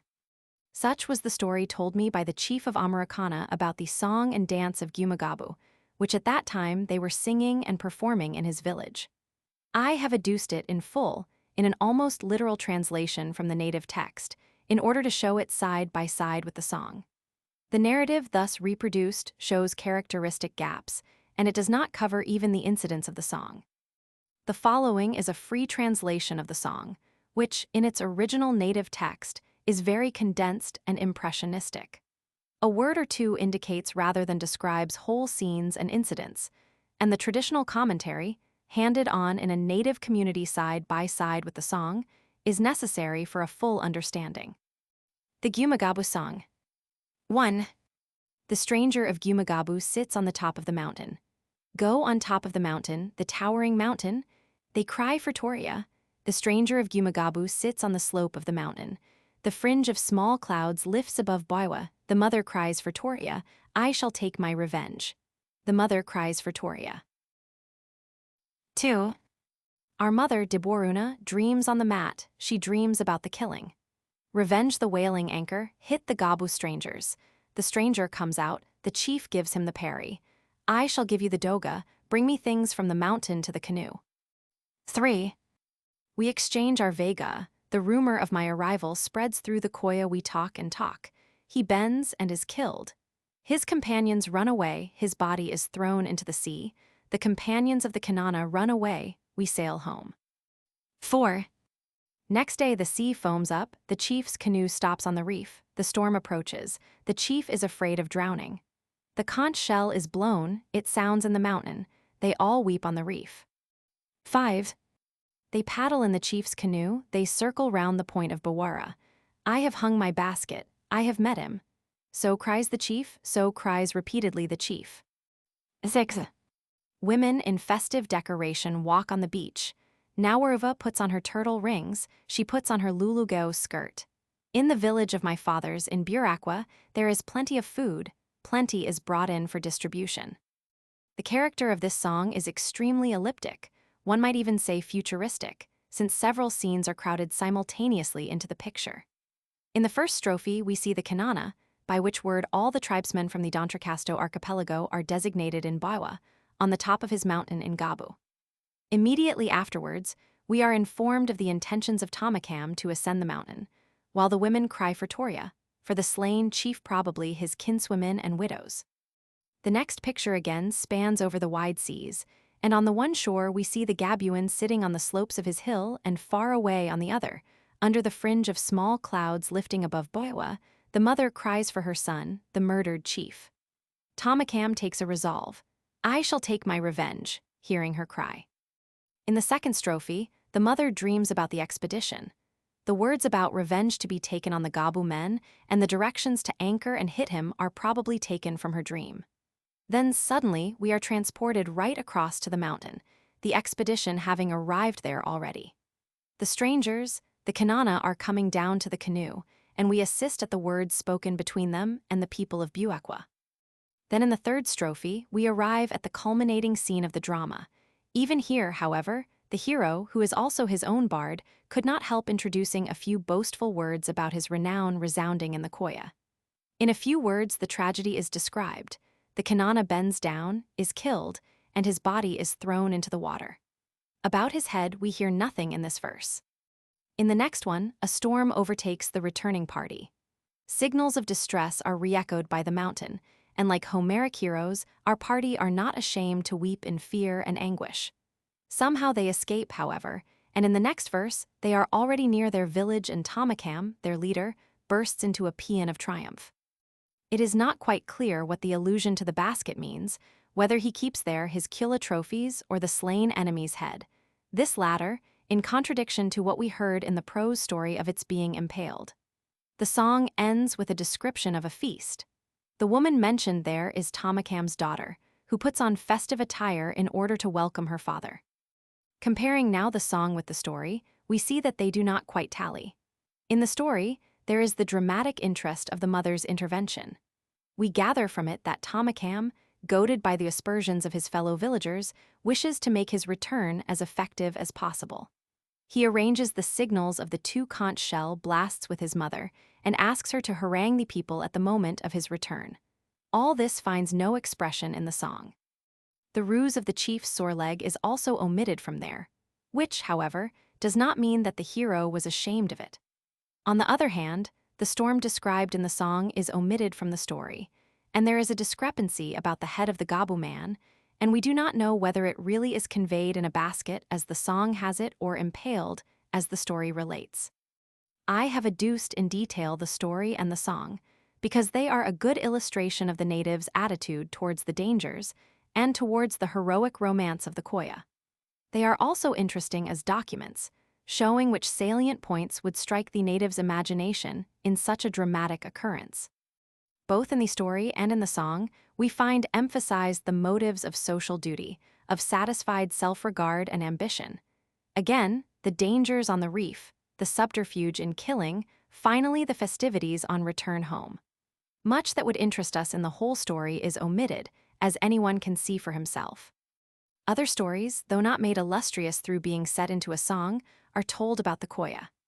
I met myself an old man in the island of Vacuta, who, as a boy, had been captured with a whole party by a village community of Dabu-speaking people on Normanby Island. The men and another small boy of the party were killed and eaten, but some women took pity on him, and he was spared to be brought up amongst them. There is another man, either alive or recently dead in Cavitaria, who had a similar experience in Ferguson Island. Another man called Kula, from the small island of Kiowa in the western Trobriands, was stranded with his crew somewhere in the west of Ferguson Island, but not in the district where they used to trade. His companions were killed and eaten. He was taken alive and kept to fatten for a proximate feast. His host, or rather the host of the feast in which he was going to furnish the piece de resistance, was away inland to invite the guests, while the host's wife went for a moment behind the house, sweeping the ground. Kula jumped up and ran to the shore.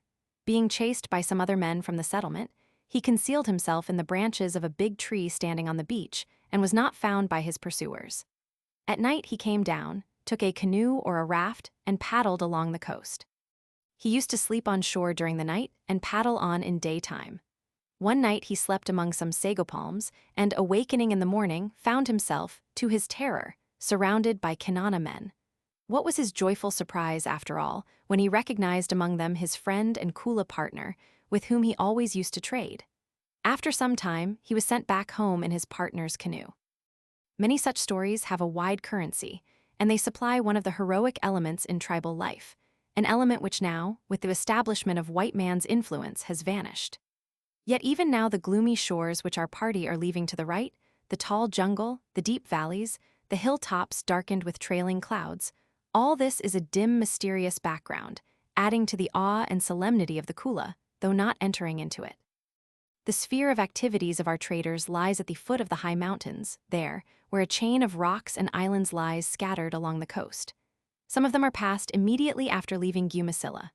Then, after a good distance, a small rock, called Girawea, is met, remarkable for the taboos associated with it. Close behind it, 2 islands, Tuara and Uwama, are separated by a narrow passage, the mythical Straits of Kadamwadu. There is a village on the first mentioned, and the natives of this make gardens on both islands. The village is not very big, it may have some 60 to 80 inhabitants, as it can man 3 canoes for the Kula. It has no commercial or industrial importance, but is notable because of its mythological associations.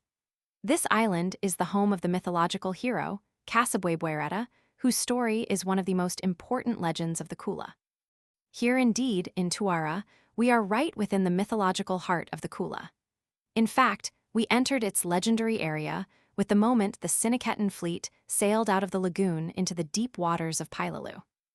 2. Once more we must pause, this time in an attempt to grasp the natives' mental attitude towards the mythological aspect of the Kula. Right through this account, it has been our constant endeavor to realize the vision of the world, as it is reflected in the minds of the natives. The frequent references to the scenery have not been given only to enliven the narrative, or even to enable the reader to visualize the setting of the native customs.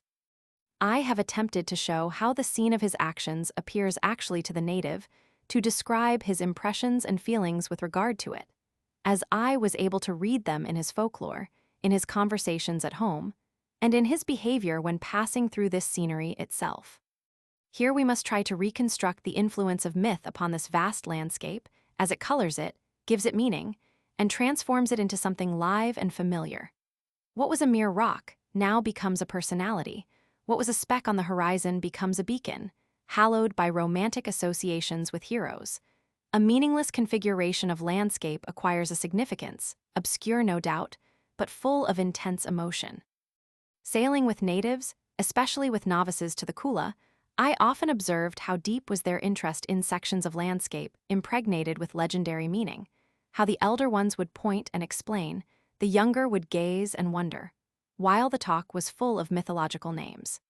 It is the addition of the human interest to the natural features, possessing in themselves less power of appealing to a native man than to us, which makes the difference for him in looking at the scenery. A stone hurled by one of the heroes into the sea after an escaping canoe. A sea passage broken between 2 islands by a magical canoe. Here 2 people turned into rock. They're a petrified waggal. This makes the landscape represent a continuous story, or else the culminating dramatic incident of a familiar legend. This power of transforming the landscape, the visible environment, is one only of the many influences which myth exercises upon the general outlook of the natives.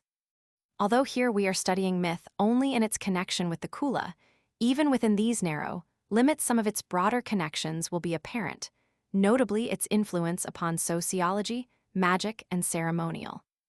The question which presents itself first, in trying to grasp the native outlook on the subject is, what is myth to the natives? How do they conceive and define it? Have they any line of demarcation between the mythical and the actual reality, and if so, how do they draw this line? Their folklore, that is, the verbal tradition, the store of tales, legends, and texts handed on by previous generations, is composed of the following classes. First of all, there is what the natives call libagwo, old talk, but which we would call tradition. Secondly, kukwenbu, fairy tales recited for amusement at definite seasons, and relating avowedly untrue events. Thirdly, wosi, the various songs and vinavina, ditties, chanted at play or under other special circumstances. And last, not least, megwa or yopa, the magical spells. All these classes are strictly distinguished from one another by name, function, social setting, and by certain formal characteristics. This brief outline of the Baiwan folklore in general must suffice here, as we cannot enter into more details, and the only class which interests us in the present connection is the first one, that called libagwo. This, the old talk, the body of ancient tradition, believed to be true, consists on the one hand of historical tales, such as the deeds of past chiefs, exploits in the koya, stories of shipwreck, etc. on the other hand. The libagwo class also contains what the natives call liliu myths, narratives deeply believed by them, held by them in reverence, and exercising an active influence on their conduct and tribal life. Now the natives distinguish definitely between myth and historic account, but this distinction is difficult to formulate and cannot be stated but in a somewhat deliberate manner. First of all, it must be borne in mind that a native would not trouble spontaneously to analyze such distinctions and to put them into words. If an ethnographer succeeded in making the problem clear to an intelligent informant, and I have tried and succeeded in doing this, the native would simply state, We all know that the stories about Tudava, about Kyujiri, about Takasukuna, our Lilyu, our fathers, our Kadata, our maternal uncles told us so, and we always hear these tales. We know them well. We know that there are no other tales besides them, which are Lilyu. Thus, whenever we hear a story, we know whether it is a Lilyu or not.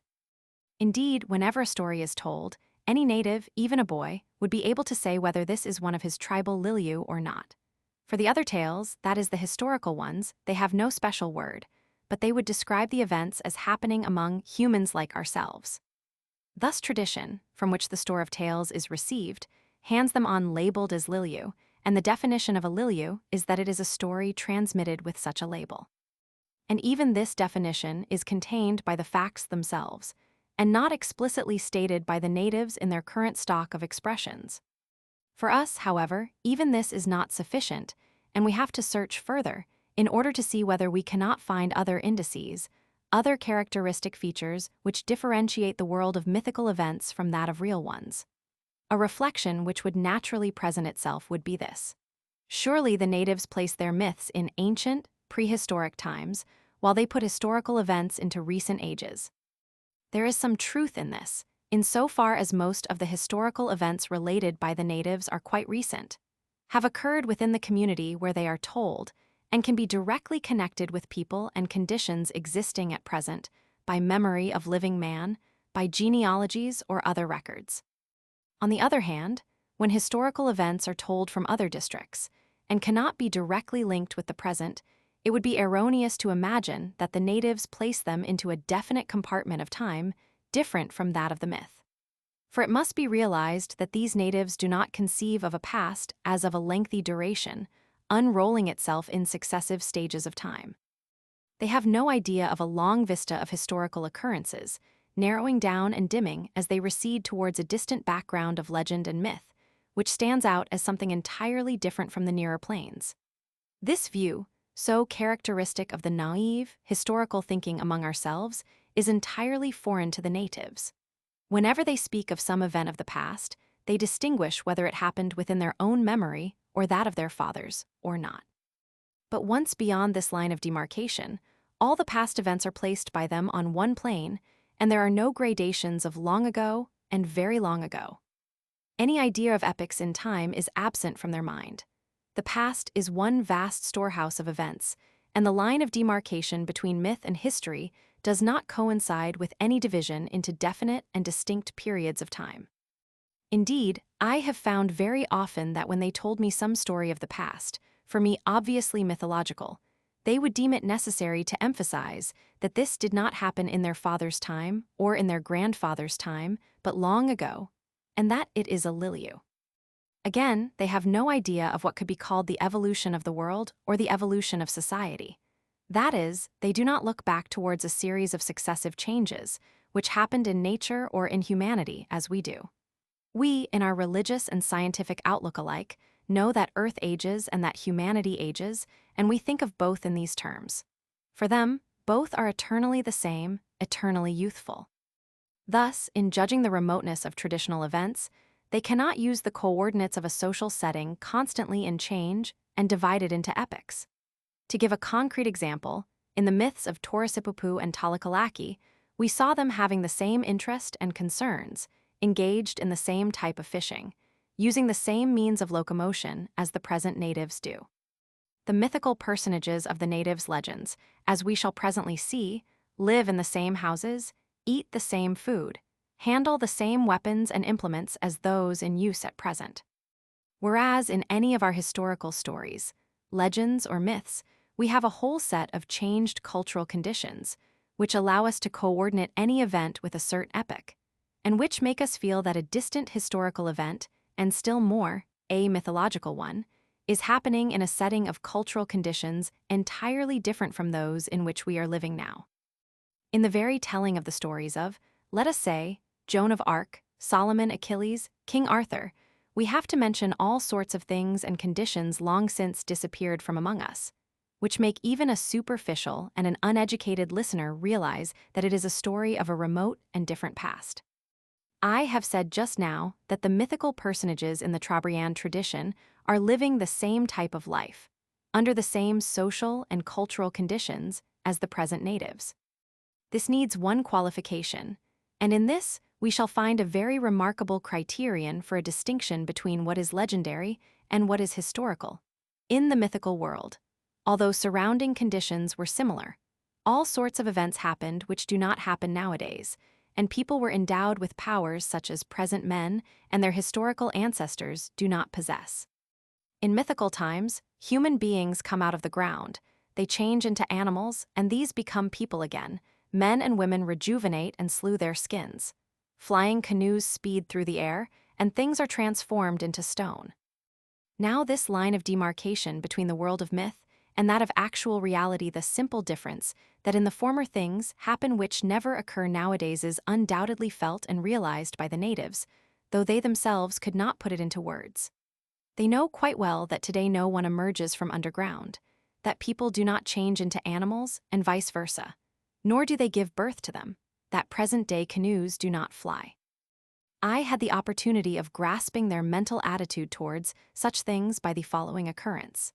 The Fijian missionary teacher in Americana was telling them about white man's flying machines. They inquired from me whether this was true, and when I corroborated the Fijian's report and showed them pictures of aeroplanes in an illustrated paper, they asked me whether this happened nowadays or whether it were a liliu. This circumstance made it clear to me then that the natives would have a tendency, when meeting with an extraordinary and to them supernatural event, either to discard it as untrue or relegate it into the regions of the liliu. This does not mean, however, that the untrue and the mythical are the same or even similar to them. Certain stories told to them they insist on treating as sasopa, lies, and maintain that they are not liliu. For instance, those opposed to missionary teaching will not accept the view that biblical stories told to them are a liliu, but they reject them as sasopa. Many a time did I hear such a conservative native arguing thus: "Our stories about Tadava are true, this is a liliu. If you go to Labe, you can see the cave in which Tadava was born, you can see the beach where he played as a boy. You can see his footmark in a stone at a place in the Rabewag, but where are the traces of Yesukaraizo? Who ever saw any signs of the tales told by the missionary? Indeed, they are not liliu." To sum up, the distinction between the liliu and actual or historical reality is drawn firmly, and there is a definite cleavage between the two. Prima facie, this distinction is based on the fact that all myth is labeled as such and known to be such to all natives. A further distinctive mark of the world of liliu lies in the supernormal supernatural character of certain events which happen in it. The supernatural is believed to be true, and this truth is sanctioned by tradition, and by the various signs and traces left behind by mythical events, more especially by the magical powers handed on by the ancestors who lived in times of liliu. This magical inheritance is no doubt the most palpable link between the present and the mythical past. But this past must not be imagined to form a prehistoric, very distant background, something which preceded a long evolution of mankind. It is rather the past, but extremely near reality, very much alive and true to the natives. As I have just said, there is one point on which the cleavage between myth and present reality, however deep, is bridged over in native ideas. The extraordinary powers which men possess in myths are mostly due to their knowledge of magic. This knowledge is, in many cases, lost, and therefore the powers of doing these marvelous things are either completely gone or else considerably reduced. If the magic could be recovered, men would fly again in their canoes, they could rejuvenate, defy ogres, and perform the many heroic deeds which they did in ancient times. Thus, magic and the powers conferred by it are really the link between mythical tradition and the present day. Myth has crystallized into magical formulae, and magic in its turn bears testimony to the authenticity of myth. Often the main function of myth is to serve as a foundation for a system of magic, and wherever magic forms the backbone of an institution, a myth is also to be found at the base of it. In this perhaps lies the greatest sociological importance of myth, that is, in its action upon institutions through the associated magic. The sociological point of view and the idea of the natives coincide here in a remarkable manner. In this book, we see this exemplified in one concrete case, in that of the relation between the mythology, the magic, and the social institution of the Kula. Thus, we can define myth as a narrative of events which are to the native supernatural, in this sense, that he knows well that today they do not happen. At the same time, he believes deeply that they did happen then. The socially sanctioned narratives of these events, the traces which they left on the surface of the earth, the magic in which they left behind part of their supernatural powers, the social institutions which are associated with the practice of this magical, this brings about the fact that a myth is for the native living actuality, though it has happened long ago and in an order of things when people were endowed with supernatural powers. I have said before that the natives do not possess any historical perspective, that they do not range events except, of course, those of the most recent decades into any successive stages. They also do not classify their myths into any divisions with regard to their antiquity. But in looking at their myths, it becomes at once obvious that they represent events, some of which must have happened prior to others. For there is a group of stories describing the origin of humanity, the emerging of the various social units from underground. Another group of mythical tales gives accounts of how certain important institutions were introduced and how certain customs crystallized. Again, there are myths referring to small changes in culture or to the introduction of new details and minor customs. Broadly speaking, the mythical folklore of the Trobrianders can be divided into three groups referring to three different strata of events. In order to give a general idea of Trobriand mythology, it will be good to give a short characterization of each of these groups. 1. The oldest myths, referring to the origin of human beings, to the sociology of the subclans and villages, to the establishment of permanent relations between this world and the next. These myths describe events which took place just at the moment when the earth began to be peopled from underneath. Humanity existed, somewhere underground, since people emerged from there on the surface of Baiwa in full decoration, equipped with magic, belonging to social divisions, and obeying definite laws and customs.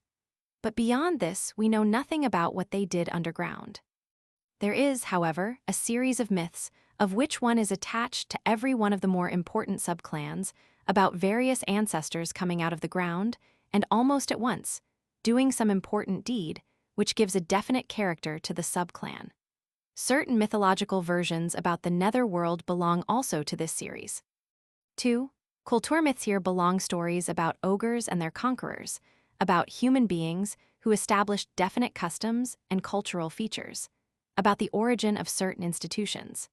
These myths are different from the foregoing ones, insofar as they refer to a time when humanity was already established on the surface of the earth, and when all the social divisions had already assumed a definite character.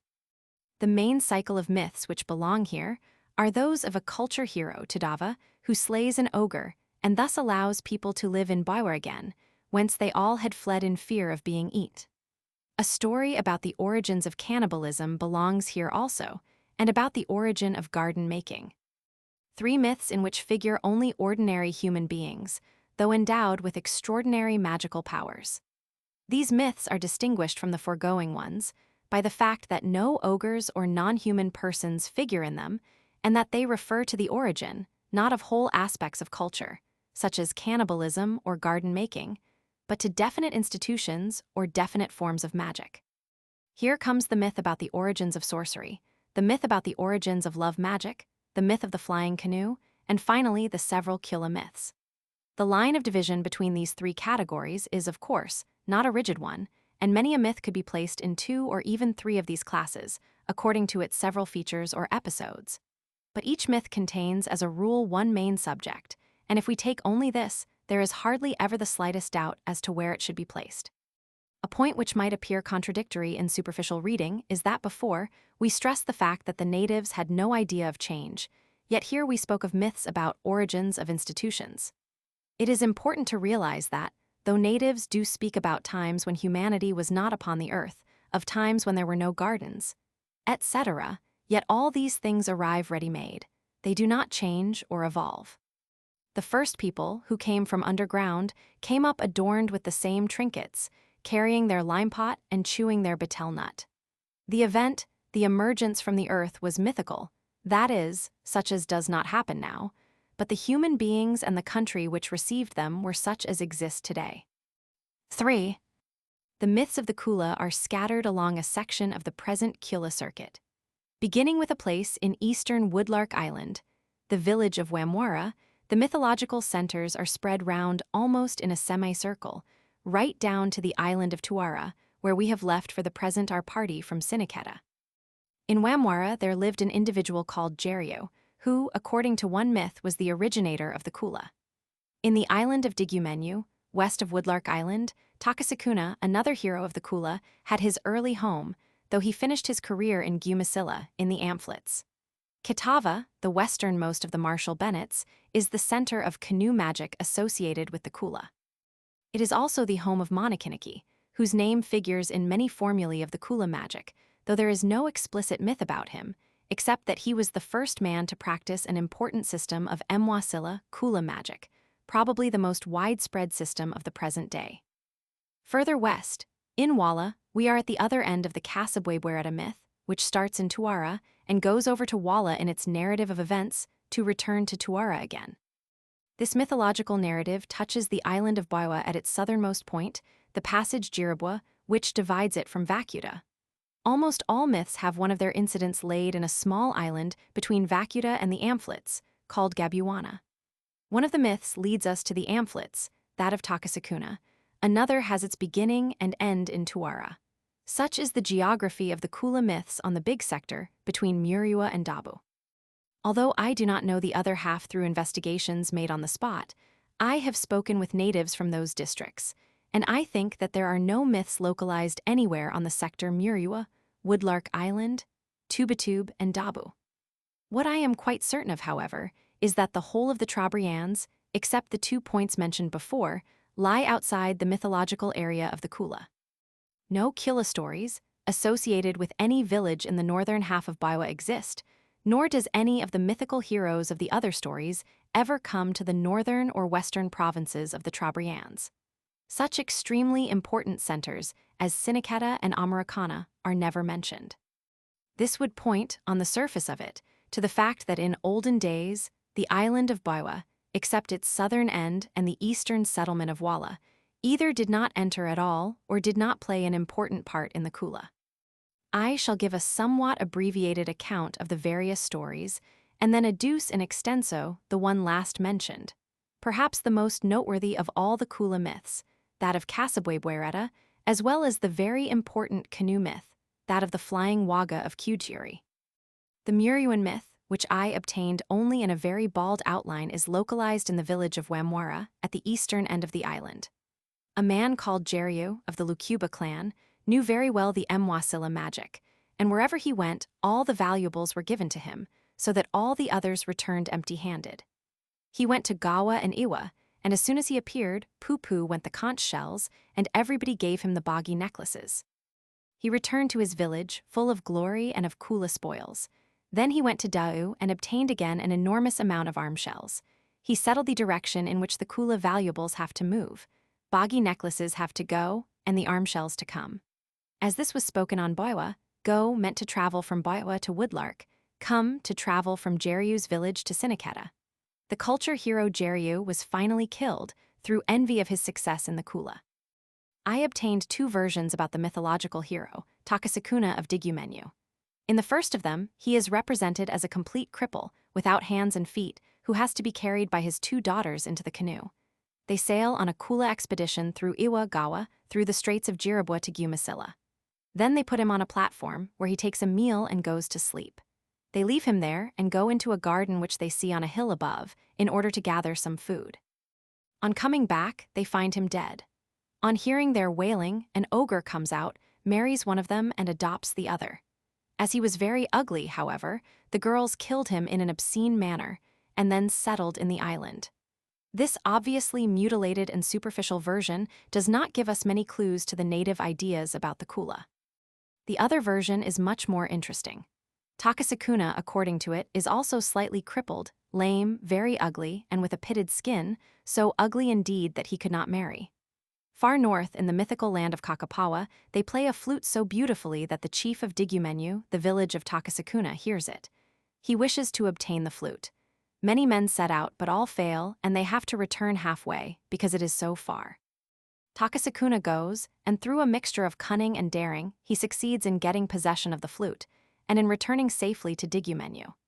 There, through magic which one is led to infer he has acquired on his journey, he changes his appearance, becomes young, smooth-skinned, and beautiful. The Gaio chief, who is away in his garden, hears the flute played in his village, and returning there, he sees Takasukuna sitting on a high platform, playing the flute and looking beautiful. "Well," he says, "all my daughters, all my granddaughters, my nieces, and my sisters, you all marry Takasukuna. Your husbands you leave behind. You marry Takasukuna, for he has brought the flute from the distant land." So Takasukuna married all the women. The other men did not take it very well, of course. They decided to get rid of Takasukuna by stratagem. They said, "The chief would like to eat giant clamshell, let us go and fish it." "And how shall I catch it?" asks Takasukuna. "You put your head where the clamshell gapes open." This of course would mean death, as the clamshell would close, and if a really big one would easily cut off his head. Takasukuna, however, dived and with his 2 hands broke a clamshell open, a deed of superhuman strength. The others were angry and planned another form of revenge. They arranged a shark fishing, advising Takasukuna to catch the fish with his hands. But he simply strangled the big shark and put it into the canoe. Then, he tears asunder a boar's mouth, bringing them thus to despair. Finally, they decide to get rid of him at sea. They try to kill him first by letting the heavy tree, felled for the waga, fall on him. But he supports it with his outstretched arms and does no harm to himself. At the time of lashing, his companions wrap some wayago lashing creeper into a soft pandanus leaf.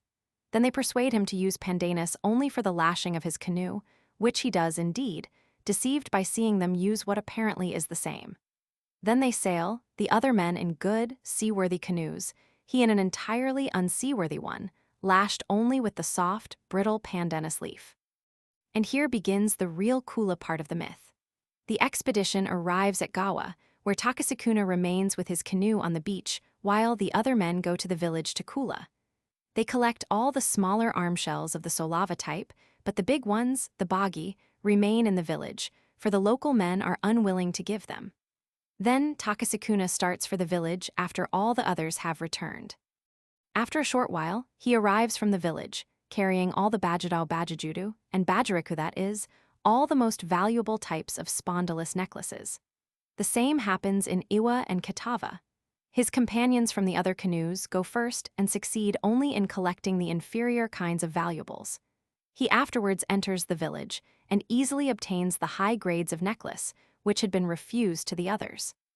These become very angry. In Katava, they inspect the lashings of his canoe and see that they are rotten. "Oh well, tomorrow Vacuta, the day after Gumasilla, he will drown in Pilalu." In Vacuta, the same happens as before, and the wrath of his unsuccessful companions increases. They sail and passing the sandbank of Gabula, this is the Trobriand name for Gabuana, as the Amphletons pronounce it, Takasukuna eases his helm, then as he tries to bring the canoe up to the wind again, his lashings snap and the canoe sinks. He swims in the waves, carrying the basket full of valuables in one arm. He calls out to the other canoes, "Come and take your boggy, I shall get into your waga."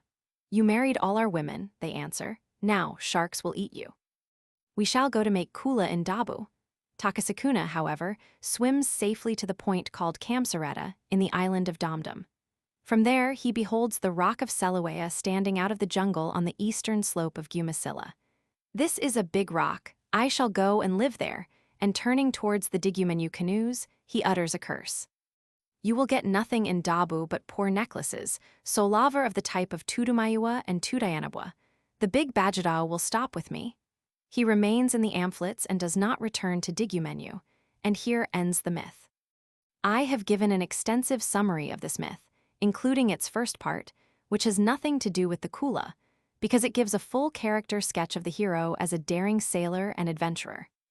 It shows how Takasukuna, after his northern trip, acquired magic which allowed him to change his ugly and weak frame into a powerful body with a beautiful appearance.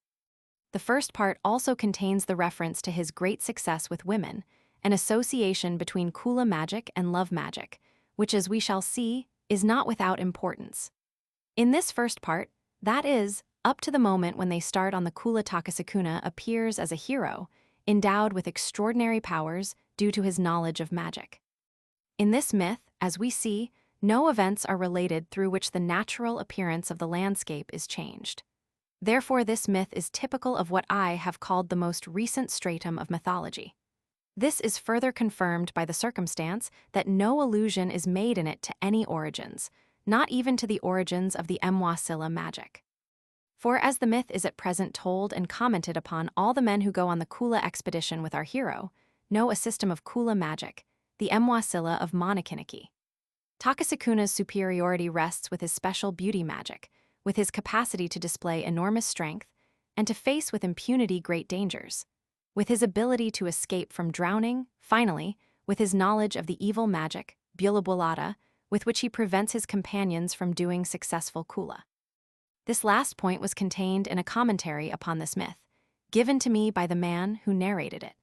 When I speak about the Kula magic more explicitly further on, the reader will see that the 4 points of superiority just mentioned correspond to the categories into which we have to group the Kula magic, when it is classified according to its leading ideas, according to the goal towards which it aims.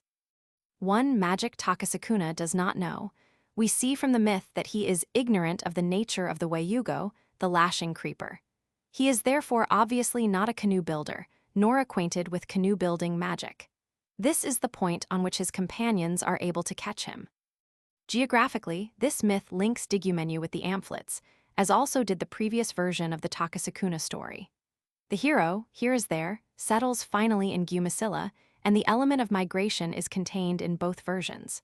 Again, in the last story, Takasakuna decides to settle in the Amphlets, on seeing the Selawea rock.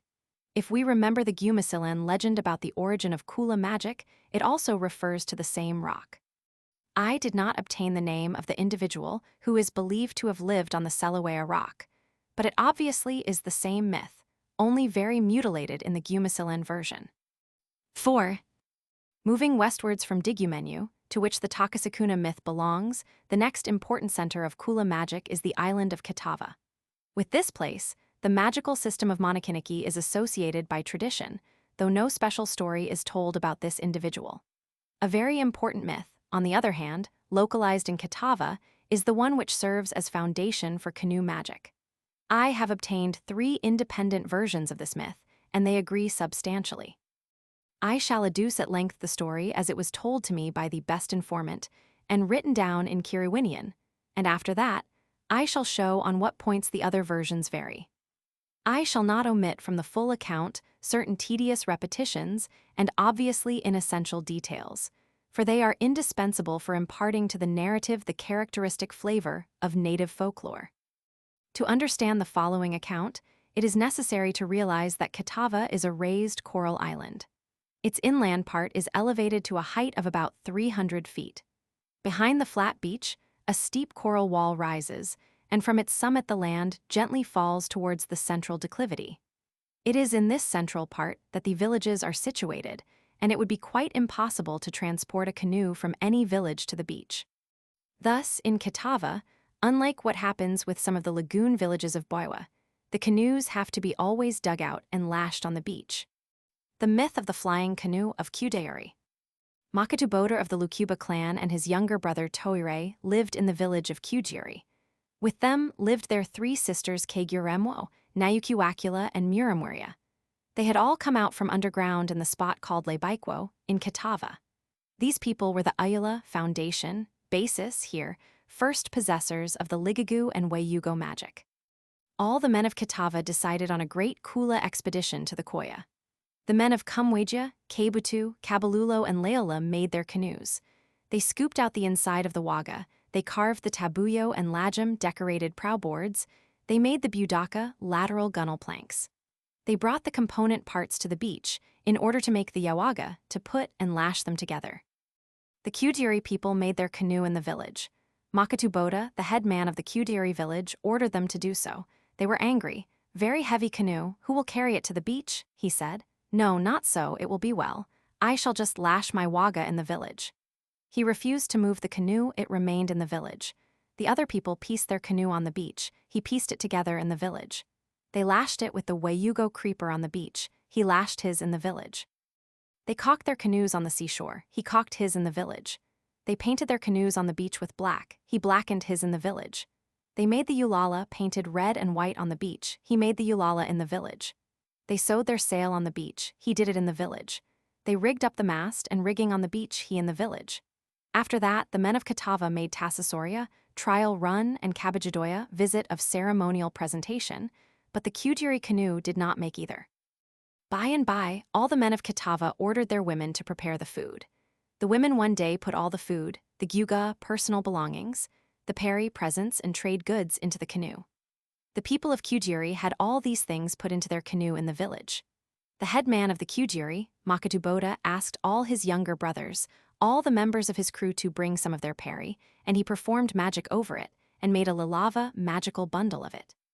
The people of other villages went to the beach. Each canoe was manned by its Uzejlu members of the crew. The man of Kuduri ordered his crew to man his canoe in the village. They of the other villages stepped the mast on the shore. He stepped the mast in the village. They prepared the rigging on the shore. He prepared the rigging in the village. They hoisted the sail on the sea. He spoke, "May our sail be hoisted," and his companions hoisted the sail. He spoke, "Sit in your places, every man." He went into the house. He took his ligagu adze. He took some coconut oil. He took a staff. He spoke magic over the adze, over the coconut oil. He came out of the house. He approached the canoe. A small dog of his called Tokula Budoga jumped into the canoe. He spoke to his crew, "Pull up the sail higher." They pulled at the halyard. He rubbed the staff with the coconut oil. He knocked the canoe's skids with the staff. Then he struck with his ligagu the uller of his canoe and the debwana, that is, both ends of the canoe. He jumped into the canoe, sat down, and the canoe flew. A rock stood before it. It pierced the rock in two and flew through it. He bent down, he looked. His companions, that is, the other canoes of Catava, sailed on the sea. He spoke to his younger brothers, that is to his relatives in the canoe, "Bail out the water, pour it out." Those who sailed on the earth thought it was rain, this water which they poured out from above. They, the other canoes, sailed to Jiribwa. They saw a canoe anchored there. They said, "Is that the canoe from Dabu?" They thought so. They wanted to Lebu take by force, but not necessarily as a hostile act, the Buna big carry shells of the Dabu people. Then they saw the dog walking on the beach. They said, "Why, this is Tokula Budoga, the dog of the Lukuba. This canoe they lashed in the village of Kuduri. Which way did it come? It was anchored in the jungle." They approached the people of Kuduri. They spoke, "Which way did you come?" "Oh, I came together with you the same way." "It rained. Did it rain over you?" "Oh, yes, it has rained over me." Next day, they, the men of the other villages of Catava, sailed to Vacuta and went ashore. They made their Kula. The next day they sailed, and he Makatuboda remained in Vacuta. When they disappeared on the sea, his canoe flew. He flew from Vacuta. When they, the other crews, arrived in Gumasilla, he was there on the promontory of Lububayama. They said, "This canoe is like the canoe of our companions," and the dog came out. "This is the dog of the Lukuba clan of Kuduri." They asked him again which way he came. He said he came the same way as they. They made the Kula in Gumasilla. He said, "You sail first, I shall sail later on." They were astonished. "Which way does he sail?" They slept in Gumasilla. Next day they sailed to Tuara. They arrived at the beach of Katamwadu. They saw his canoe anchored there. The dog came out and ran along the beach. They spoke to the Kuduri men, "How did you come here?" "We came with you the same way we came." They made Kula in Tuara. Next day they sailed to Biwewa village in Dabu district. He flew and anchored at the beach Sarabuena. They arrived there. They saw, "Oh, look at the canoe. Are these fishermen from Dabu?" The dog came out. They recognized the dog. They asked him, Makatuboda, which way he came. "I came with you. I anchored here." They went to the village of Biwewa. They made Kula in the village. They loaded their canoes. They received presents from the Dabu people at parting, and the Catava men sailed on the return journey. They sailed first, and he flew through the air. On the return journey, at every stage, they see him first, they ask him which way he went, and he gives them some sort of answer as the above ones. From Jiribwa, they sailed to Catava. He remained in Jiribwa. He flew from Jiribwa. He went to Catava, to the beach. His gyuga, personal belongings, were being carried to the village when his companions came paddling along and saw his canoe anchored and the dog running on the beach. All the other men were very angry because his canoe flew. They remained in Catava. Next year they made their gardens, all the men of Catava. The sun was very strong, there was no rain at all. The sun burned their gardens. This man, the head man of Kuduri, Makatuboda, went into the garden. He remained there. He made a Bulabulata evil magic of the rain. A small cloud came and rained on his garden only, and their gardens the sun burned. They, the other men of Kitava, went and saw their gardens. They arrived there, they saw all was dead, already the sun had burned them. They went to his garden and it was all wet, yams, tedu, taro, all was fine. They spoke, "Let us kill him so that he might die. We shall then speak magic over the clouds, and it will rain over our gardens." The real, keen magic the Kujiri man, i.e. Makatoboda, did not give to them. He gave them not the magic of the Ligagu ads. He gave them not the magic of Kunizalali, rain magic. He gave them not the magic of the Wayugo, lashing creeper, of the coconut oil and staff. Toire, his younger brother, thought that he had already received the magic, but he was mistaken. His elder brother gave him only part of the magic, the real one he kept back. They came to Makatoboda, the head man of Kudeuri. He sat in his village. His brothers and maternal nephews sharpened the spear, they hit him, he died. Next year, they decided to make a big Kula expedition to Dabu. The old waga, cut and lashed by Makatoboda, was no more good, the lashings had perished. Then Toire, the younger brother, cut a new one to replace the old. The people of Kumweja and Leola, the other villages in Kitava, heard that cuts his waga and they also cut theirs. They pieced and lashed their canoes on the beach. Did it in the village. Here the native narrative enumerates every detail of canoe making, drawing the contrast between the proceedings on the beach of the other Kitavans, and of building the canoe in the village of Kujiri. It is an exact repetition of what was said at the beginning, when Makatoboda was building his canoe, and I shall not adduce it here. The narrative arrives at the critical moment when all the members of the crew are seated in the canoe ready for the flight. Went into the house and made magic over the ads and the coconut oil. He came out, smeared a staff with the oil, knocked the skids of the canoe. He then did as his elder brother did. He struck both ends of the canoe with the ads. He jumped into the canoe and sat down, but the waga did not fly. Toire went into the house and cried for his elder brother, whom he had slain. He had killed him without knowing his magic. The people of Kumweja and Leola went to Dabu and made their Kula. The people of Kudeuri remained in the village. The three sisters were very angry with Toire, for he killed the elder brother and did not learn his magic. They themselves had learnt the Ligagu, the Wayugo magic. They had it already in their Lapula belly. They could fly through the air, they were Yuzova. In Kitava they lived on the top of Bodagala Hill. They said, "Let us leave Kitava and fly away." They flew through the air. One of them, Nayukiwakula, flew to the west, pierced through the sea passage Dikuwe, somewhere in the western Trobriands. She arrived at Simsim, one of the Lausinke. There she turned into a stone, she stands in the sea. The two others flew first, due west, to the beach of Yalamugwa on the eastern shore of Baiwa. There they tried to pierce the coral rock named Yakabit was too hard. They went further south on the eastern shore, through the sea passage of Villasasa, and tried to pierce the rock Kaialuya. They couldn't. They went further south and tried to pierce the rock of Kawakari. It was too hard. They went further south. They tried to pierce the rocks at Jiribwa. They succeeded. That is why there is now a sea passage at Jiribwa, the straits dividing the main island of Baiwa from the island of Vacuta. They flew further south towards Dabu. They came to the island of Tuara. They came to the beach of Kadamwadu and pierced it. This is where the straits of Kadamwadu are now, between the islands of Tuara and Uwama. They went to Dabu. They traveled further south to the promontory of Saramwa near Dabu Island. They spoke, "Shall we go round the point or pierce right through?" They went round the point. They met another obstacle and pierced it through, making the Straits of Loma, at the western end of Dawson Straits. They came back, they returned and settled near Tuara. They turned into stones, they stand in the sea. One of them cast her eyes on Dabu. This is Muramwiria, she eats men, and the Dabuans are cannibals. The other one, Keguremwo, does not eat men, and her face is turned towards Baiwa. The people of Baiwa do not eat man. This story is extremely clear in its general outline, and very dramatic, and all its incidents and developments have a high degree of consistency and psychological motivation. It is perhaps the most telling of all myths from this part of the world which came under my notice. It is also a good example of what has been said before in Division Roman II. Namely, that the identical conditions, sociological and cultural, which obtain at the present time, are also reflected in mythical narratives. The only exception to this is the much higher efficiency of magic found in the world of myth. The tale of Kudeuri, on the one hand, describes minutely the sociological conditions of the heroes, their occupations and concerns, and all these do not differ at all from the present ones. On the other hand, it shows the hero endowed with a truly supernormal power through his magic of canoe building and of rain-making. Nor could it be more convincingly stated than is done in this narrative that the full knowledge of the right magic was solely responsible for these supernatural powers.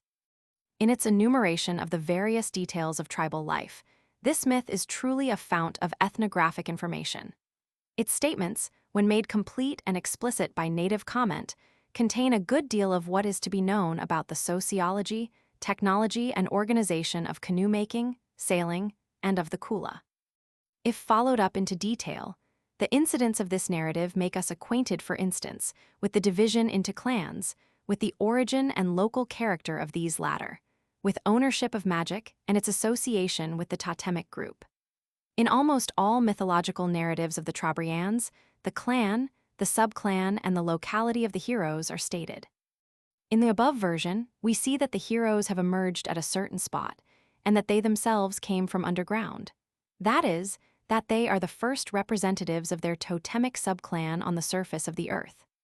In the two other versions, this last point was not explicitly stated, though I think it is implied in the incidents of this myth, for obviously the flying canoe is built for the first time, as it is for the last. In other versions, I was told that the hole from which this subclan emerged is also called Kudiri, and that the name of their magical system is Viluveaba. Passing to the following part of the tale, we find in it a description of canoe building, and this was given to me in the same detailed manner in all three versions. Here again, if we would substitute for the short sentences a fuller account of what happens, such as could be elicited from any intelligent native informant. If for each word describing the stages of canoe building, we insert a full description of the processes for which these words stand, we would have in this myth an almost complete ethnographic account of canoe building.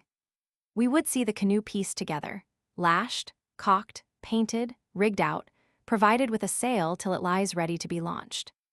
Besides the successive enumeration of technical stages, we have in this myth a clear picture of the role played by the headman, who is the nominal owner of the canoe, and who speaks of it as his canoe, and at the same time directs its building, overrides the wishes of others, and is responsible for the magic. We have even the mention of the Tassasauria and Cabajadoya, and several allusions to the Kula expedition, of which the canoe building in this myth is represented as a preliminary stage. The frequent, tedious repetitions and enumerations of customary sequences of events, interesting as data of folklore, are not less valuable as ethnographic documents, and as illustrations of the natives' attitude towards custom. Incidentally, this feature of native mythology shows that the task of serving as ethnographic informant is not so foreign and difficult to a native as might at first appear. He is quite used to recite one after the other the various stages of customary proceedings in his own narratives, and he does it with an almost pedantic accuracy and completeness, and it is an easy task for him to transfer these qualities to the accounts, which he is called upon to make in the service of ethnography. The dramatic effect of the climax of the story, of the unexpected flight of the canoe, is clearly brought out in the narrative, and it was given to me in all its three versions. In all three, the members of the crew are made to pass through the numerous preparatory stages of sailing.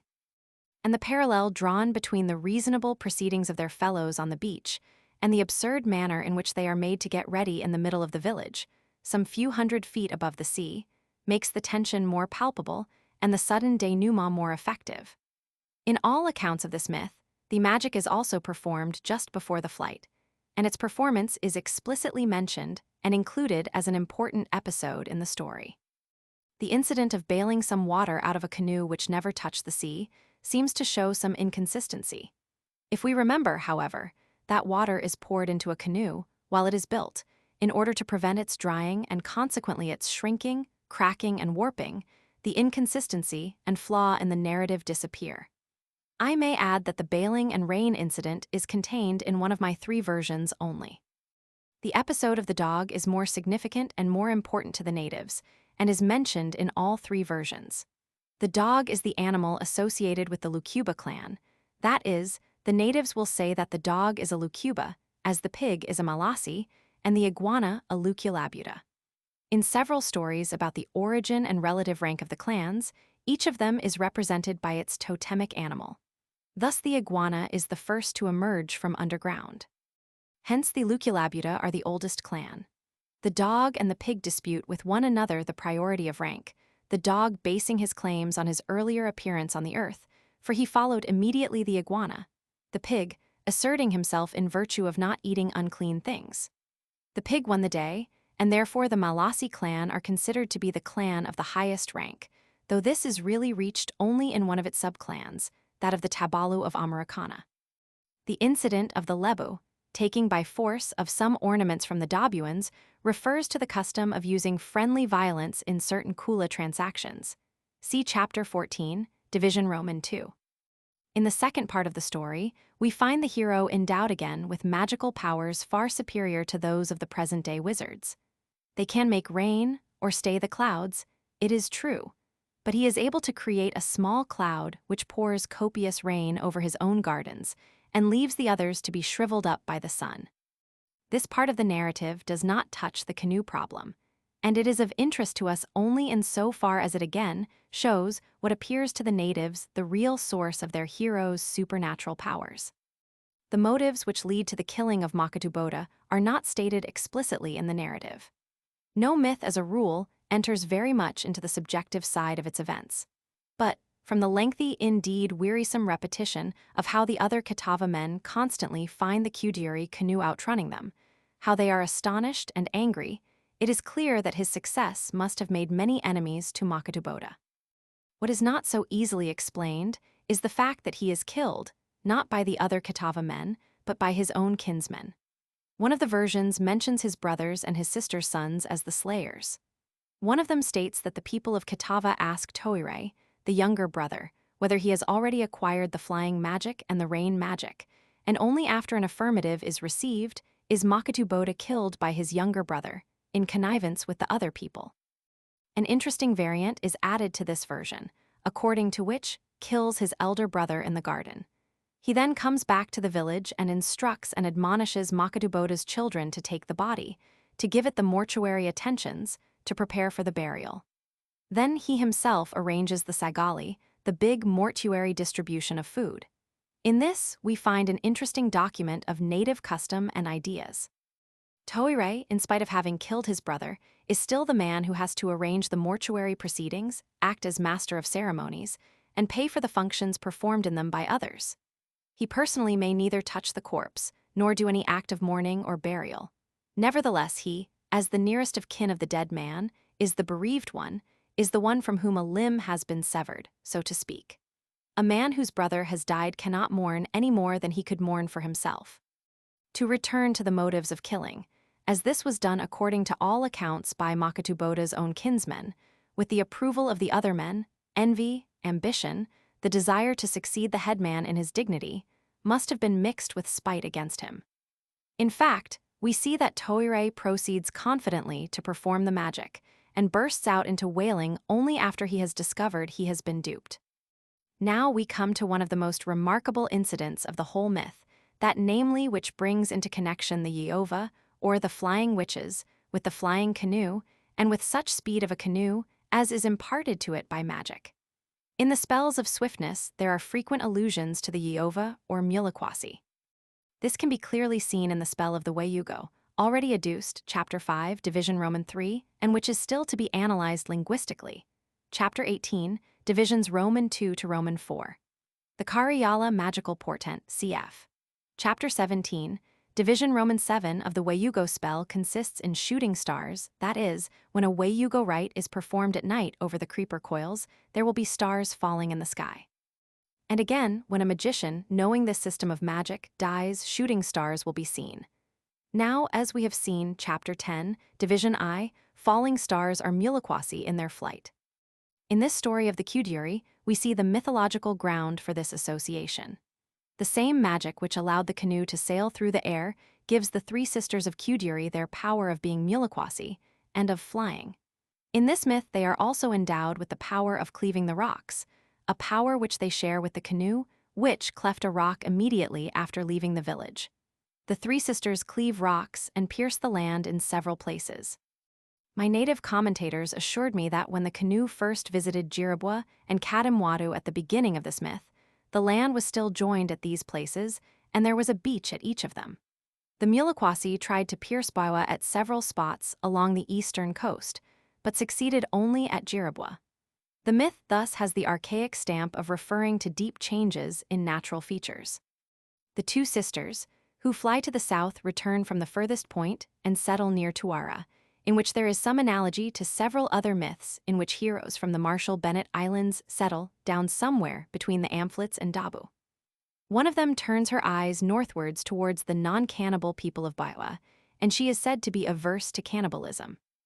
Probably this is a sort of mythological explanation of why the Biwan people do not eat men and the Dabuans do, an explanation to which there is an analogy in another myth shortly to be adduced, that of Adain and Acharama, and a better one still in a myth about the origins of cannibalism, which I cannot quote here.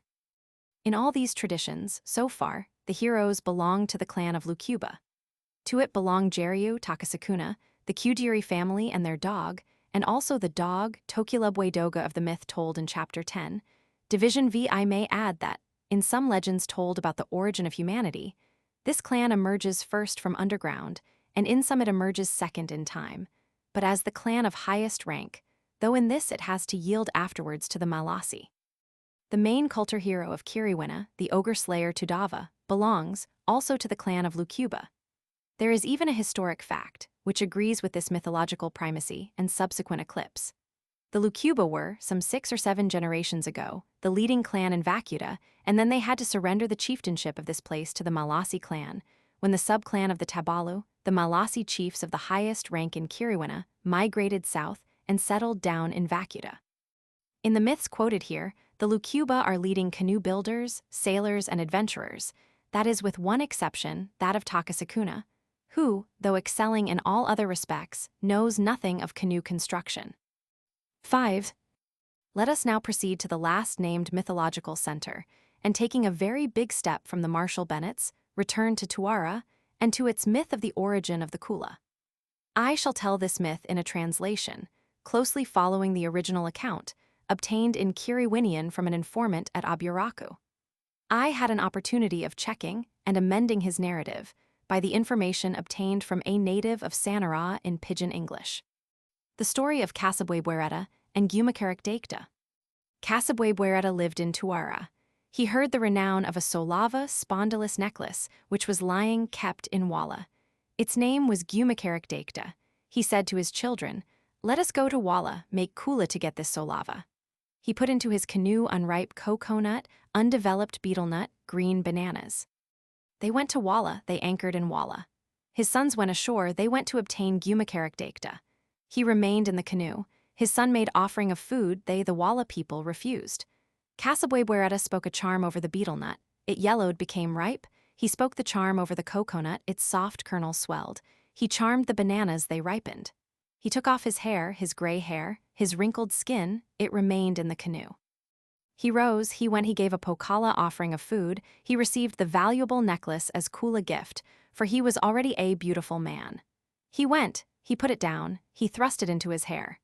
He came to the canoe, he took his covering, the sloughed skin, he donned the wrinkles, the gray hairs, he remained. His sons arrived, they took their places in the canoe, they sailed to Jiribwa, they cooked their food. He called his grandson, "Oh, my grandson, come here, look for my lice." The grandson came there, stepped near him.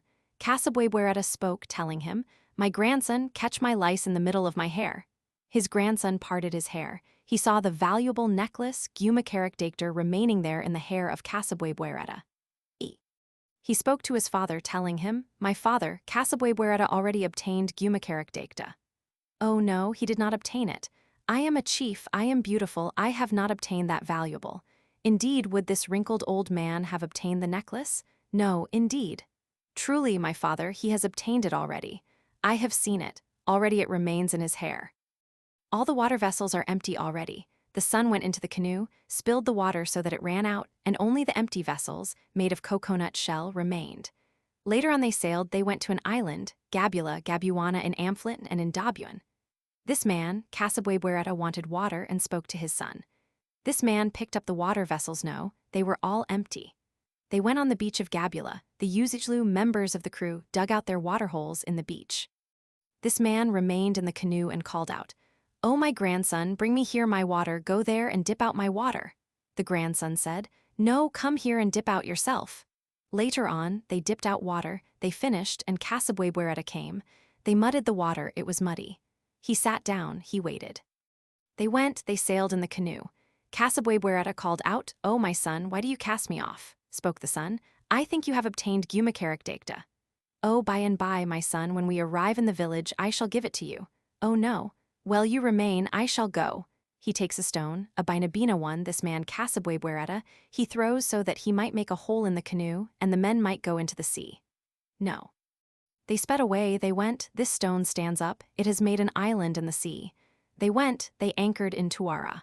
They, the villagers, asked, "And where is Casabwebuereta?"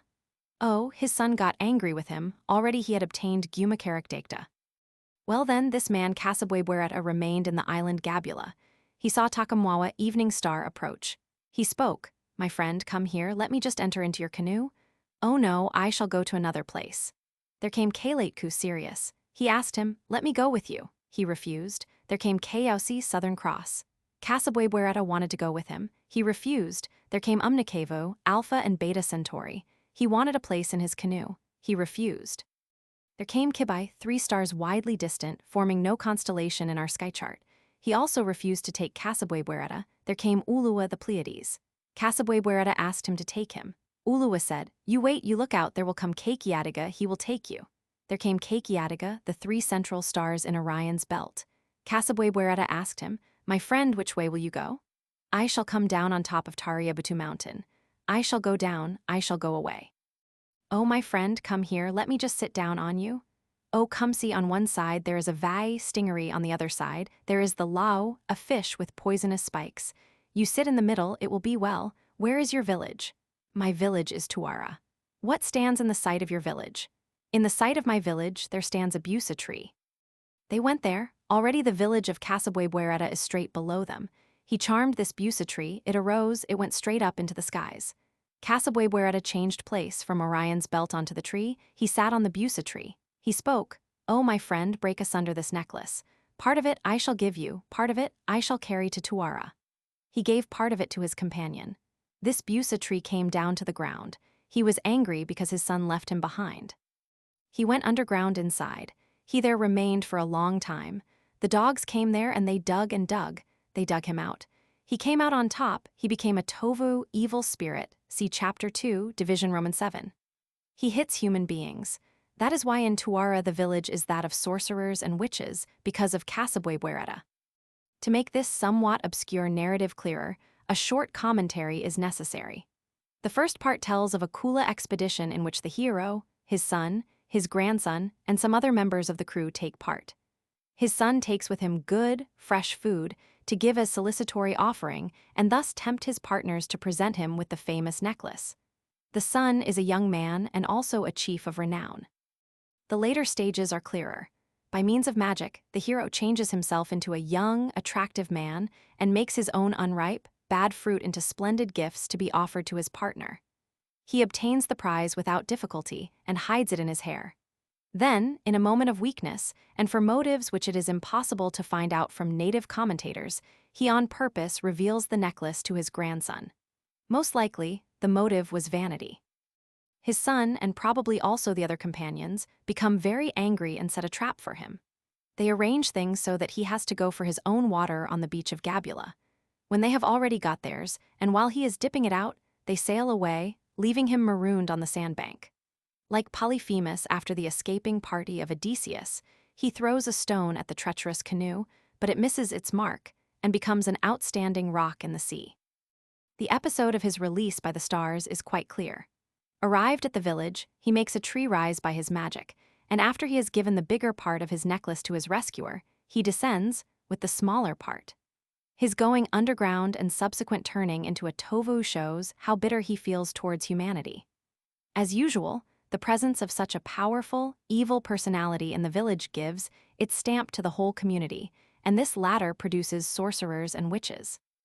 All these additions and comments I obtained in cross-questioning my original informant. The Dabuan informant from Sanara introduced one or two variants into the second part of the narrative.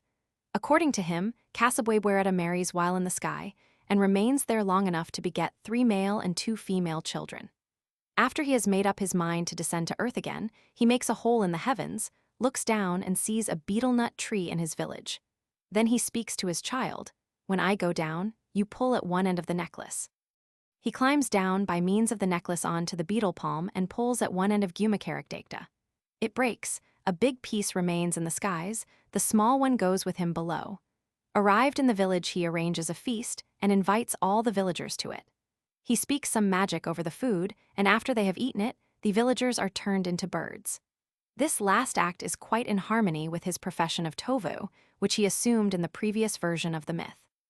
My Dabuan informant also added, by way of commentary, that the companions of Casabwebuereta were angry with him because he obtained the necklace in Baiwa, which was not the right direction for a necklace to travel in the Kula. This, however, is obviously a rationalization of the events of the myth. Comparing the previously related story of Takasukuna with this one, we see at once a clear resemblance between them in several features. In both, the heroes start as old, decrepit, and very ugly men.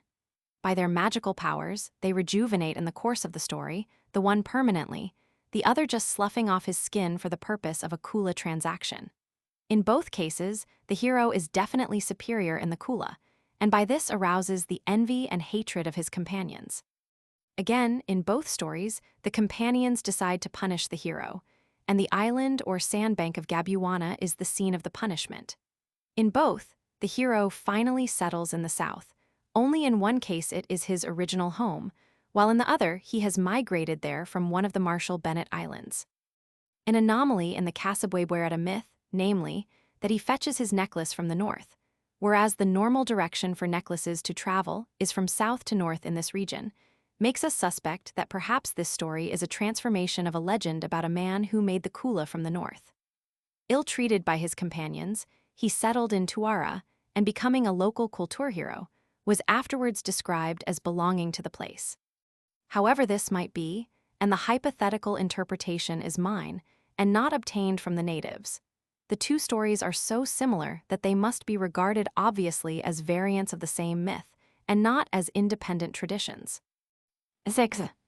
So much about the ethnographic analysis of these myths.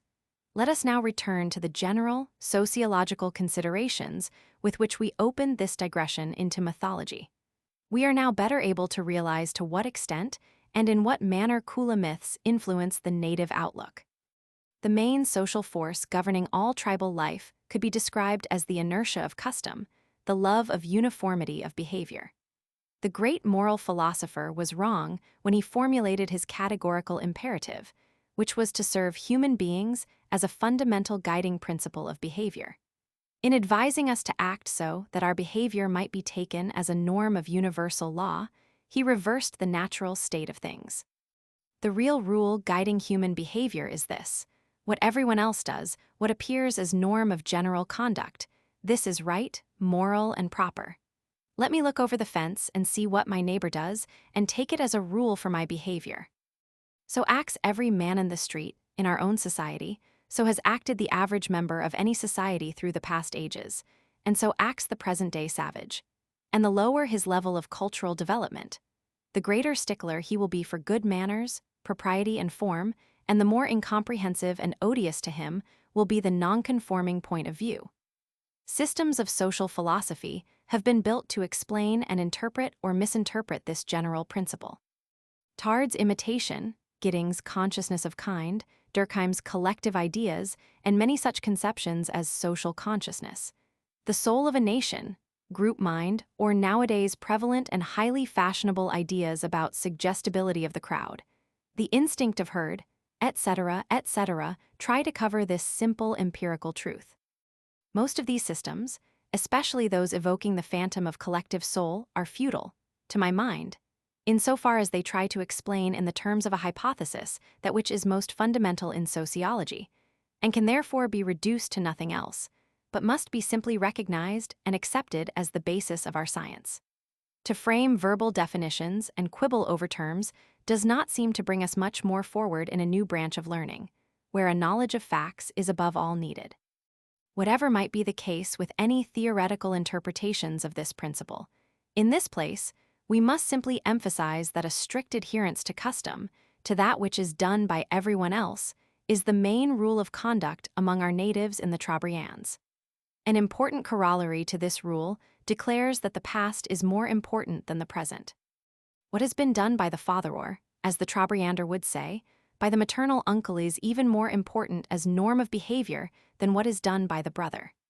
It is to the behavior of the past generations that the Trobriander instinctively looks for his guidance. Thus, the mythical events which relate what has been done, not by the immediate ancestors, but by mythical, illustrious forebears, must evidently carry an enormous social weight. The stories of important past events are hallowed because they belong to the great mythical generations and because they are generally accepted as truth, for everybody knows and tells them. They bear the sanction of righteousness and propriety in virtue of these two qualities of praeterity and universality. Thus, through the operation of what might be called the elementary law of sociology, myth possesses the normative power of fixing custom, of sanctioning modes of behavior, of giving dignity and importance to an institution.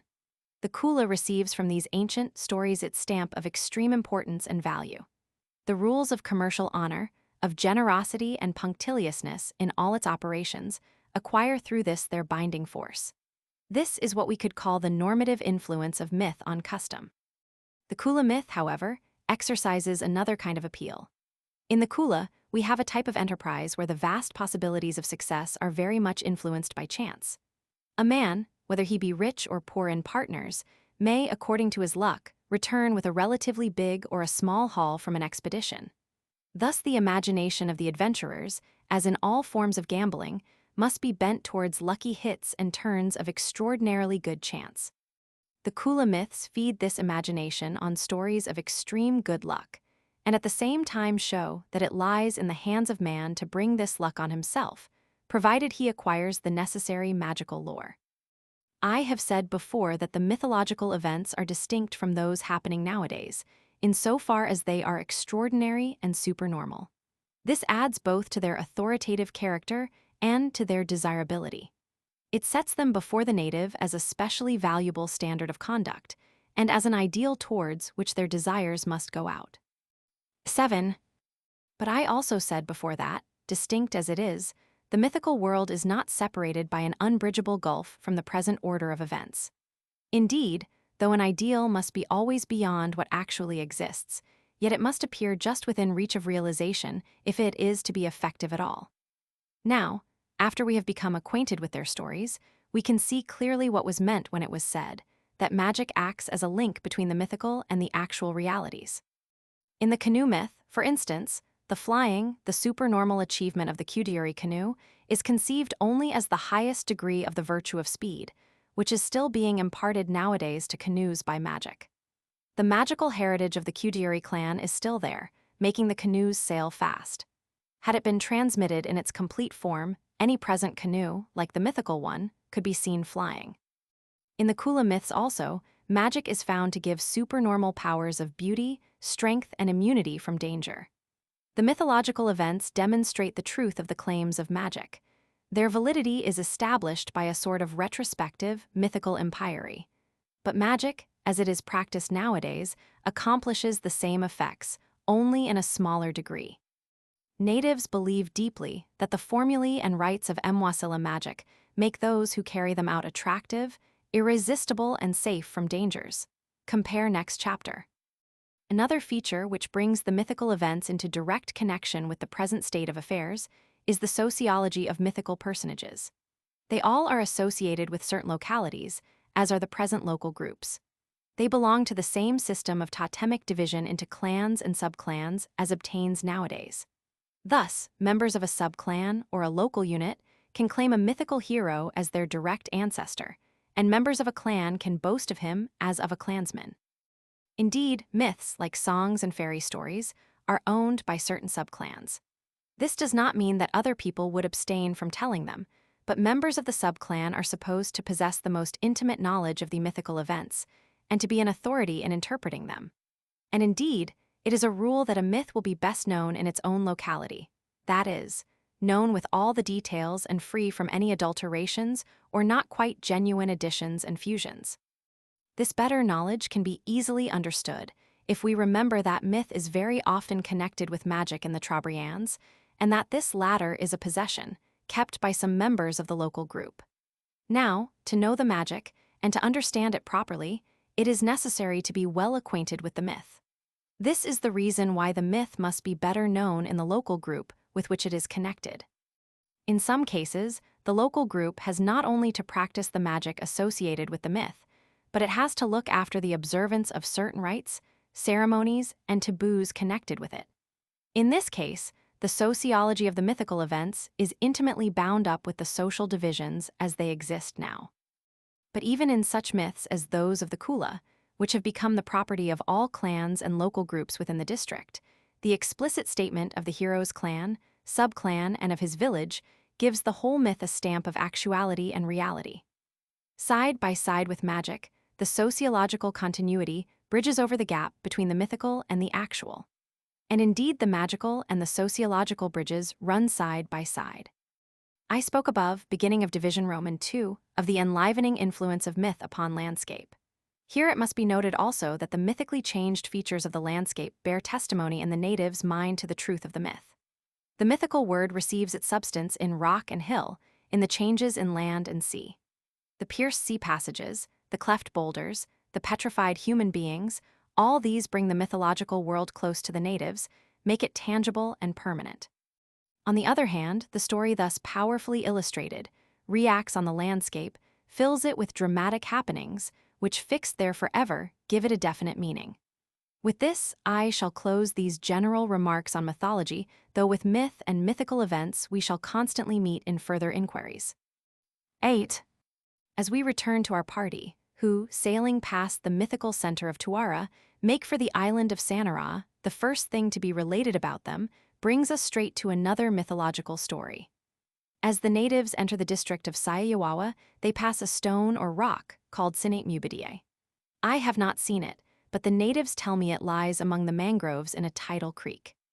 Like the stone Girwea, mentioned before, this one also enjoys certain privileges, and offerings are given to it.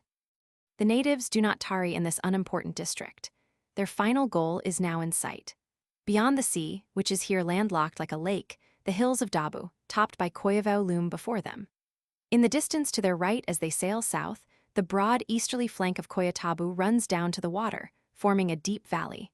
Behind them spreads the wide plain of Sanara, with a few volcanic cones at its northern end, and far to the left the mountains of Normanby unfold in a long chain. They sail straight south, making for the beach of Saraboina, where they will have to pause for a ritual halt in order to carry out the final preparations and magic. They steer towards two black rocks, which mark the northern end of Saraboina Beach as they stand, one at the base, the other at the end of a narrow, sandy spit.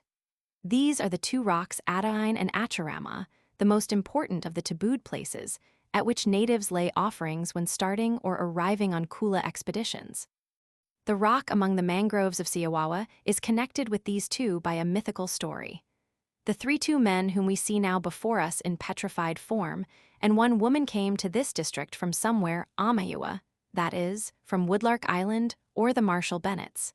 This is the story. Myth of Adain, Acharama, and Sinate Mubidiye. They were 2 brothers and a sister. They came first to the creek called Katawaga in Siawawa. The woman lost her comb. She spoke to her brethren, "My brothers, my comb fell down." They answered her, "Good, return, take your comb." She found it and took it, and next day she said, "Well, I shall remain here already as Sinate Mubidiye." The brothers went on. When they arrived at the shore of the main island, Adain said, "Acharama, how shall we go? Shall we look towards the sea?" Said Acharama, "Oh no, let us look towards the jungle." Acharama went ahead, deceiving his brother, for he was a cannibal. He wanted to look towards the jungle so that he might eat men. Thus Acharama went ahead, and his eyes turned towards the jungle. Adain turned his eyes, looked over the sea, he spoke, "Why did you deceive me, Acharama? Whilst I am looking towards the sea, you look towards the jungle." Acharama later on returned and came towards the sea. He spoke, "Good, you Adain, look towards the sea, I shall look to the jungle."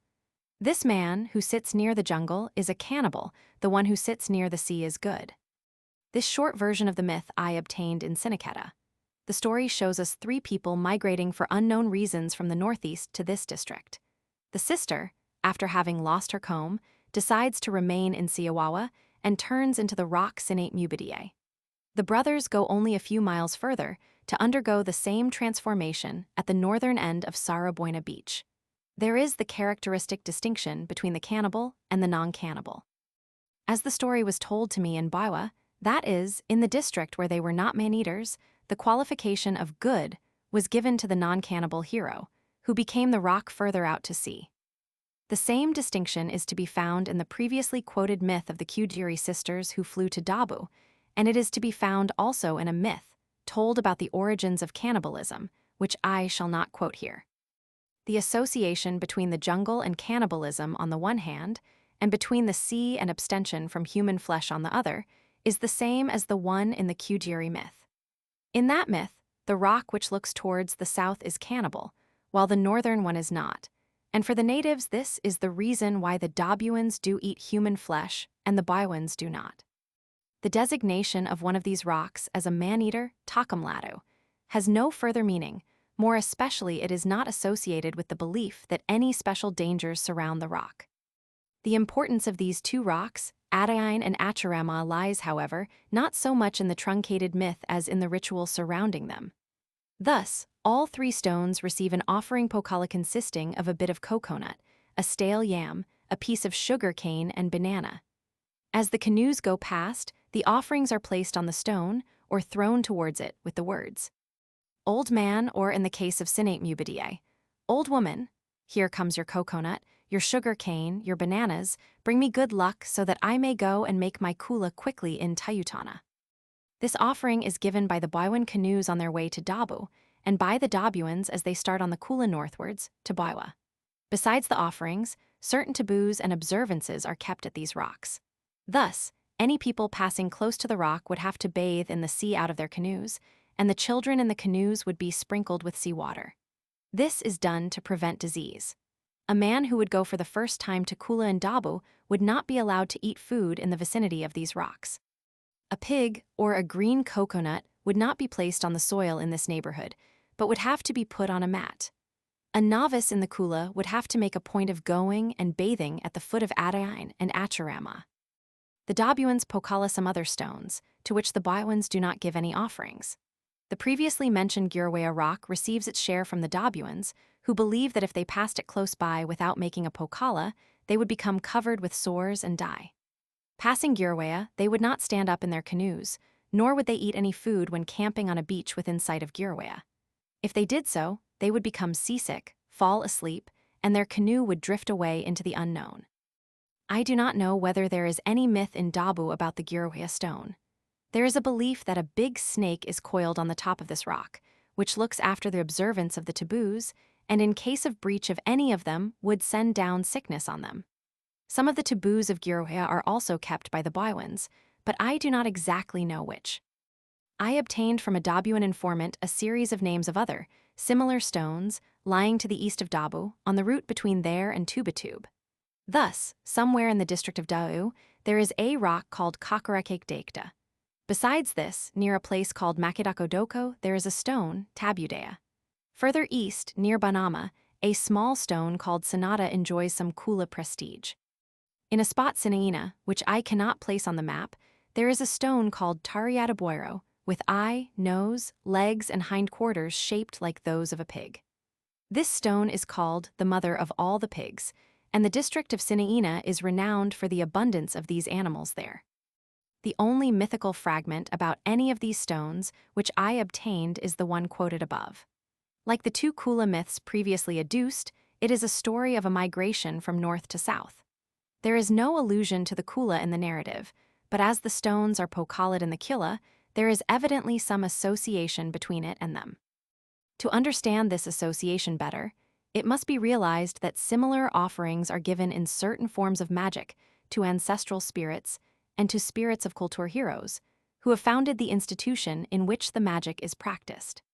This suggests the conclusion that Adain and Acharama are heroes of the Kula like Takasakuna and Kasabwebwereta, and that their story is another variant of the fundamental Kula myth. Chapter 13. On the beach of Sarabuena. 1.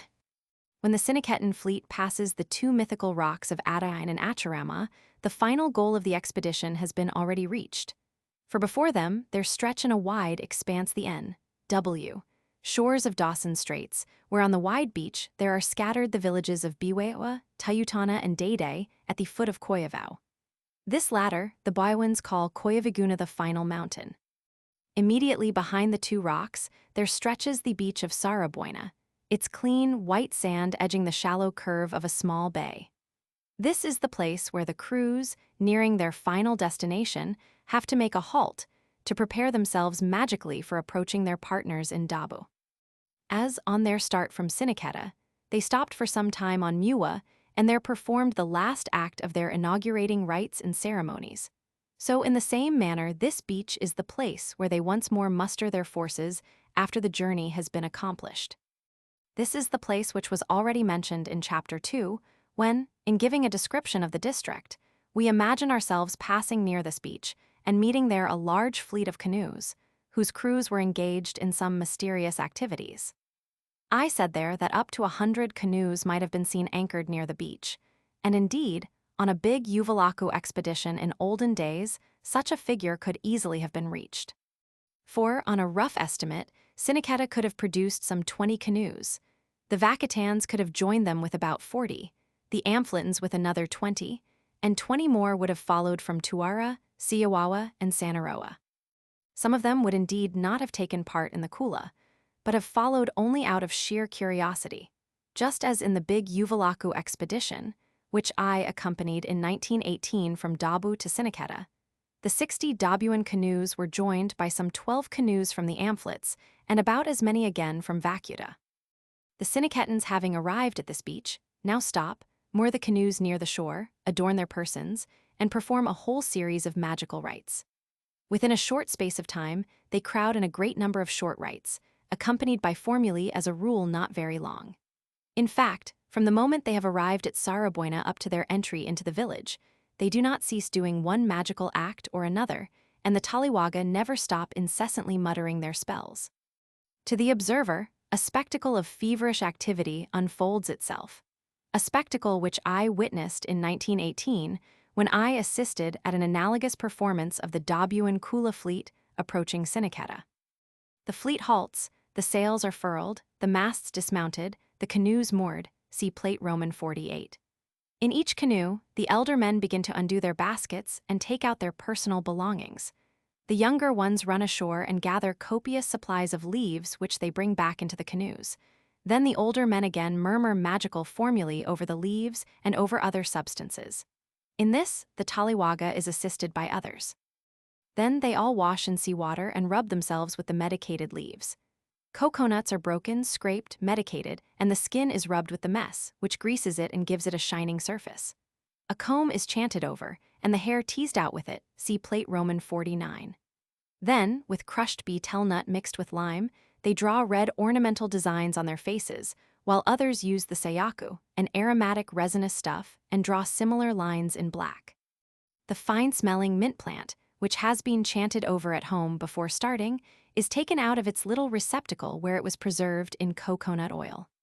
The herb is inserted into the armlets, while the few drops of oil are smeared over the body, and over the lalava, the magical bundle of peri, trade goods. All the magic which is spoken over the native cosmetics is the Mwasila, Kula magic of beauty. The main aim of these spells is the same one which we found so clearly expressed in myth, to make the man beautiful, attractive, and irresistible to his Kula partner. In the myths, we saw how an old, ugly, and ungainly man becomes transformed by his magic into a radiant and charming youth. Now this mythical episode is nothing else but an exaggerated version of what happens every time when the Mwasila of beauty is spoken on Sarabuena Beach or on other similar points of approach. As my informants over and over again told me when explaining the meaning of these rites. Here we are ugly, we eat bad fish, bad food, our faces remain ugly. We want to sail to Dabu, we keep taboos, we don't eat bad food. We go to Sarabuena, we wash, we charm the leaves of silicilla, we charm the coconut, we puduma anoint ourselves, we make our red paint and black paint, We put in our fine-smelling Vana herb ornament in armlets. We arrive in Dabu beautiful looking. Our partner looks at us, sees our faces are beautiful, he throws the Vega at us. The bad fish and bad food here mentioned are the articles which are tabooed to those who know the Mwasila, and a man may often unwittingly break such a taboo. There is no doubt that a deep belief in the efficacy of such magic might almost make it effective. Although actual beauty cannot be imparted by spells, yet the feeling of being beautiful through magic may give assurance and influence people in their behavior and deportment. And as in the transaction, it is the manner of the soliciting party which matters. This magic, no doubt, achieves its aim by psychological means. This branch of Kula magic has two counterparts in the other magical lore of the Trobrianders. One of them is the love magic, through which people are rendered attractive and irresistible. Their belief in these spells is such that a man would always attribute all his success in love to their efficiency. Another type closely analogous to the beauty magic of the Kula is the specific beauty magic practiced before big dances and festivities. Let us now give one or two samples of the magic which is performed on Sara Buena Beach. The ritual in all of it is exceedingly simple. In each case, the formula is spoken over a certain substance, and then this substance is applied to the body.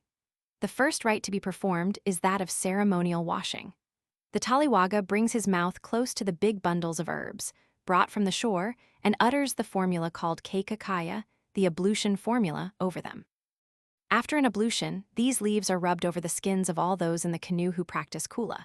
Then, in the same succession as I mentioned them, the coconut, the comb, the ordinary or the aromatic black paint, or the betel nut are charmed over. Only one, as a rule, of the paints is used. In some cases, the Taliwaga does the spell for everybody. In other cases, a man who knows, say, the betel nut or the comb spell, will do it for himself or even for all others. In some cases, again, out of all these rites, only the Keikakaya, ablution, and one of the others will be performed. Keikakaya spell. O Katatuna fish, Omerbwaga fish, Yabwao fish, Reregu fish. Their red paint with which they are painted, their red paint with which they are adorned. Alone they visit, together we visit. Alone they visit, together we visit a chief. They take me to their bosom, they hug me. The great woman befriends me, where the pots are boiling. The good woman befriends me, on the sitting platform. Two pigeons stand and turn round, two parrots fly about. No more it is my mother art thou, O woman of Dabu. No more it is my father art thou, O man of Dabu. No more it is the high platform are his arms. No more it is the sitting platform are his legs. No more it is my lime spoon is his tongue. No more it is my lime pot is his gullet. This formula then passes into the same ending as the Sulamoya spell, quoted previously, chapter 7, which runs, recently deceased spirit of my maternal uncle, etc. At the beginning of this spell, we find enumerated a series of fish names. These fishes all have red markings on their bodies, and they are tabooed to the people who recite the Mwasila magic and do the Kula. If eaten, they would give a man an ugly appearance. The above quoted saying of one of my informants, "We eat bad fish, we are ugly," refers to these fishes amongst others.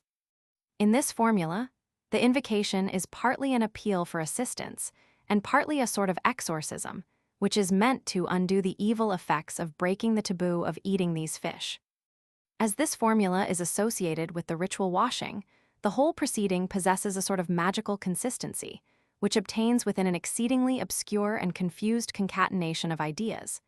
The redness of the fish, the red painting on the human bodies for beauty, the invocation of the fishing magic, the taboo on this fish. These ideas hang together somehow, but it would be unwise and incorrect to attempt to put them into any logical order or sequence. The sentence about visiting, in this spell, could not be made clear by any of my native informants. I venture to suggest that the fish are invited to assist the adventurer on his Kula visit and to help him with their beauty. The next few sentences refer to the reception he anticipates at Dabu, in the forcible and exaggerated language of magic. The words which have been here translated by take to his bosom, hug, befriend, are the terms used to describe the fondling and rocking and hugging of small children. According to native custom, it would not be considered effeminate or ridiculous for men to put their arms round each other and walk or sit about thus. And it must be added, this is done without any homosexual intention, at least of the grosser type. Nonetheless, no such fondling would really take place between the Dobuans and their Kula partners. The mention of the great woman, the great good woman, refers to the wife and sister of the partner, who, as we have said before, are considered to wield great influence in the transactions. The two pigeons and the two parrots express metaphorically the friendship between the reciter of this magic and his partner. The long list that follows expresses the exchange of his ordinary relations for his Dobuan friends. An exaggerated description follows of the intimacy between him and his partner, on whose arms and legs he will sit, and from whose mouth he will partake of the beetle-chewing materials. I shall give a sample of another of these spells, associated with adornment and personal beauty. This is the spell spoken over the betel nut with which the Tallywaga and the members of his canoe draw lines of vermilion red on their faces. Young betel nut, when crushed with lime in a small mortar, produces pigment of wonderful brightness and intensity.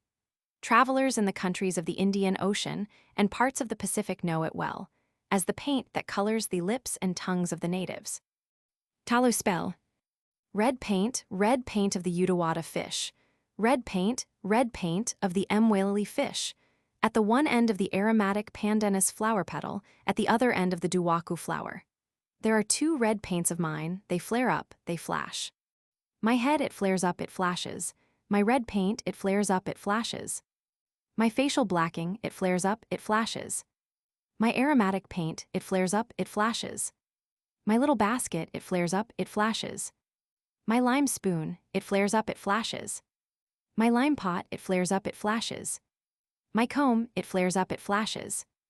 And so on, enumerating the various personal appurtenances, such as the mat, the stock in trade, the big basket, the charmed bundle, Lilava, and then again the various parts of his head, that is his nose, his occiput, his tongue, his throat, his larynx, his eyes, and his mouth. The whole series of words is again repeated with another leading word instead of it flares up, it flashes. The new word, midapwepwe, is a compound, expressing a desire, a coveting, nascent in the eyes. The eyes are, according to native psychophysical theories, the seat of admiration, wish and appetite in matters of sex, of greed for food, and for material possessions. Here, this expression conveys that the Dobuan partner will, on beholding his visitor, desire to make Kula with him. The spell ends, my head is made bright, my face flashes. I have acquired a beautiful shape like that of a chief. I have acquired a shape that is good. I am the only one, my renown stands alone. At the beginning, we have again the mention of two fishes. Evidently, the redness of the fish is the right redness for the Kula. I am unable to explain the meaning of the second sentence, except that the petals of the pandanus flower are slightly colored at one end, and that they are considered as one of the finest and most attractive ornaments. The middle part and the end of this spell need no commentary. These two spells will be sufficient to indicate the general character of the beauty magic of the Kula. One more spell must be adduced here, that of the conch shell. This shell is as a rule medicated at this stage of the Kula proceedings. Sometimes, however, the Tallywaga would, before departure from home, utter the formula into the opening of the conch shell and close this up carefully so that the virtue might not evaporate. The conch shell is made of a big specimen of the Cassis cornuta shell, at the broad end of which the apex of the spiral windings is knocked out so as to form a mouthpiece. The spell is not uttered into the mouthpiece, but into the broad opening between the lips, both orifices being afterwards closed with coconut husk fiber until the shell has actually to be blown.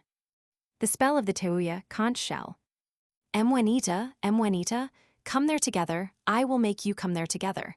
Come here together, I will make you come here together. The rainbow appears there, I will make the rainbow appear there. The rainbow appears here, I will make the rainbow here. Who comes ahead with the Kula? I. Here the name of the reciter is uttered. Come ahead with the Kula, I shall be the only chief, I shall be the only old man. I shall be the only one to meet my partner on the road. My renown stands alone, my name is the only one. Beautiful valuables are exchanged here with my partner, beautiful valuables are exchanged there with my partner. The contents of my partner's basket are mustered. After this exordium, there comes a middle part, constructed on the general principle of one words being repeated with a series of others. The key word here is an expression denoting the state of excitement which seizes a partner and makes him give generous Kula offerings. This word here is repeated first with a series of words describing the various personal belongings of the partner, his dog, his belt, his tabooed coconut and betel nut, and then with a new series of terms denoting the different classes of Kula valuables which are expected to be given. This part could therefore be translated thus. A state of excitement seizes his dog, his belt, his guara, taboo on coconuts and betel nuts, his Bajadao necklace, his Bajariku necklace, his Bajajudu necklace, etc. The spell ends in a typical manner. I shall Kula, I shall rob my Kula, I shall steal my Kula, I shall pilfer my Kula. I shall Kula so as to make my canoe sink, I shall Kula so as to make my outrigger go under. My fame is like thunder, my steps are like earthquake. The first word of this spell, Mwenida, is the native name for a long worm covered with rings of black armor. I was told that it is mentioned here because of its similarity to the spondylus shell necklaces, which also consist of many rings.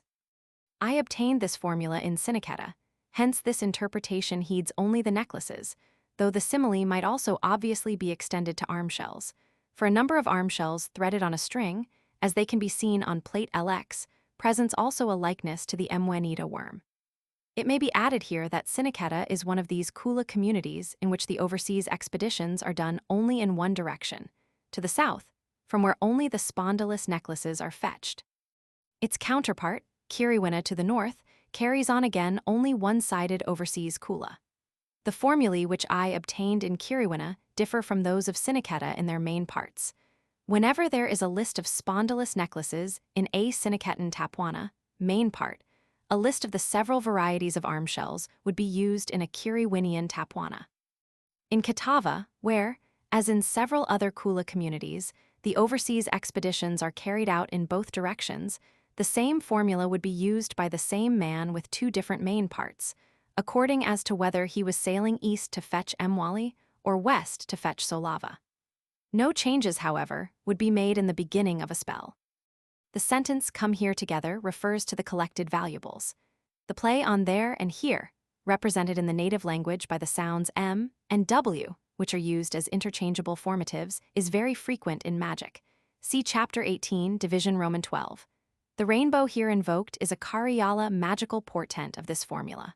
When the conch shell is blown and the fleet approaches the shore, a rainbow will appear in the skies.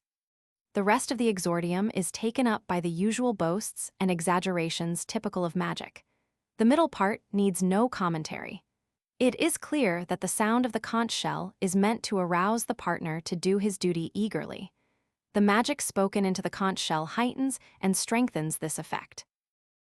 2.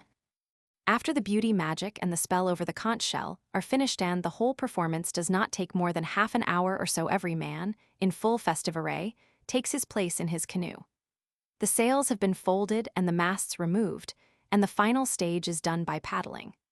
The canoes close in, not in any very regular formation, but keeping near to one another, the canoe of the Taliuvalaku as a rule moving in the van. In each canoe, the Taliwaga sits at his proper place in the middle of the canoe near the jabobo, special erection made for cargo. One man sits in the front, right against the prowboard, and another at the stern on the platform. All the remaining members of the canoe wield the paddles, while the small boy or the junior member of the crew sits near the front, ready to blow the conch shell. The oarsmen swing their leaf-shaped paddles with long, energetic, and swift strokes, letting the water spray off them, and the glistening blades flash in the sunlight, a ceremonial stroke, which they call kavakavilla, lightning.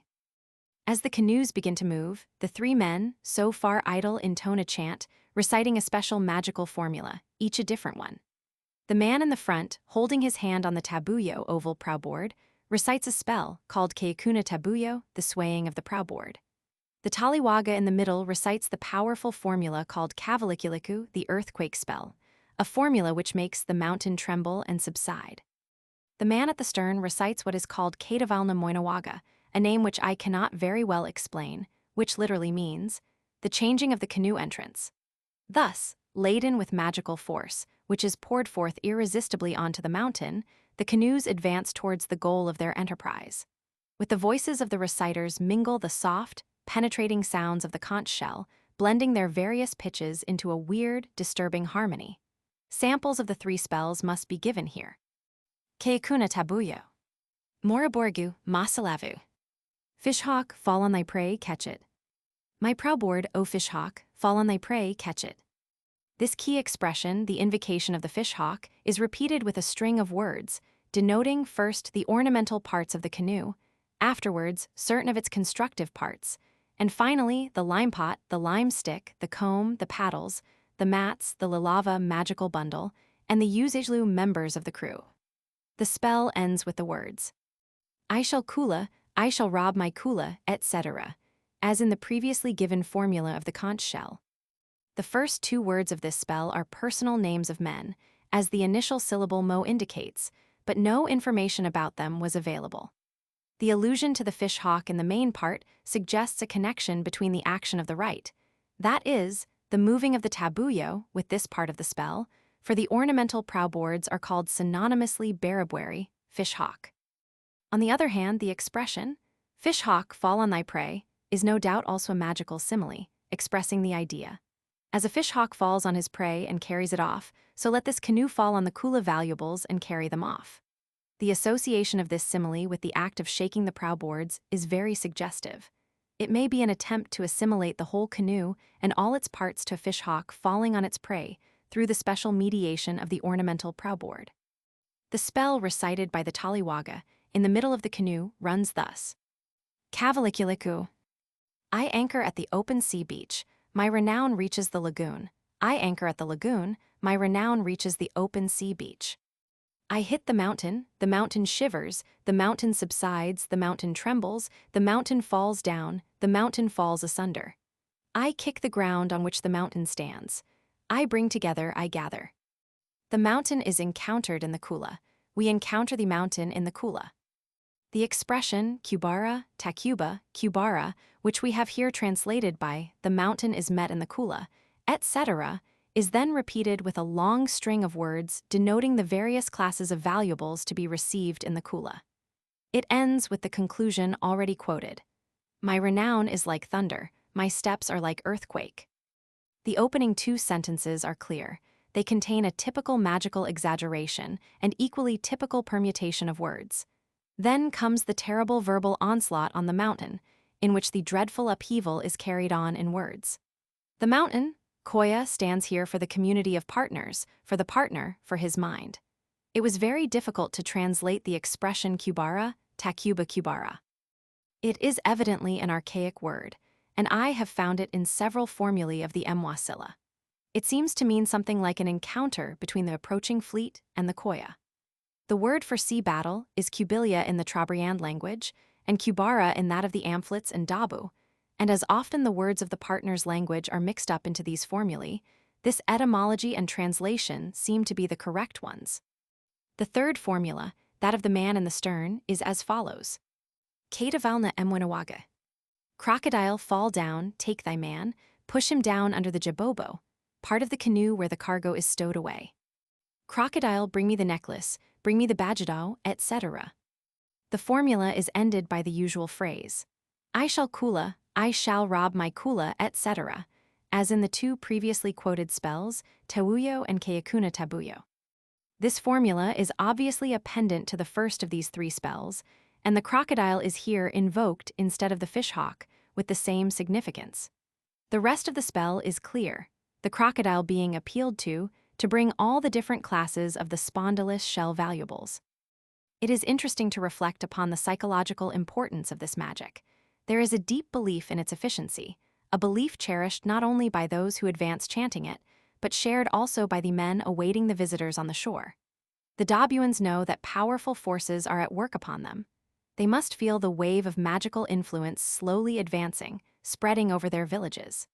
They hear the appeal of the conch shell, wafting the magic to them in its irresistible note. They can guess the murmur of the many voices accompanying it. They know what is expected from them, and they rise to the occasion. On the part of the approaching party, this magic, the chant of the many voices blended with the tauyo, conch shell, expresses their hopes and desires and their rising excitement, their attempt to shake the mountain, to stir it to its very foundations. At the same time, a new emotion arises in their minds, that of awe and apprehension, and another form of magic has to come to their assistance at this juncture, to give expression to this fear and to assuage it the magic of safety. Spells of this magic have been spoken previously, perhaps on the beach of Saraboina alongside with the rest, perhaps even earlier, at one of the intermediate stages of the journey. But the rite will be performed at the moment of setting foot ashore, and as this is also the psychological moment to which the magic corresponds, it must be described here. It seems absurd from the rational point of view that the natives, who know that they are expected indeed, who have been invited to come, should yet feel uncertain about the goodwill of their partners, with whom they have so often traded, whom they have received in visit, and themselves visited and revisited again and again. Coming on a customary and peaceful errand, why should they have any apprehensions of danger, and develop a special magical apparatus to meet the natives of Dabu? This is a logical way of reasoning, but custom is not logical, and the emotional attitude of man has a greater sway over custom than his reason. The main attitude of a native to other, alien groups is that of hostility and mistrust. The fact that to a native every stranger is an enemy is an ethnographic feature reported from all parts of the world. The Trobriander is not an exception in this respect, and beyond his own narrow social horizon, a wall of suspicion, misunderstanding, and latent enmity divides him from even near neighbors. The Kula breaks it through at definite geographical points and by means of special customary transactions. But, like everything extraordinary and exceptional, this waiving of the general taboo on strangers must be justified and bridged over by magic. Indeed, the customary behavior of the Dabuans and of the visitors expresses this state of affairs with singular accuracy. It is the customary rule that the Trobrianders should be received first with a show of hostility and fierceness, treated almost as intruders. But this attitude entirely subsides after the visitors have ritually spat over the village on their arrival. The natives express their ideas on this subject very characteristically. The Dabu man is not good as we are. He is fierce, he is a man-eater. When we come to Dabu, we fear him, he might kill us. But see, I spit the charmed ginger root, and their mind turns. They lay down their spears, they receive us well. 3. This show of hostility is fixed into a definite ceremonial attitude when the Dabuan village, which consists of a collection of hamlets, has been laid under a taboo. On the death of a man of importance in any of the hamlets, the whole community undergoes the so-called Guara taboo.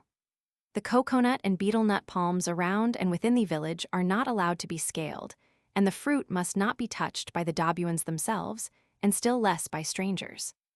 This state of affairs lasts a varying length of time, according to the importance of the dead man and to other circumstances. Only after the Guara has run out its course and is ripe for expiring do the Kiriwinians dare to come on a visit to Dabu, having been advised beforehand of the circumstance.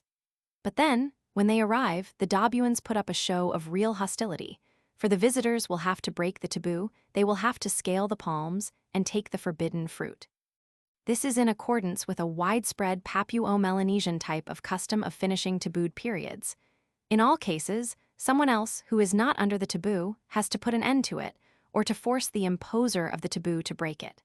And in all cases, there is some show of violence and struggle on the part of the one who has to allow it to be broken. In this case, as the Kiriwinian natives put it, supposing we do not perform the Kayubane, safety magic, we are afraid when there is a Guara in Dabu. The Dabuans put on war paint, take spear in hand and a Puluta sword club, they sit and look at us. We run into the village, we climb the tree. He runs at us, don't climb, he cries. Then we spit Leia ginger root at him. He throws down his spear, he goes back and smiles. The women take the spears away. We spit all around the village, then he is pleased.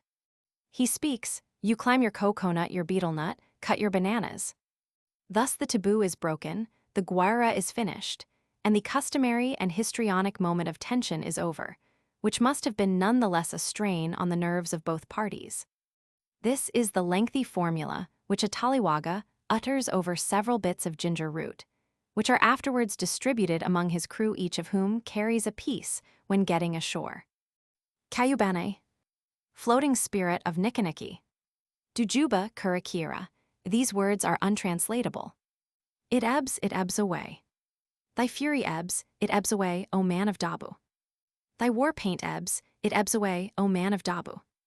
Thy sting ebbs, it ebbs away, O man of Dabu. Thy anger ebbs, it ebbs away, O man of Dabu. Thy chasing away ebbs, it ebbs away, O man of Dabu. A long string of various expressings denoting hostile passions, disinclination to make Kula, and all the paraphernalia of war are here enumerated.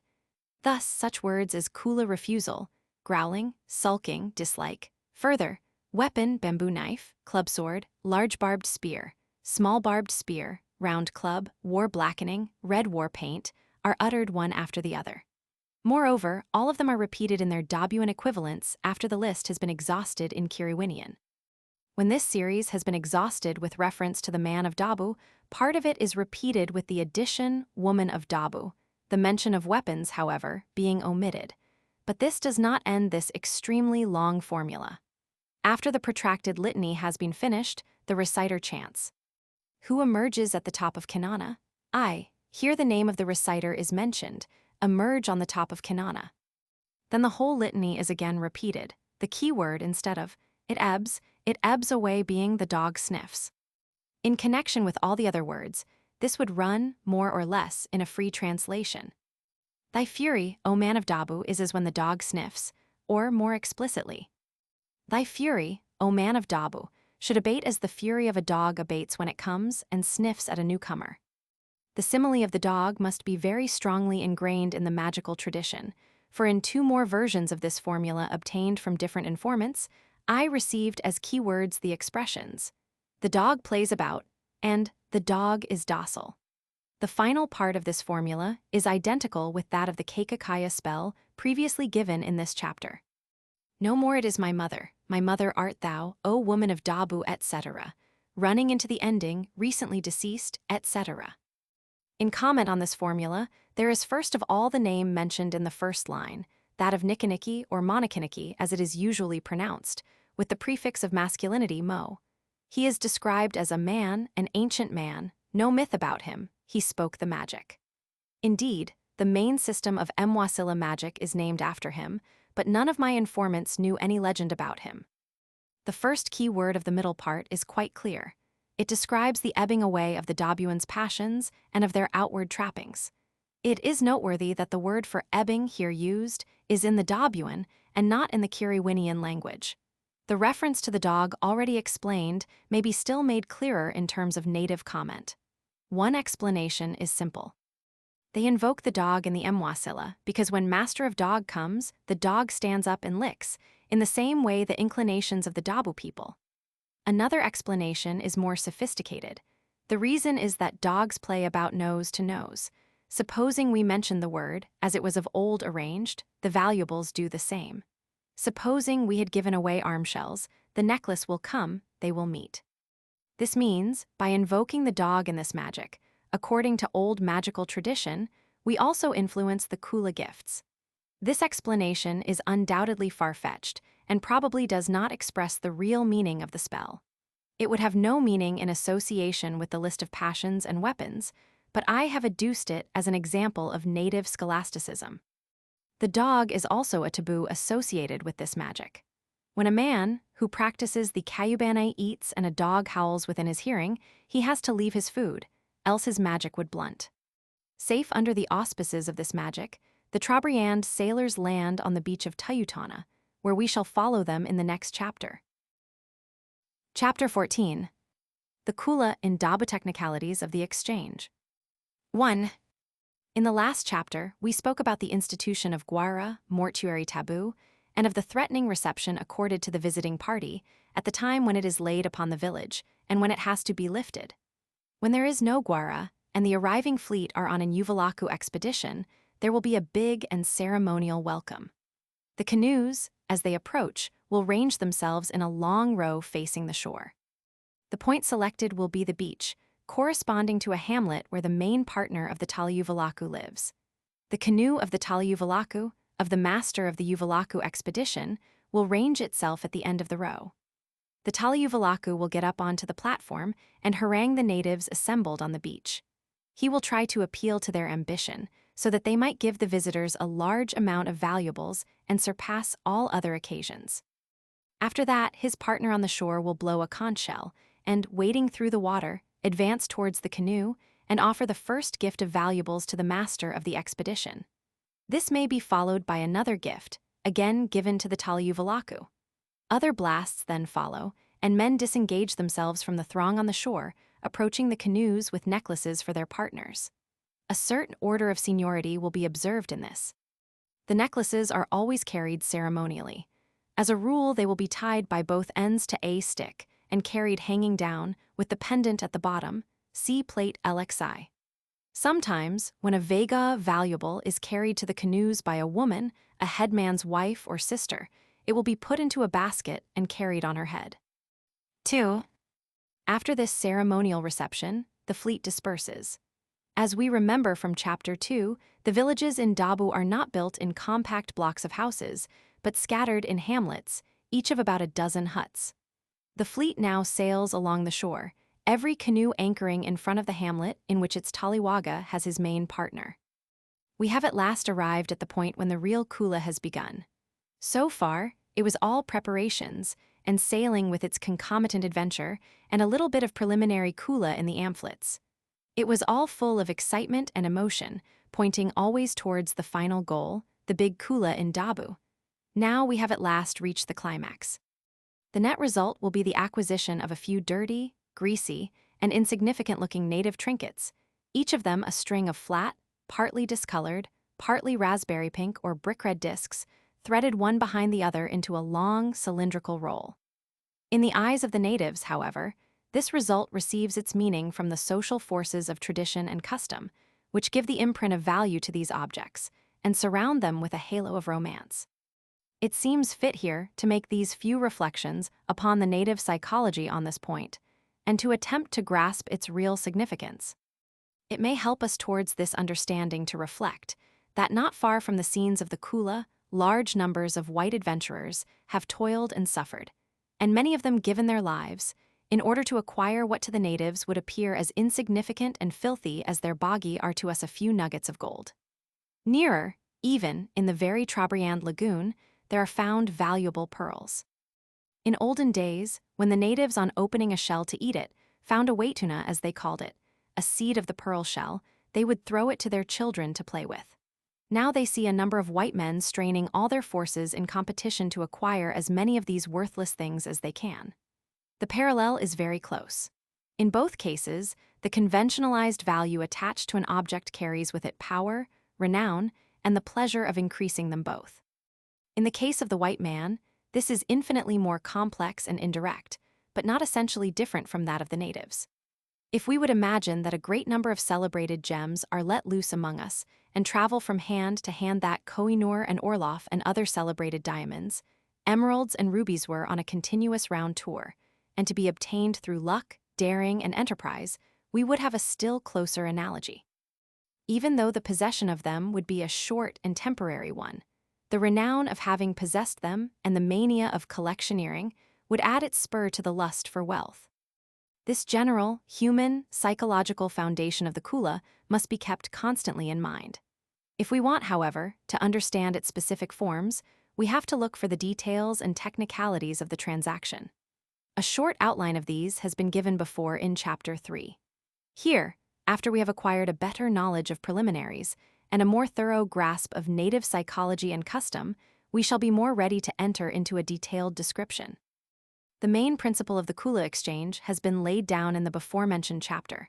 The Kula exchange has always to be a gift, followed by a countergift. It can never be a barter, a direct exchange with assessment of equivalence and with haggling. There must be always in the Kula two transactions, distinct in name, in nature, and in time. The exchange is opened by an initial or opening gift called vaga and closed by a final or return present called yadal. They are both ceremonial gifts. They have to be accompanied by the blow of a conch shell, and the present is given ostentatiously and in public. The native term to throw, a valuable, describes well the nature of the act. For, though the valuable has to be handed over by the giver, the receiver hardly takes any notice of it, and seldom receives it actually into his hands. The etiquette of the transaction requires that the gift should be given in an offhand, abrupt, almost angry manner, and received with equivalent nonchalance and disdain. A slight modification in this is introduced when, as it happens sometimes in the Trobriands, and in the Trobriands only, the vega is given by a chief to a commoner, in which case the commoner would take it into his hand and show some appreciation of it. In all other cases, the valuable would be placed within the reach of the receiver, and an insignificant member of his following would pick it up.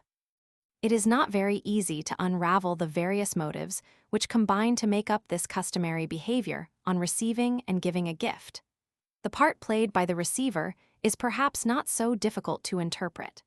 Right through their ceremonial and commercial give and take, there runs the crude and fundamental human dissatisfaction with the value received. A native will always, when speaking about a transaction, insist on the magnitude and value of the gift he gave, and minimize those of the equivalent accepted. Side by side with this, there is the essential native reluctance to appear in want of anything, a reluctance which is most pronounced in the case of food, as we have said before, Chapter 6, Division Roman 4. Both these motives combine to produce the, after all, very human and understandable attitude of disdain at the reception of a gift. In the case of the donor, the histrionic anger with which he gives an object might be, in the first place, a direct expression of the natural human dislike of parting with a possession. Added to this, there is the attempt to enhance the apparent value of the gift by showing what a wrench it is to give it away. This is the interpretation of the etiquette in giving and taking at which I have arrived after many observations of native behavior and through many conversations and casual remarks of the natives. The two gifts of the Kula are also distinct in time. It is quite obvious this must be so in the case of an overseas expedition of an Uvalaku type, on which no valuables whatever are taken with them by the visiting party. And so, any valuable received on such an occasion, whether as vaga or yatal, cannot therefore be exchanged at the same time. But even when the exchange takes place in the same village during an inland Kula, there must be an interval between the two gifts, of a few minutes at least. There are also deep differences in the nature of the two gifts. The vaga, as the opening gift of the exchange, has to be given spontaneously, that is, there is no enforcement of any duty in giving it. There are means of soliciting it, waula, but no pressure can be employed.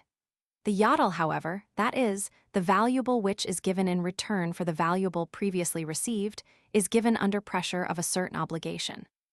If I have given a vaga opening gift of valuable to a partner of mine, let us say a year ago, and now, when on a visit, I find that he has an equivalent vega, I shall consider it his duty to give it to me.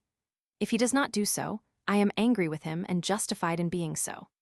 Not only that, if I can by any chance lay my hand on his vega and carry it off by force, lebu, I am entitled by custom to do this, although my partner in that case may become very irate.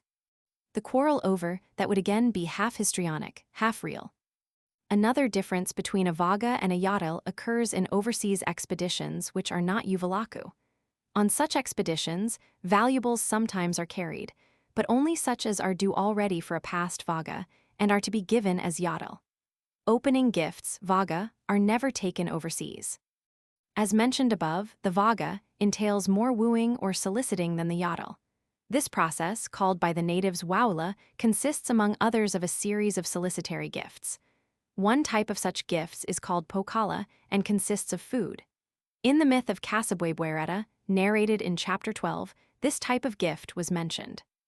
As a rule, a considerable amount of food is taken on an expedition, and when a good valuable is known to be in the possession of a man, some of this food will be presented to him, with the words, "I pokala your valuable, give it to me." If the owner is not inclined to part with his valuable, he will not accept the pokala.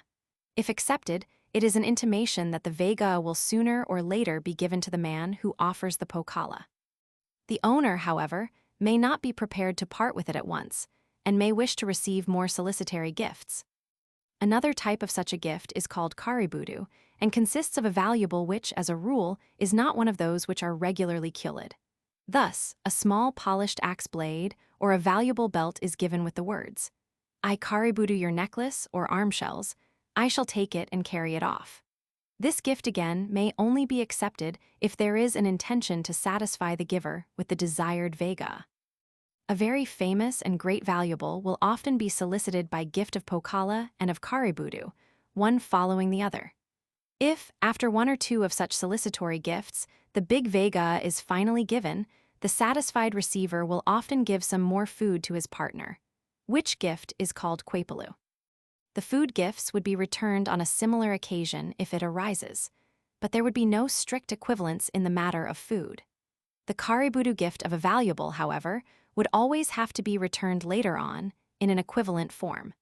It may be added that the pokala offerings of food would be most often given from a district, where food is more abundant than in the district to which it is carried.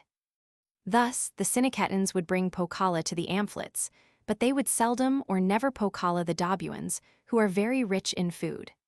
Again, within the Trobriands, a pokala would be offered from the northern agricultural district of Kiriwina to men of Siniketa, but not inversely.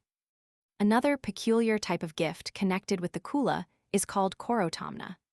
After a Siniketan has given a necklace to a man of Kiriwina, and this latter receives a minor valuable from his partner further east, this minor valuable will be given to the Siniketan as the korotamna of his necklace. This gift usually consists of a lime spatula of whalebone ornamented with spondylus discs, and it has to be repaid. It must be noted that all these expressions are given in the language of the Trobriands, and they refer to the gifts exchanged between the northern and southern Trobriands on the one hand, and these latter and the Amphlites on the other. In an overseas expedition from Siniketa to Dabu, the solicitary gifts would be rather given wholesale, as the visitors' gifts of Peri, and the subtle distinctions in name and in technicality would not be observed. That this must be so becomes clear if we realize that, whereas, between the northern and southern Trobriands the news about an exceptionally good valuable spreads easily and quickly, this is not the case between Dabu and Baiwa. Going over to Dabu, therefore, a man has to make up his mind whether he will give any solicitory presents to his partner, what and how much he will give him, without knowing whether he has any specially fine valuables to expect from him or not. If, however, there was any exceptionally valuable gift in the visitor's Peri, it will have to be returned later on by the Dabuans. Another important type of gift essential to the Kula is that of the intermediary gifts, called basi. Let us imagine that a Siniketan man has given a very fine pair of arm shells to his Dabuan partner at their last meeting in Siniketa. Now, arriving in Dabu, he finds that his partner has not got any necklace equivalent in value to the arm shells given. He nonetheless will expect his partner to give him meanwhile a necklace, even though it be of inferior value. Such a gift is a basi, that is, not a return of the highly valuable vaga, but a gift given to fill in the gap. This basi will have to be repaid by a small equivalent pair of arm shells at a later date, and the Dabuan on his side has still to repay the big arm shells he received, and for which he has as yet got no equivalent in his possession. As soon as this is obtained, it will be given and will close the transaction as a clinching gift, or kudu. Both these names imply figures of speech. Kudu means tooth, and is a good name for a gift which clinches or bites. Basi means to pierce, or to stab, and this is the literal translation of a native comment on this name. We say basi, for it does not truly bite like a kudu tooth, it just basi pierces the surface, makes it lighter. The equivalence of the two gifts, vaga and yadal, is expressed by the word kudu tooth and bijita, it will bite. Another figure of speech describing the equivalence is contained in the word vai, to marry. When two of the opposite valuables meet in the Kula and are exchanged, it is said that these two have married. The arm shells are conceived as a female principle, and the necklaces as the male. An interesting comment on these ideas was given to me by one of the informants. As mentioned above, a gift of food is never given from Siniketa to Kiriwina, obviously because it would be a case of bringing coals to Newcastle. When I asked why this is so, I received the answer. We do not now kwepelu or pokala the Mwali, for they are women, and there is no reason to kwepelu or pokala them. There is little logic in this comment, but it evidently includes some idea about the smaller value of the female principle. Or else perhaps it refers to the fundamental idea of the married status, namely that it is for the woman's family to provide the man with food. The idea of equivalence in the Kula transaction is very strong and definite, and when the receiver is not satisfied with the yadal, return gift, he will violently complain that it is not a proper tooth, kudu for his opening gift, that it is not a real marriage, that it is not properly bitten. These terms, given in the Kiribati language, cover about half of the Kula ring from Woodlark Island and even further east from Nada, Loughlin Islands as far as the southern Trobriands. In the language of Dabu, the same word is used for Vaga and Basi, while Yadal is pronounced Yachara and Kudu is Udu. The same terms are used in the amphletes. So much about the actual regulations of the Kula transactions. With regard to the further general rules, the definition of Kula partnership and sociology has been discussed in detail in Chapter 11.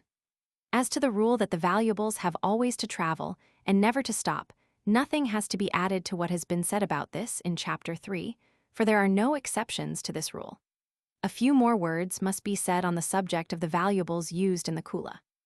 I said in Chapter 3, stating the case briefly, that in one direction travel the arm shells, whilst in the opposite, following the hands of the clock, travel the necklaces.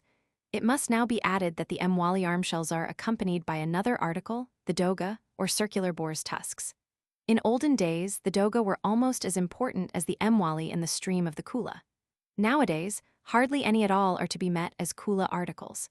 It is not easy to explain the reason for this change. In an institution having the importance and traditional tenacity which we find in the Kula, there can be no question of the interference of fashion to bring about changes.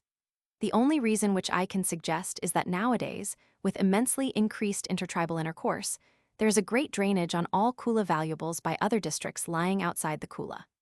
Now, on the one hand, the doga are extremely valued on the mainland of New Guinea, much more, I assume, than they are within the Kula district. The drainage, therefore, would affect the doga much more strongly than any other articles, one of which, the spondylus necklaces, are actually imported into the Kula region from without, and even manufactured by white men in considerable quantities for native consumption. The arm shells are produced within the district in sufficient numbers to replace any leakage, but doga are extremely difficult to reproduce, as they are connected with a rare freak of nature, a boar with a circular tusk. One more article which travels in the same direction as the Mwali consists of the basu, the big lime spatulae made of whalebone and decorated with spondylus shells. They are not strictly speaking Kula articles, but play a part as the Korotamna gifts mentioned above and nowadays are hardly to be met with. With the necklaces, there travel only as an unimportant subsidiary Kula article, belts made of the same red spondylus shell. They would be given as return presents for small arm shells, as basi, etc. There is one important exception in the respective movements of necklace and arm shell. A certain type of spondylus shell strings, much bigger and coarser than the strings which are used in the Kula, are produced in Siniketa, as we saw in the last chapter. These strings, called Kadudababile in Kiribati or Samiupa in Dabuan, are sometimes exported from Siniketa to Dabu as Kula gifts, and function therefore as arm shells. These Kadudababile, however, never complete the Kula ring in the wrong direction, as they never return to the Trobriands from the east. Part of them are absorbed into the districts outside the Kula, part of them come back again to Siniketa and join the other necklaces in their circular movement. Another class of articles, which often take a subsidiary part in the Kila exchange, consists of the large and thin polished axe blades, called in the Kiribati language biku. They are never used for any practical purposes and fulfill only the function of tokens of wealth and objects of parade. In the Kula, they would be given as karibudu, solicitary gifts, and would go both ways. As they are quarried in Woodlark Island and polished in Kiribati, they would, however, move in the direction from the Trobriands to Dabu more frequently than in the opposite one. To summarize this subject, it may be said that the proper Kila articles are on the one hand the arm shells Mwali and the curved tusks doga, and on the other hand the fine, long necklaces, solava or bagi, of which there are many subclasses. An index of the special position of these three articles is that they are the only ones, or at least, by far the most important ones, mentioned in the spells. Later on, I shall enumerate all the subclasses and varieties of these articles. Although, as we have seen, there is both a good deal of ceremony attached to the transaction and a good deal of decorum, one might even say commercial honor, implied in the technicalities of the exchange, there is much room left as well for quarreling and friction. If a man obtains a very fine valuable, which he is not already under an obligation to offer as yadal return payment, there will be a number of his partners who will compete to receive it. As only one can be successful, all the others will be thwarted, and more or less offended and full of malice. Still more room for bad blood is left in the matter of equivalence. As the valuables exchanged cannot be measured or even compared with one another by an exact standard. As there are no definite correspondences or indices of correlation between the various kinds of the valuables, it is not easy to satisfy a man who has given a vega of high value. On receiving a repayment yadel, which he does not consider equivalent, he will not actually make a scene about it or even show his displeasure openly in the act. But he will feel a deep resentment, which will express itself in frequent recriminations and abuse. These, though not made to his partner's face, will reach his ears sooner or later. Eventually, the universal method of settling differences may be resorted to that of black magic, and a sorcerer will be paid to cast some evil spell over the offending party. When speaking about some celebrated vega, a native will praise its value in the words, "Many men died because of it," which does not mean that they died in battle or fight, but were killed by black magic. Again, there is a system of signs by which one can recognize, on inspecting the corpse the day after death, for what reasons it has been bewitched. Among these signs, there are one or two which mean that the man has been done away with, because of his success in Kula, or because he has offended somebody in connection with it. The mixture of punctilio and decorum, on the one hand, with passionate resentment and greed on the other, must be realized as underlying all the transactions and giving the leading psychological tone to the native's interest. The obligation of fairness and decency is based on the general rule that it is highly improper and dishonorable to be mean. Thus, though a man will generally strive to belittle the thing received, it must not be forgotten that the man who gave it was genuinely eager to do his best. And after all, in some cases when a man receives a really fine valuable, he will boast of it and be frankly satisfied. Such a success is attributed, of course, not to his partner's generosity, but to his own magic. A feature which is universally recognized as reprehensible and discreditable is a tendency to retain a number of valuables and be slow in passing them on. A man who did this would be called hard in the Kula. The following is a native description of this feature as exhibited by the natives of the Amphletes. The Gumasilla, their Kula is very hard, they are mean, they are retentive. They would like to take hold of one solava, of two, of three big ones, of four perhaps. A man would pokala them, he would pakapakala. If he is a kinsman, he will get a solava. The Kalula only and the Gumasilla are mean. The Dabu, the Da'u, the Katava are good. Coming to Mayuathe are like Gumasilla. This means that a man in Gumasilla would let a number of necklaces accumulate in his possession, would require plenty of food as pokala characteristic reduplication describes the insistence and perseverance in pokala, and even then he would give a necklace to kinsmen only. When I inquired from the same informant whether such a mean man would also run a risk of being killed by sorcery, he answered, "A man who is very much ahead in the Kulahi will die, the mean man not, he will sit in peace." 3. Returning now to the concrete proceedings of the Kula, let us follow the movements of a Siniketan Taliwaga. He has presumably received a necklace or two on his arrival, but he has more partners and he expects more valuables. Before he receives his fill, he has to keep a taboo. He may not partake of any local food, neither yams, nor coconuts, nor betel pepper or nut. According to their belief, if he transgressed this taboo, he would not receive any more valuables. He tries also to soften the heart of his partner by feigning disease. He will remain in his canoe and send word that he is ill. The Dabu man will know what such a conventional disease means. Nonetheless, he may yield to this mode of persuasion. If this ruse does not succeed, the man may have recourse to magic. There is a formula called koigapani or enmeshing magic, which seduces the mind of a man on whom it is practiced, makes him silly, and thus amenable to persuasion. The formula is recited over a betel nut or two, and these are given to the partner and to his wife or sister. Koigapani spell: O quega leaf, O friendly quega leaf, O quega leaf hither, O quega leaf thither.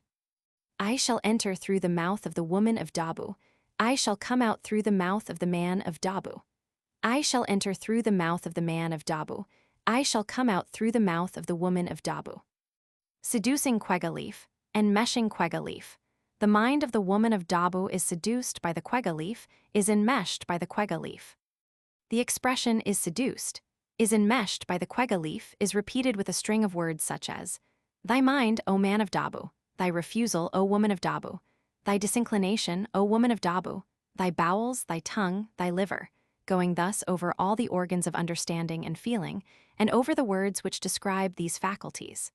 The last part is identical with that of one or two formulae previously quoted. No more it is my mother art thou, O woman of Dabu, etc. Compare the Keikakaya and Kayubane spells of the previous chapter. Quega is a plant, probably belonging to the same family as betel pepper, and its leaves are chewed with areca nut and lime when real betel pods, emwe, are not available. The quega is, remarkably enough, invoked in more than one magical formula instead of the real betel pod. The middle part is quite clear. In it, the seducing and enmeshing power of the quega is cast over all the mental faculties of the Dabuan and on the anatomical seats of these faculties. After the application of this magic, all the resources of the soliciting man are exhausted. He has to give up hope and take to eating the fruit of Dabu as his taboo lapses. Side by side with the Kula, the subsidiary exchange of ordinary goods takes place. In Chapter 6, Division Roman 6, we have classified the various types of give and take as they are to be found in the Trobriand Islands. The intertribal transactions which now take place in Dabu also fit into that scheme. The Kula itself belongs to Class 6, ceremonial barter with deferred payment.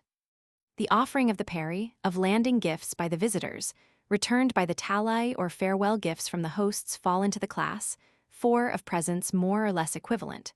Finally, between the visitors and the local people there takes place, also, barter pure and simple gimwali. Between partners, however, there is never a direct exchange of the gimwali type. The local man will, as a rule, contribute a bigger present, for the talai always exceeds the peri in quantity and value, and small presents are also given to the visitors during their stay. Of course, if in the peri there were included gifts of high value, like a stone blade or a good lime spoon, such solicitary gifts would always be returned in strictly equivalent form. The rest would be liberally exceeded in value. The trade takes place between the visitors and local natives who are not their partners, but who must belong to the community with whom the Kula is made. Thus, Numanuma, Tayutana, and Biwewa are the three communities which form what we have called the Kula community, or Kula unit, with whom the Siniketans stand in the relation of partnership. And a Siniketa man will gimwali, trade, only with a man from one of these villages who is not his personal partner. To use a native statement. Some of our goods we give in peri, some we keep back, later on we gimwali it. They bring their areca nut, their sago, they put it down. They want some article of ours, they say. I want this stone blade. We give it, we put the betel nut, the sago into our canoe. If they give us, however, a not sufficient quantity, we rate them. Then they bring more. This is a clear definition of the gimwali, with haggling and adjustment of equivalence in the act. When the visiting party from Siniketa arrive, the natives from the neighboring districts, that is, from the small island of Dabu proper, from the other side of Dawson Straits, from Dede, the village to the south, will assemble in the three Kula villages. These natives from other districts bring with them a certain amount of goods, but they must not trade directly with the visitors from Baiwa. They must exchange their goods with the local natives, and these again will trade them with the Siniketans. Thus, the hosts from the Kula community act as intermediaries in any trading relations between the Siniketans and the inhabitants of more remote districts. To sum up the sociology of these transactions, we may say that the visitor enters into a threefold relation with the Dabuan natives. First, there is his partner, with whom he exchanges general gifts on the basis of free give and take, a type of transaction, running side by side with the Kula proper. Then there is the local resident, not his personal Kula partner, with whom he carries on gimwali. Finally, there is the stranger with whom an indirect exchange is carried on through the intermediation of the local men. With all this, it must not be imagined that the commercial aspect of the gathering is at all conspicuous. The concourse of the natives is great, mainly owing to their curiosity to see the ceremonial reception of the Uvalaku party. But if I say that every visitor from Baiwa brings and carries away about half a dozen articles, I do not understate the case. Some of these articles the Siniketan has acquired in the industrial districts of Baiwa during his preliminary trading expedition. See Chapter 6, Division Roman 3. On these, he scores a definite gain. A few samples of the prices paid in Biwa and those received in Dabu will indicate the amount of this gain. Kuboma to Siniketa. Dabu to Siniketa. Tain Popo basket equals 12 coconuts equals 12 coconuts plus sago, plus 1 belt 1 comb equals 4 coconuts equals 4 coconuts, plus 1 bunch of betel, 1 armlet, equals 8 coconuts equals 8 coconuts, plus 2 bundles of betel, 1 lime pot, equals 12 coconuts equals 12 coconuts plus 2 pieces of sago. This table shows in its second column the prices paid by the Siniketans to the industrial villages of Kuboma, a district in the northern Trobriands. In the third column, what they receive in Dabu is recorded.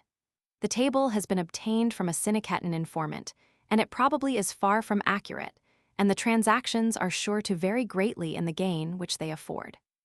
There is no doubt, however, that for each article, the Siniketan would ask the price which he paid for them as well as some extra article. Thus, we see that there is in this transaction a definite gain obtained by the middlemen. The natives of Siniketa act as intermediaries between the industrial centers of the Trobriands and Dabu, whereas their hosts play the same role between the Siniketans and the men from the outlying districts. Besides trading and obtaining of Kula valuables, the natives of Siniketa visit their friends and their distant relatives, who, as we saw before, are to be found in this district owing to migrations. The visitors walk across the flat, fertile plain from one hamlet to the other, enjoying some of the marvelous and unknown sights of this district. They are shown the hot springs of Numanuma and of Dede, which are in constant eruption. Every few minutes, the water boils up in one spring after another of each group, throwing up jets of spray a few meters high. The plain around these springs is barren, with nothing but here and there a stunted kind of eucalyptus tree. This is the only place in the whole of eastern New Guinea where, as far as I know, eucalyptus trees are to be found.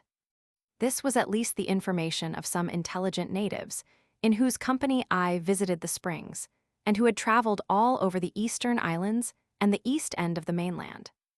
The landlocked bays and lagoons, the northern end of Dawson's Strait, enclosed like a lake by mountains and volcanic cones, all this must also appear strange and beautiful to the Trobrianders. In the villages, they are entertained by their male friends, the language spoken by both parties being that of Dabu, which differs completely from Kiriwinian, but which the Siniketans learn in early youth. It is remarkable that no one in Dabu speaks Kiriwinian. As said above, no sexual relations of any description take place between the visitors and the women of Dabu. As one of the informants told me, "We do not sleep with women of Dabu, for Dabu is the final mountain, Koyaviguna Dabu. It is a taboo of the Mwasila magic." But when I inquired whether the results of breaking this taboo would be baneful to their success in Kula only, the reply was that they were afraid of breaking it, and that it was ordained of old Tokenabagwo Iguri that no man should interfere with the women of Dabu. As a matter of fact, the Siniketans are altogether afraid of the Dabuans, and they would take good care not to offend them in any way. After some 3 or 4 days' sojourn in Dabu, the Siniketan fleet starts on its return journey. There is no special ceremony of farewell. In the early morning, they receive their talai, farewell gifts of food, betel nut, objects of use, and sometimes also a Kula valuable is enclosed amongst the talai. Heavily laden as they are, they lighten their canoes by means of a magic called Kelupa and sail away northwards once more. Chapter 15. The journey home, the fishing and working of the Kaloma shell. 1. The return journey of the Siniketan fleet is made by following exactly the same route as the one by which they came to Dabu. In each inhabited island, in every village, where a halt had previously been made, they stop again, for a day or a few hours. In the hamlets of Sanaroa in Tuara and in the amphletes, the partners are revisited. Some Kula valuables are received on the way back, and all the talai gifts from those intermediate partners are also collected on the return journey. In each of these villages, people are eager to hear about the reception which the Uvalaku party have received in Dabu. The yield in valuables is discussed, and comparisons are drawn between the present occasion and previous records. No magic is performed now, no ceremonial takes place, and there would be very little indeed to say about the return journey but for 2 important incidents: the fishing for spondylus shell, Kaloma in Sanaroa Lagoon, and the display and comparison of the yield of Kula valuables on Muwa Beach. The natives of Sinaketa, as we have seen in the last chapter, acquire a certain amount of the Koya produce by means of trade. There are, however, certain articles, useful yet unobtainable in the Trobriands and freely accessible in the Koya, and to these the Trobrianders help themselves. The glassy forms of lava, known as obsidian, can be found in great quantities over the slopes of the hills in Sanaroa and Dabu. This article, in olden days, served the Trobrianders as material for razors, scrapers, and sharp, delicate cutting instruments. Pumice stone abounding in this district is collected and carried to the Trobriands, where it is used for polishing. Red ochre is also procured there by the visitors, and so are the hard, basaltic stones, Bainabina, used for hammering and pounding and for magical purposes. Finally, very fine silica sand, called Maya, is collected on some of the beaches and imported into the Trobriands, where it is used for polishing stone blades, of the kind which serve as tokens of value and which are manufactured up to the present day. 2. But by far the most important of the articles which the Trobrianders collect for themselves are the spondylus shells. These are freely, though by no means easily, accessible in the coral outcrops of Sanaroa Lagoon. It is from this shell that the small circular perforated discs, kaloma, are made, out of which the necklaces of the Kula are composed, and which also serve for ornamenting almost all the articles of value or of artistic finish which are used within the Kula district. But only in 2 localities within the district are these discs manufactured, in Sinaketa and in Vacuta, both villages in southern Baiwa. The shell can be found also in the Trobriand Lagoon facing these 2 villages. But the specimens found in Sanaroa are much better in color, and I think more easily procured. The fishing in this latter locality, however, is done by the Sinaketans only. Whether the fishing is done in their own lagoon, near an uninhabited island called Nanaula, or in Sanaroa, it is always a big, ceremonial affair, in which the whole community takes part in a body. The magic, or at least part of it, is done for the whole community by the magician of the Kaloma, Toasana Kaloma, who also fixes the dates and conducts the ceremonial part of the proceedings. As the spondylus shell furnishes one of the essential episodes of a Kula expedition, a detailed account both of fishing and of manufacturing must be here given. The native name, Kaloma in the southern Massim districts the word sapi-sapi is used, describes both the shell and the manufactured discs. The shell is the large spondylus shell, containing a crystalline layer of a red color, varying from dirty brick red to a soft raspberry pink, the latter being by far the most prized. It lives in the cavities of coral outcrop, scattered among shallow mud-bottomed lagoons. This shell is, according to tradition, associated with the village of Sinaketa. According to a Sinaketan legend, once upon a time, 3 Gayo chief women belonging to the Tabalu subclan of the Malasi clan wandered along, each choosing her place to settle in. The eldest selected the village of Americana, the second went to Gumalababa, the youngest settled in Sinaketa. She had kaloma discs in her basket, and they were threaded on a long, thin stick called vijuna, such as is used in the final stage of manufacture. She remained first in a place called Kabwu, but a dog howled and she moved further on. She heard again a dog howling, and she took a kaboma wooden plate and went on to the fringing reef to collect shells. She found there the Momoka white spondylus, and she exclaimed, "Oh, this is the kaloma." She looked closer and said, "Oh no, you are not red. Your name is Momoka." She took then the stick with the kaloma discs and thrust it into a hole of the reef. It stood there, but when she looked at it, she said, "Oh, the people from inland would come and see you and pluck you off." She went, she pulled out the stick. She went into a canoe and she paddled. She paddled out into the sea. She anchored there, pulled the discs off the stick, and she threw them into the sea so that they might come into the coral outcrop. She said, "It is forbidden that the inland natives should take the valuables. The people of Sinaketa only must dive. Thus only the Sinaketa people know the magic and how to dive." This myth presents certain remarkable characteristics. I shall not enter into its sociology, though it differs in that respect from the Kiriwinian myths, in which the equality of the Sinaketan and the Gumalababan chiefs with those of Americana is not acknowledged. It is characteristic that the Malasi woman in this myth shows an aversion to the dog, the totem animal of the Lukuba clan, a clan which according to mythical and historical data had to recede before and yield its priority to the Malasi, compare Chapter 12, Division Roman 4. Another detail of interest is that she brings the kaloma on their sticks, as they appear in the final stage of manufacturing. In this form also, she tries to plant them on the reef. The finished kaloma, however, to use the words of one of my informants, looked at her, the water swinging it to and fro, flashing its red eyes.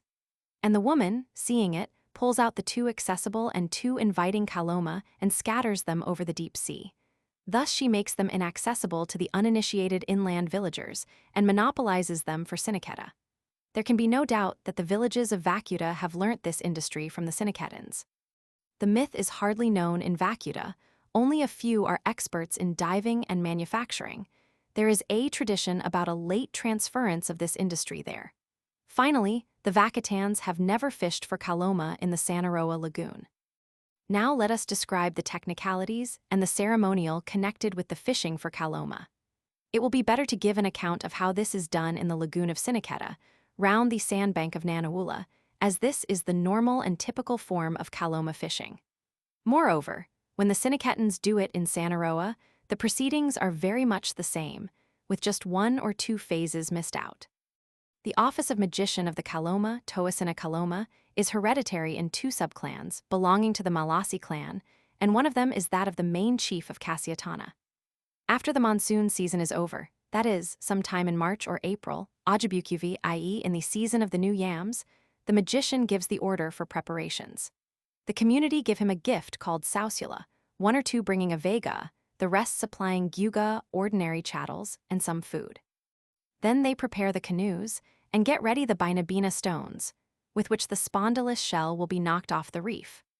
Next day, in the morning, the magician performs a rite called keikuunalai, the attracting of the reef. For, as in the case of several other marine beings, the main seat of the kaloma is far away. Its dwelling place is the reef Ketabu, somewhere between Sanaroa and Dabu. In order to make it move and come towards Nanaula, it is necessary to recite the above-named spell. This is done by the magician as he walks up and down on the Synequetta beach and casts his words into the open, over the sea, towards the distant seat of the kaloma. The kaloma then stand up, idolize, that is, start from their original coral outcrop, Vatu, and come into the lagoon of Synequetta. This spell I obtained from Tayudavada, the present chief of Casiatana, and descendant of the original giver of this shell, the woman of the myth. It begins with a long list of ancestral names, then follows a boastful picture of how the whole fleet admires the magical success of the magician's spell. The key word in the main part is the word idolo. It stands up, i.e., it starts, and with this there are enumerated all the various classes of the kaloma shell, differentiated according to size, color, and quality. It ends up with another boast. My canoe is overloaded with shell so that it sinks, which is repeated with varying phraseology. This spell the magician may utter once only, or he may repeat it several times on successive days. He fixes then the final date for the fishing expedition. On the evening before that date, the men perform some private magic, every one in his own house. The hammering stone, the gabilla, which is always a bainabina, it is a stone imported from the Koya, is charmed over. As a rule, it is put on a piece of dried banana leaf with some red hibiscus blossoms and leaves or flowers of red color. A formula is uttered over it, and the whole is then wrapped up in the banana leaf and kept there until it is used. This will make the stone a lucky one in hitting off many shells, and it will make the shells very red. Another rite of private magic consists in charming a large mussel shell, with which, on the next morning, the body of the canoe will be scraped. This makes the sea clear, so that the diver may easily see and frequently find his spondylus shells. Next morning, the whole fleet starts on the expedition. Some food has been taken into the canoes, as the fishing usually lasts for a few days, the nights being spent on the beach of Nanaula. When the canoes arrive at a certain point, about halfway between Synequetta and Nanaula, they all range themselves in a row. The canoe of the magician is at the right flank, and he medicates a bunch of red hibiscus flowers, some red croton leaves, and the leaves of the red-blossomed mangrove red-colored substances being used to make the shell red, magically. Then, passing in front of all the other canoes, he rubs their prows with the bundle of leaves. After that, the canoes at both ends of the row begin to punt along, the row evolving into a circle, through which presently the canoe of the magician passes, punting along its diameter. At this place in the lagoon, there is a small vatu coral outcrop called vitiquele. This is called the vatu of the baloma, spirits. At this vatu, the magician's canoe stops, and he orders some of its crew to dive down and here to begin the gathering of shells. Some more private magic is performed later on by each canoe on its own account. The anchor stone is charmed with some red hibiscus flowers in order to make the spondylus shell red. There is another private magic called sweeping of the sea, which, like the magic of the mussel shell, mentioned above, makes the sea clear and transparent. Finally, there is an evil magic called besprinkling with salt water. If a man does it over the others, he will annul the effects of their magic and frustrate their efforts, while he himself would arouse astonishment and suspicion by the amount of shell collected.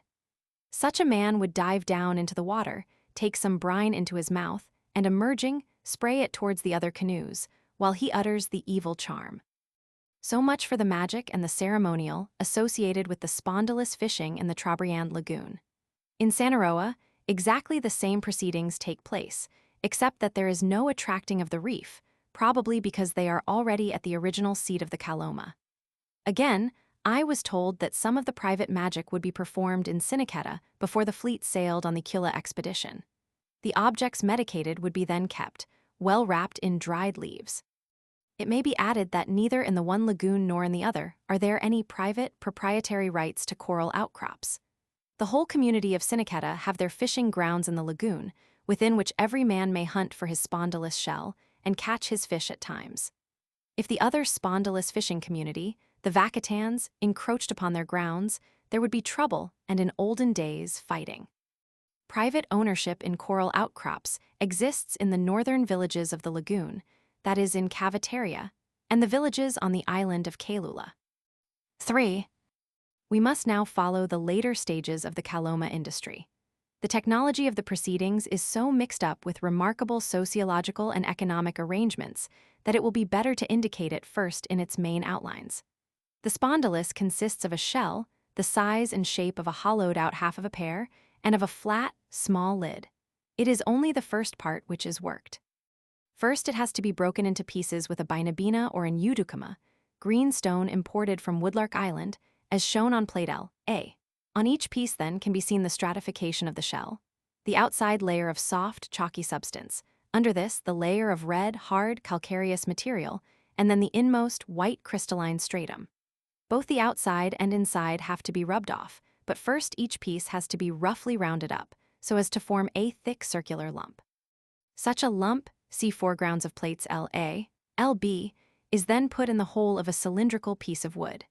This latter serves as a handle with which the lumps are rubbed on a piece of flat sandstone, see plate LB. The rubbing is carried on so far till the outside and inside layers are gone, and there remains only a red, flat tablet, polished on both sides. In the middle of it, a hole is drilled through by means of a pump drill jijiu, see plate Li, and a number of such perforated discs are then threaded on a thin but tough stick, see plate Lei, with which we have already met in the myth. Then the cylindrical roll is rubbed round and round on the flat sandstone, until its form becomes perfectly symmetrical, see plate Lei. Thus a number of flat, circular discs, polished all round and perforated in the middle, are produced. The breaking and the drilling, like the diving, are done exclusively by men. The polishing is as a rule woman's work. This technology is associated with an interesting sociological relation between the maker and the man for whom the article is made.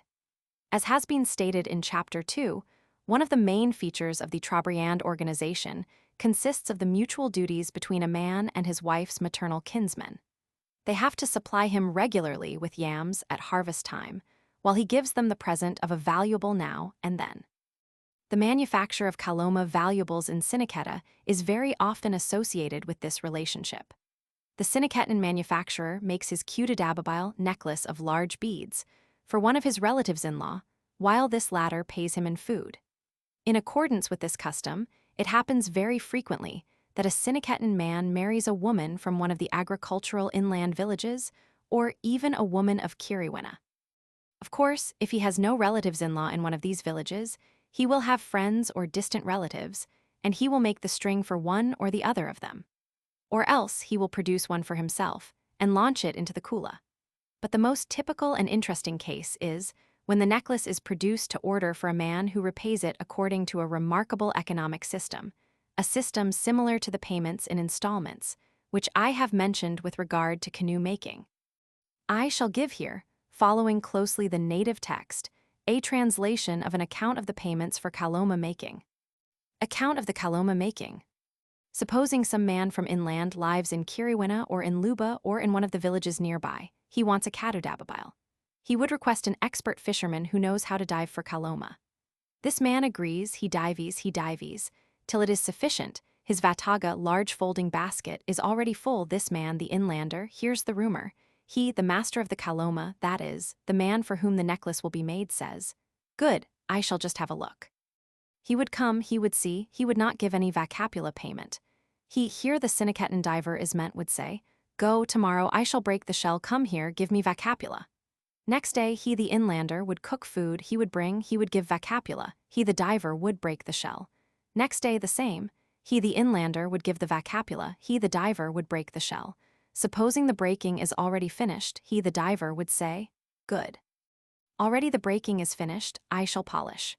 Next day, he, the inlander, would cook food, would bring bananas, coconut, betel nut, sugar cane, would give it as vacapula. This man, the diver, polishes. The polishing already finished, he would speak, "Good, tomorrow I shall drill." This man, the inlander, would bring food, bananas, coconuts, sugar cane, he would give it as vacapula. It would be abundant, for soon already the necklace will be finished. The same, he would give a big vacapula on the occasion of the rounding up of the cylinder, for soon everything will be finished. When finished, we thread it on a string, we wash it. Note the change from the third singular into the first plural. We give it to our wife, we blow the conch shell, she would go, she would carry his valuable to this man, our relative-in-law. Next day he would yomlu, he would catch a pig, he would break off a bunch of betel nut, he would cut sugar cane, bananas, he would fill the baskets with food and spike the coconut on a multi-forked piece of wood. By and by he would bring it. Our house would be filled up. Later on we would make a distribution of the bananas, of the sugar cane, of the betel nut. We give it to our helpers. We sit, i.e., we wait. At harvest time he brings yams, he karabutaboda, he gives the payment of that name, the necklace. He would bring the food and fill out our yam house. This narrative, like many pieces of native information, needs certain corrections of perspective. In the first place, events here succeed one another with a rapidity quite foreign to the extremely leisurely way in which natives usually accomplish such a lengthy process as the making of a katodababile. The amount of food which, in the usual manner, is enumerated over and over again in this narrative would probably not be exaggerated, for such is native economy. A man who makes a necklace to order would get about twice as much or even more for it than it would fetch in any other transaction. On the other hand, it must be remembered that what is represented here as the final payment, the karabutaboda, is nothing else but the normal filling up of the yam house, always done by a man's relations-in-law. Nonetheless, in a year in which a katodababile would be made, the ordinary yearly harvest gift would be styled the karabutaboda payment for the necklace. The giving of the necklace to the wife, who afterwards carries it to her brother or kinsman, is also characteristic of the relation between relatives-in-law. In Siniketa and Vacuta, only the necklaces made of bigger shell and tapering towards the end are made. The real Kula article, in which the discs are much thinner, smaller in diameter, and even in size from one end of the necklace to the other, these were introduced into the Kula at other points, and I shall speak about this subject in one of the following chapters, Chapter 21, where the other branches of the Kula are described. 4. Now, having come to an end of this digression on Kaloma, let us return for another short while to our Siniketan party, whom we have left on the lagoon of Sanaroa. Having obtained a sufficient amount of the shells, they set sail, and revisiting Tuara and Gumasilla, stopping perhaps for a night on one of the sandbanks of Pailalu, they arrive at last in their home lagoon. But before rejoining their people in their villages, they stop for the last halt on Muwa.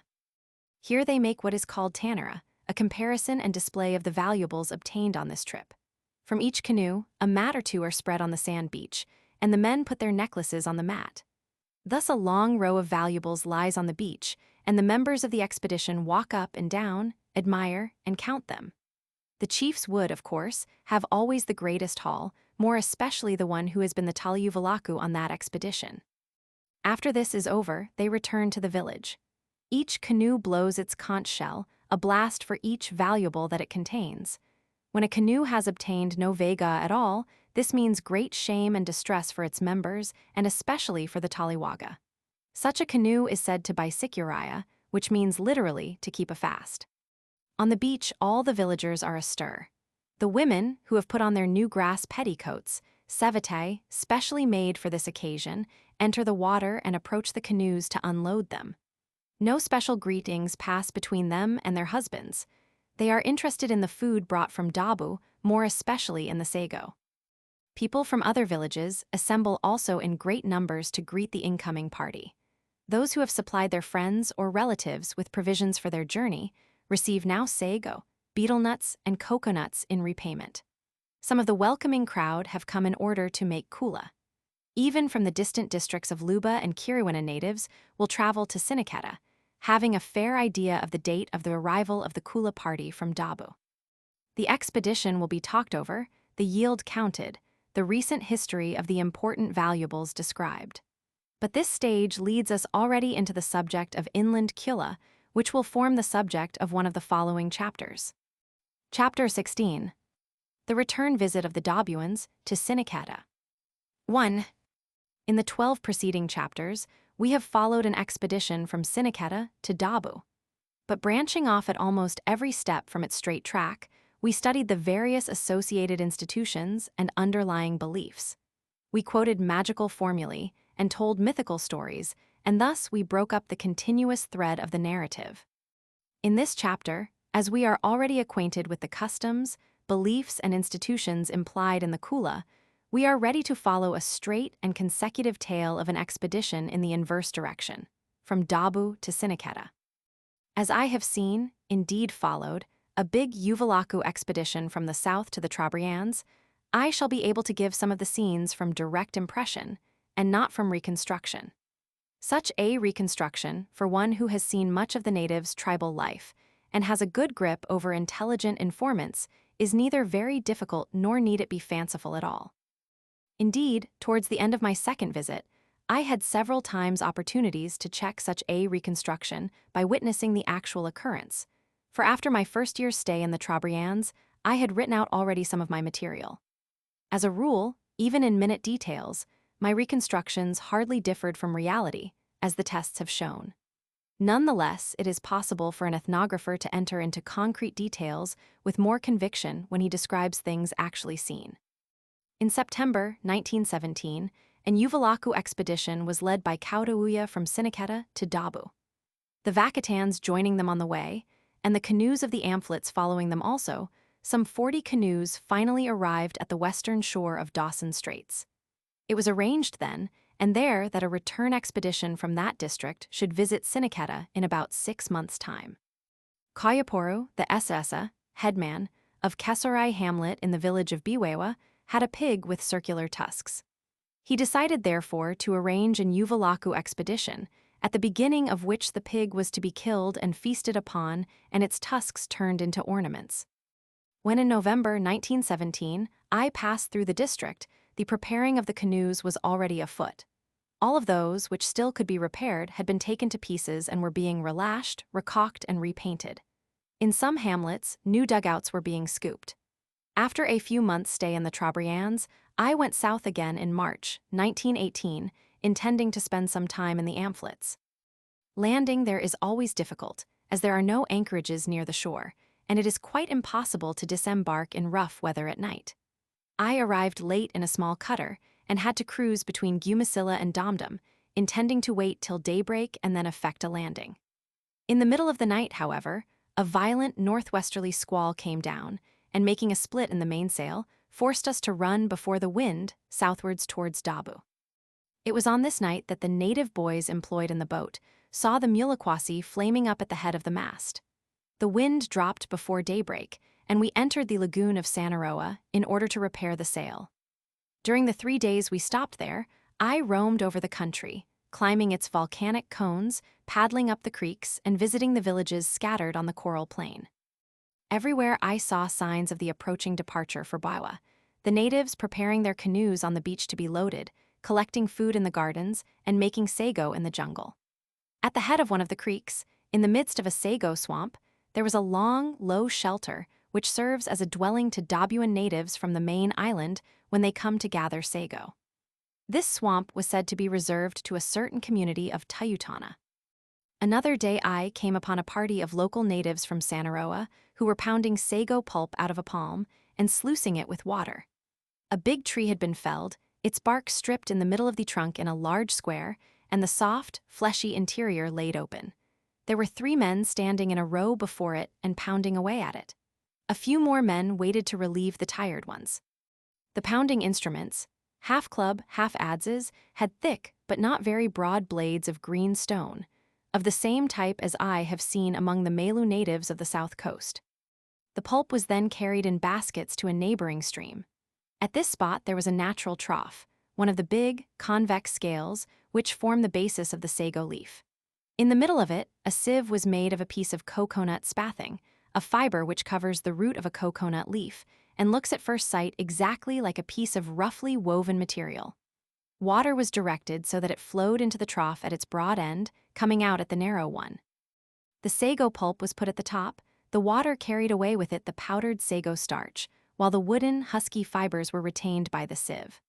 The starch was then carried with the water into a big wooden canoe-shaped trough. There the heavier starch settled down, while the water welled over the brim. When there is plenty of starch, the water is drained off carefully and the starch is placed into another of the trough-shaped sago leaf bases where it is allowed to dry. In such receptacles, it is then carried on a trading expedition and is thus counted as 1 unit of sago. I watched the proceedings for a long time with great interest. There is something fascinating about the big, antediluvian-looking sago palm, so malignant and unapproachable in its unhealthy, prickly swamp, being turned by man into food by such simple and direct methods. The sago produced and eaten by the natives is a tough, starchy stuff of dirty white color, very unpalatable.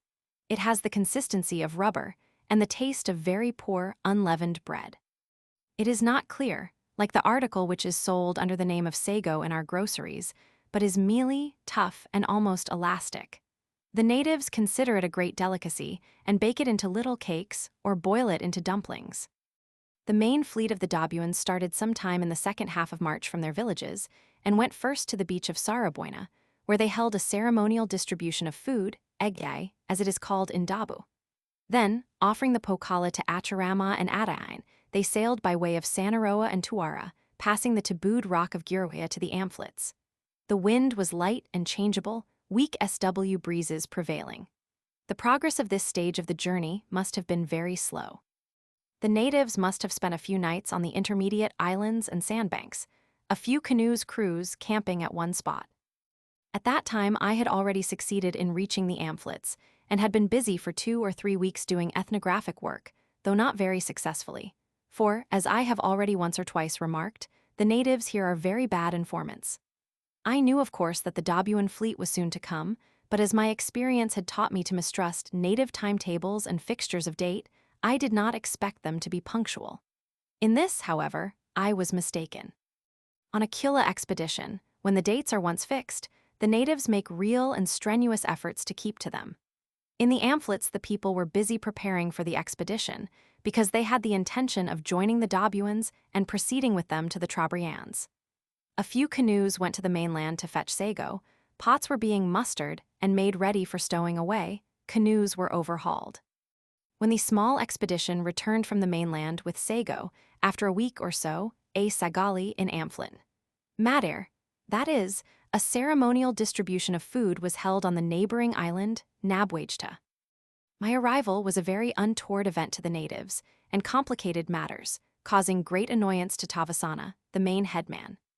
I had landed in his own little village, Nagasi, on the island of Gumasilla, for it was impossible to anchor near the big village, nor would there have been room for pitching a tent.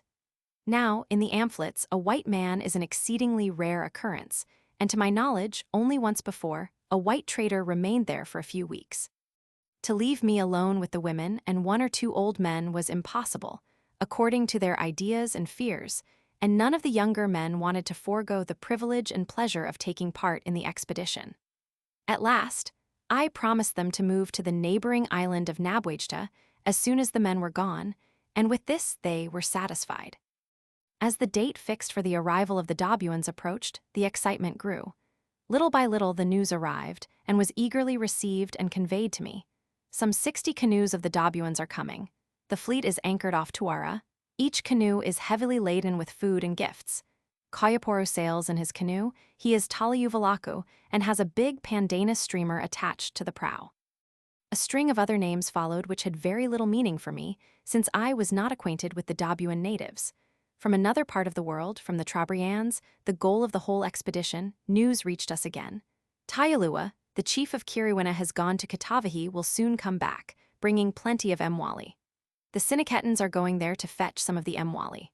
The Vakatans have been in Katava and brought back great numbers of Mwali. It was astonishing to hear all this news, arriving at a small island, apparently completely isolated with its tiny population, within these savage and little navigated seas. News only a few days old, yet reporting events which had occurred at a traveling distance of some 100 miles. It was interesting to follow up the way it had come. The earlier news about the Dobuans had been brought by the canoes, which had fetched the sago to Gumasilla from the main island. A few days later, a canoe from one of the main island villages had arrived here, and on its way had passed the Dobuans in Tuara. The news from the Trobriands in the north had been brought by the Kiowa canoe, which had arrived a couple of days before in Nabwejta, and whose visit to Nagasi I have described in Chapter 11. All these movements were not accidental, but connected with the Uvalaku expedition. To show the complexity, as well as the precise timing of the various movements and events, so perfectly synchronized over a vast area, in connection with the Uvalaku, I have tabulated them in the chart, facing this page, in which almost all the dates are quite exact, being based on my own observations. This chart also gives a clear, synoptic picture of an Uvalaku, and it will be useful to refer to it in reading this chapter. In olden days, not less than now, there must have been an ebullition in the intertribal relations, and a great stirring from one place to another, whenever an Uvalaku Kula was afoot. Thus, news would be carried rapidly over great distances, the movements of the vast numbers of natives would be coordinated, and dates fixed. As has been said already, a culminating event of an expedition, in this case the arrival of the Dobuan fleet in Siniketa, would be always so timed as to happen on, or just before, a full moon, and this would serve as a general orientation for the preliminary movements, such as in this case, the visits of the single canoes. The previous Uvalaku. Date: September 1917, the expedition, led by Kautauya from Siniketa to Dabu. Preparatory stay: Oct. 1917 Feb. 1918 building of new canoes and repairing of old ones in the district of NW Dabu. Feb. March. 1918 sago making, collecting of trade and food. Middle of March launching, fitting and loading of the canoes, preliminary magic. The sailing. About 25th March the Dobuan canoes start on their overseas trip, about same time in Baiwa. The Vakatans return from Katava with a good haul of Mwali. Same time in the Amphletes, preparations to sail, collecting food, repairing canoes. About 28th March in Baiwa, Tayalua returns from Katava bringing Mwali. Same time in the Amphletes, news reach of the approaching fleet from Dabu, of the doings in Baiwa. 29th March in the Amphletes, part of the canoes sail ahead to Vacuta. 31st March the Dobuan fleet arrives in the Amphletes. 1st April they proceed on their journey to Baiwa. 2nd April in the Amphletes, rest of local canoes sail to Baiwa. Same day at April. The arrival of the Dobuans in Baiwa. 3rd April the Dobuan fleet appears in Vacuta. 3rd-5th April they receive Kula gifts, exchange presents and trade in Vacuta. 6th April arrival of the Dobuan fleet in Siniketa, magic at the beach of Keikawa, ceremonial reception. 6th-10th April the Dobuans, as well as the Amphlitans, remain in Siniketa, receiving Kula presents, giving Peri gifts and trading. 10th April they all leave Siniketa, receiving Talai, farewell gifts. The Dobuans sail south, and the Amphletans to Kailula and the smaller western Trobriand Islands. 10th 14th April, the Dabuans are engaged in fishing in the S. Lagoon. Return journey. 14th April, they reappear in Vacuta and receive their Talai farewell gifts. 15th April, they leave Vacuta. About 20th or 21st Tanera, competitive display and comparison on the beach of Saraboina and return to Dabu. Indeed, from that moment, the events on and about the Amphlete Islands moved rapidly. The day after the visit from the Kiowan canoes, the canoes of the main village of Gumasilla sailed off to the Trobriands, starting therefore a few days ahead of the Dabuan Uvalaku fleet. I rowed over in a dinghy to the big village and watched the loading and departing of the canoes. There was a bustle in the village, and even a few old women could be seen helping the men in their tasks. The large canoes were being pushed into the water from their supports, on which they were beached. They had been already prepared for the journey there, their platforms covered with plaited palm leaves, frames put in their bottoms to support the cargo, boards placed crossways within the canoe to serve as seats for the crew, the mast, rigging, and sail laid handy. The loading, however, begins only after the canoe is in water. The large, trough-shaped chunks of sago were put at the bottom, while men and women carefully brought out the big clay pots, stowing them away with many precautions in special places in the middle, see Plate Roman 47. Then, one after the other, the canoes went off, paddling round the southern end of the island towards the west. At about 10 o'clock in the morning, the last canoe disappeared round the promontory, and the village remained practically empty. There was no saying of farewells, not a trace of any emotion on the part of those leaving or those remaining. But it must be remembered that, owing to my presence, no women except one or two old hags were visible on the shore. All my best informants gone, I intended to move to Nabwagta next morning. At sunset, I made a long excursion in my dinghy round the western shores of Gumasilla, and it was on that occasion that I discovered all those who had left that morning on the Kula sitting on Giasilla Beach, in accordance with the Kula custom of a preliminary halt, such as the one on Muwa described in Chapter 7. Next morning, I left for the neighboring island and village of Nabwagta, and only after he saw me safely off, Tavasana and his party left in his canoe, following the others to Vacuta. In Nabwagta, the whole community were in the midst of their final preparations for departure, for they intended to wait for the Dabuans and sail with them to Kiriwena. All their canoes were being painted and renovated. A sail was being repaired on the beach, see Plate Lei. There were some minor distributions of food taking place in the village, the stuff being over and over again allotted and reallotted, smaller pieces carved out of the big chunks and put into special wrappings. This constant handling of food is one of the most prominent features of tribal life in that part of the world. As I arrived, a sail for one of the canoes was just being finished by a group of men. In another canoe I saw them mending the outrigger by attaching the small log of light, dry wood to make the old, waterlogged float more buoyant. I could also watch in detail the final trimming of the canoes, the putting up of the additional frames, of the coconut mats, the making of the little cage in the central part for the pots, and for the lalava, the sacred bundle. I was, nevertheless, not on sufficiently intimate terms with these Nabwagta natives to be allowed to witness any of the magic. Their system of Mwasilla is identical with that of Baiwa in fact. It is borrowed from there. Next day in this village again, I had difficulty in finding any good informants, a difficulty increased by the feverish occupation of all the men. I went for a long row in the afternoon with my 2 boys, hoping to reach the island of Damdam. A strong current, which in this part is at places so pronounced that it breaks out into steep, tidal waves, made it impossible to reach our goal. Returning in the dark, my boys suddenly grew alert and excited, like hounds picking up a scent. I could perceive nothing in the dark, but they had discerned 2 canoes moving westwards. Within about half an hour, a fire became visible, twinkling on the beach of a small, deserted island south of Damdam. Evidently some Dabuans were camping there. The excitement and intense interest shown by my boys, one a Dabuan, the other from Sariba, southern Massam, gave me an inkling of the magnitude of this event, the vanguard of a big Kula fleet slowly creeping up towards one of its intermediate halting places. It also brought home to me vividly the intertribal character of this institution, which unites in one common and strongly emotional interest so many scattered communities. That night, as we learnt afterwards, a good number of canoes had anchored on the outlying deserted islands of the Amphletes, waiting for the rest of the fleet to arrive. When we came that evening to Nabwachta, the news had already been received of the important event, and the whole village was astir. Next day, the weather was particularly fine and clear, with the distant mountains wreathed only in light cumuli, their alluring outlines designed in transparent blue. Early in the afternoon, with a blast of conch shell, a Dabuan waga, in full paint and decoration, and with the rich pandanus mat of the sail glowing like gold against the blue sea, came sailing round the promontory. One after the other, at intervals of a few minutes each, other canoes came along, all sailing up to some 100 yards from the beach, and then, after furling the sail, paddling towards the shore, see Plate XL.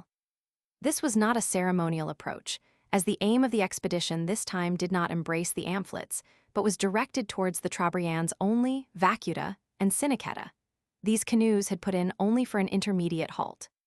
Nevertheless, it was a great event, especially as the canoes of Nabwachta were going to join with the fleet later on. Out of the 60 or so Dabuan canoes, only about 25 with some 250 men in them had come to Nabwachta, the others having gone to the big village of Gumasilla. In any case, there were about 5 times as many men gathered in the village as one usually sees. There was no Kula done at all, no conch shells were blown on the shore, nor do I think were any presents given or received by either party. The men sat in groups round their friends' houses, the most distinguished visitors collected about the dwelling of Tabuena, the main headman of Nabwachta. Many canoes were anchored along the coast beyond the village beach, some tucked away into small coves, others moored in sheltered shallows. The men sat on the shore round fires, preparing their food, which they took out of the provisions carried on the canoes. Only the water did they obtain from the island, filling their coconut-made water vessels from the springs. About a dozen canoes were actually moored at the village beach. Late at night, I walked along the shore to observe their sleeping arrangements. In the clear, moonlit night, the small fires burnt with a red, subdued glow. There was always one of them between each 2 sleepers, consisting of 3 burning sticks, gradually pushed in as they were consumed. The men slept with the big, stiff pandanus mats over them. Each mat is folded in the middle, and when put on the ground, forms a kind of miniature prismatic tent. All along the beach, it was almost a continuous row of man alternating with fire, the dun-colored mats being nearly invisible against the sand in the full moonlight. It must have been a very light sleep, for every now and then, a man stirred, peeping up from under his shell, readjusting the fire, and casting a searching glance over the surroundings. It would be difficult to say whether mosquitoes or cold wind or fear of sorcery disturbed their sleep most, but I should say the last. The next morning early, and without any warning, the whole fleet sailed away. At about 8 o'clock, the last canoe punted towards the offing, where they stepped their mast and hoisted their sail. There were no farewell gifts, no conch shell blowing, and the Dabuans this time left their resting place as they had come, without ceremony or display. The morning after, the Nabwachtans followed them. I was left in the village with a few cripples, the women and 1 or 2 men who had remained perhaps to look after the village, perhaps specially to keep watch over me and see that I did no mischief. Not one of them was a good informant. Through a mistake of mine, I had missed the cutter which had come 2 days before to the island of Gumasilla and left without me. With bad luck and bad weather, I might have had to wait a few weeks, if not months, in Nabwachta. I could perhaps have sailed in a native canoe, but this could only be done without bedding, tent, or even writing outfit and photographic apparatus, and so my traveling would have been quite useless. It was a piece of great good luck that a day or 2 afterwards, a motor launch, whose owner had heard about my staying in the Amphletes, anchored in front of Nabwachta village, and within an hour I was speeding towards the Trobriands again, following the tracks of the Kula fleet. 2. On the next morning, as we slowly made our way along the channels in the opalescent, green lagoon, and as I watched a fleet of small local canoes fishing in their muddy waters, and could recognize on the surrounding flat shores a dozen well-known villages, my spirits rose, and I felt well pleased to have left the picturesque, but ethnographically barren Amphletes for the Trobriands, with their scores of excellent informants. Moreover, the Amphletes, in the persons of their male inhabitants, were soon to join me here. I went ashore in Sineceta, where everybody was full of the great moment which was soon to arrive. for the Dabuan fleet was known to be coming, though on that morning, so far, no news had reached them of its whereabouts. As a matter of fact, the Dabuans, who had left Nabwage to 48 hours ahead of me, had made a slow journey with light winds and sailing a course to the east of mine, had arrived that morning only in Vacuta. All the rumors which had been reported to me in the pamphlets about the previous movements of the Trobriand natives had been correct. Thus the natives of Vacuta had really been to the east, to Kitava, and had brought with them a big haul of arm shells. Tayalua, the chief of Kiriwina, had visited Kitava later, and about 5 or 6 days before had returned from there, bringing with him 213 pairs of arm shells. The Siniketans then had gone to Kiriwina, and out of the 213 pairs had succeeded in securing 154. As there had been previously 150 pairs in Siniketa, a total of 304 was awaiting the Dabuans. On the morning of my arrival, the Siniketan party had just returned from Kiriwina, hurrying home so as to have everything ready for the reception of the Dabuans. Of these, we got the news that very afternoon news which traveled overland from one village to another and reached us from Vacuta with great rapidity.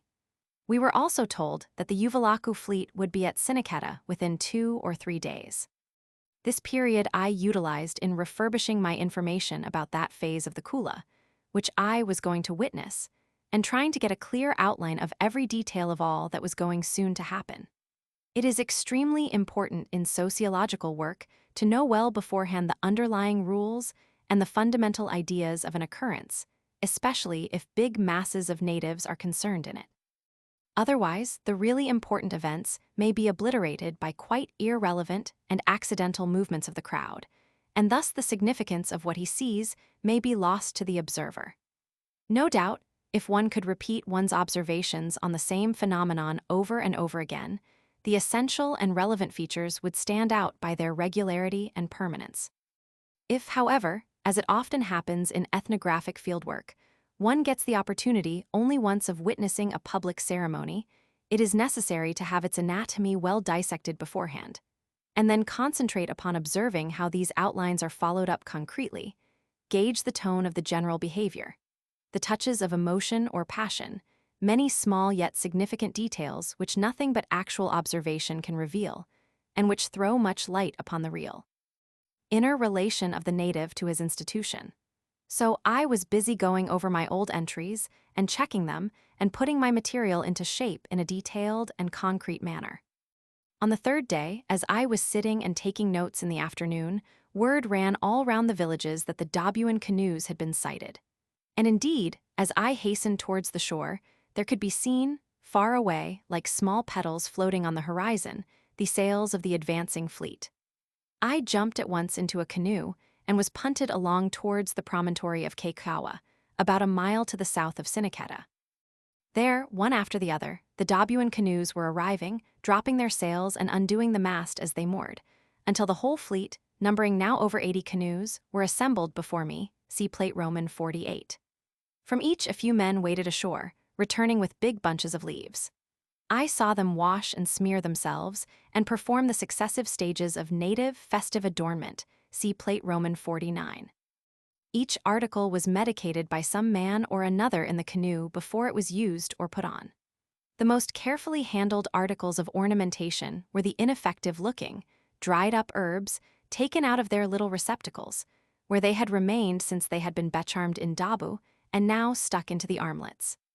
The whole thing went on quickly, almost feverishly, making more the impression of a piece of technical business being expeditiously performed than of a solemn and elaborate ceremony taking place. But the ceremonial element was soon to show itself. After the preparations were finished, the whole fleet formed itself into a compact body, not quite regular, but with a certain order, about 4 or 5 canoes being in a row, and one row behind the other. In this formation they punted along over the lagoon, too shallow for paddling, towards the beach of Siniketa. When they were within about 10 minutes of the shore, all the conch shells began to be sounded, and the murmur of recited magic rose from the canoes. I could not come sufficiently near the canoes, for reason of etiquette, to be able to see the exact arrangement of the reciters, but I was told that it was the same as that observed by the Trobrianders on their approach to Dabu, described in Chapter 13. The general effect was powerful when this wonderfully painted and fully decorated fleet was gliding swiftly over the green waters of the lagoon towards the palm grove above the sand beach, at that moment thick with expectant natives. But I imagine that the arrival of a Trobriand fleet in Dabu must be considerably more effective even than that.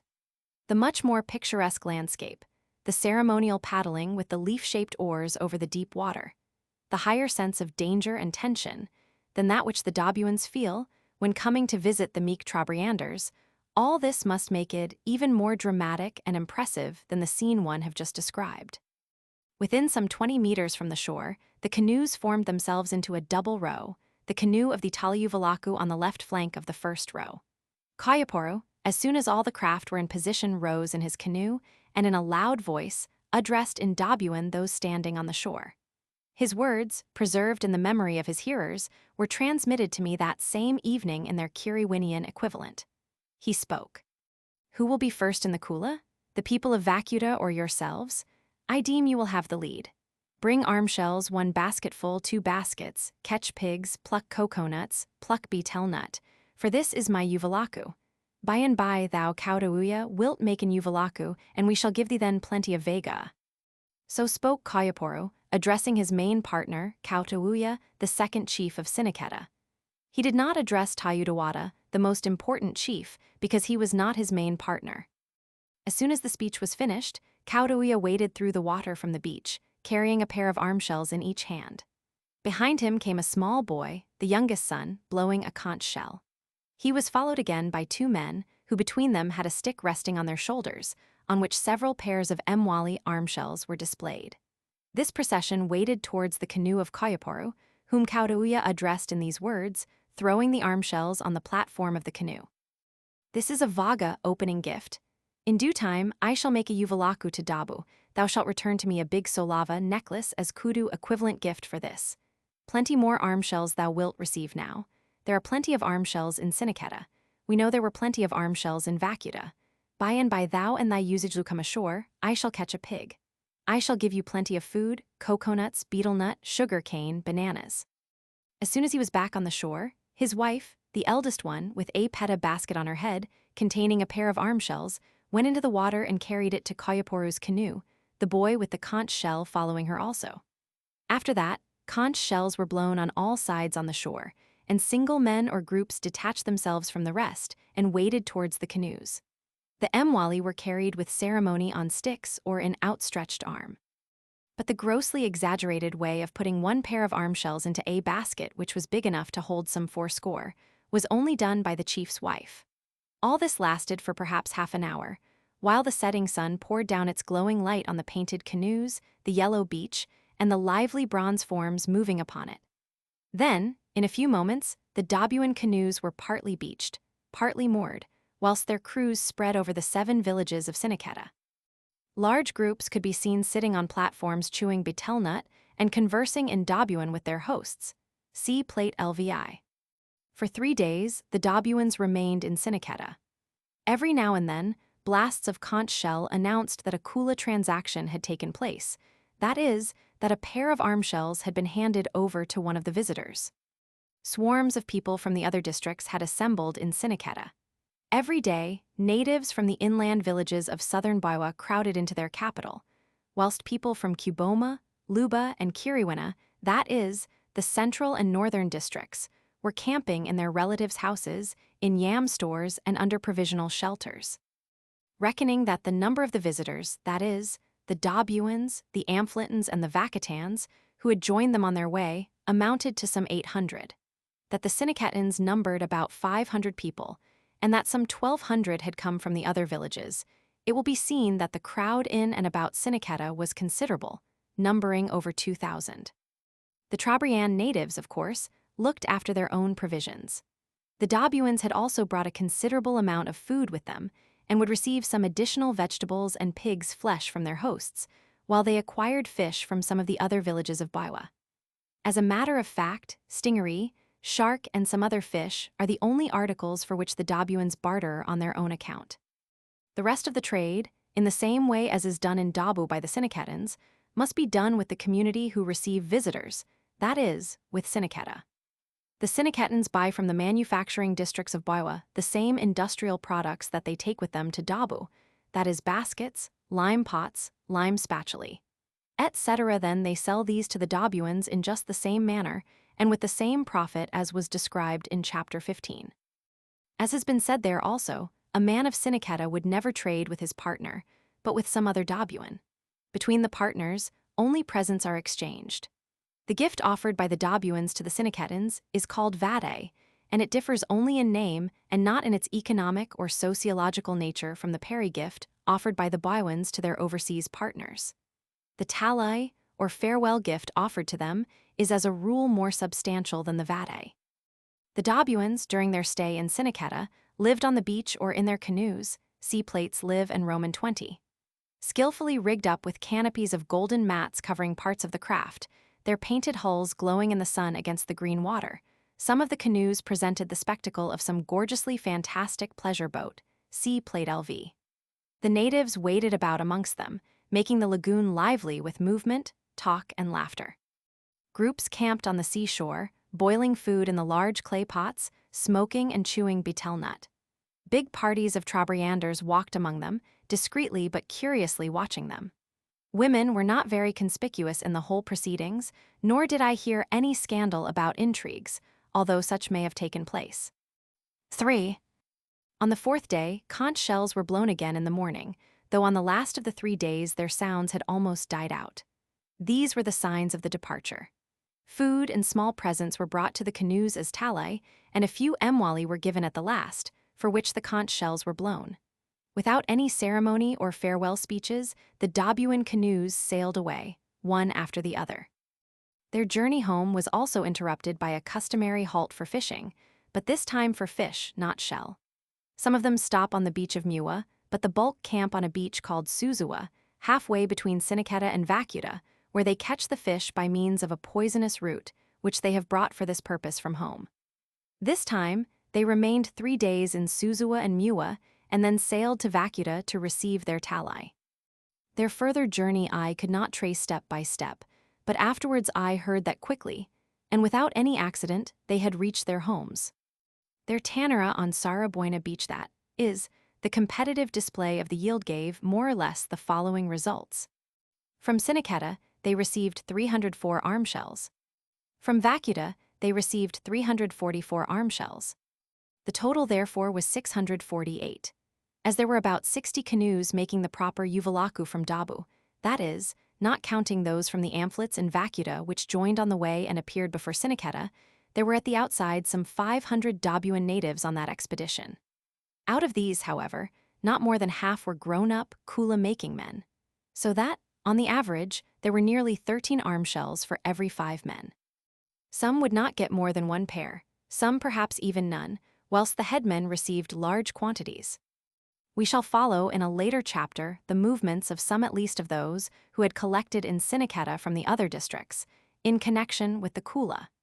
It did not take them more than a few days to disperse completely, and for the village to resume its ordinary aspect and routine.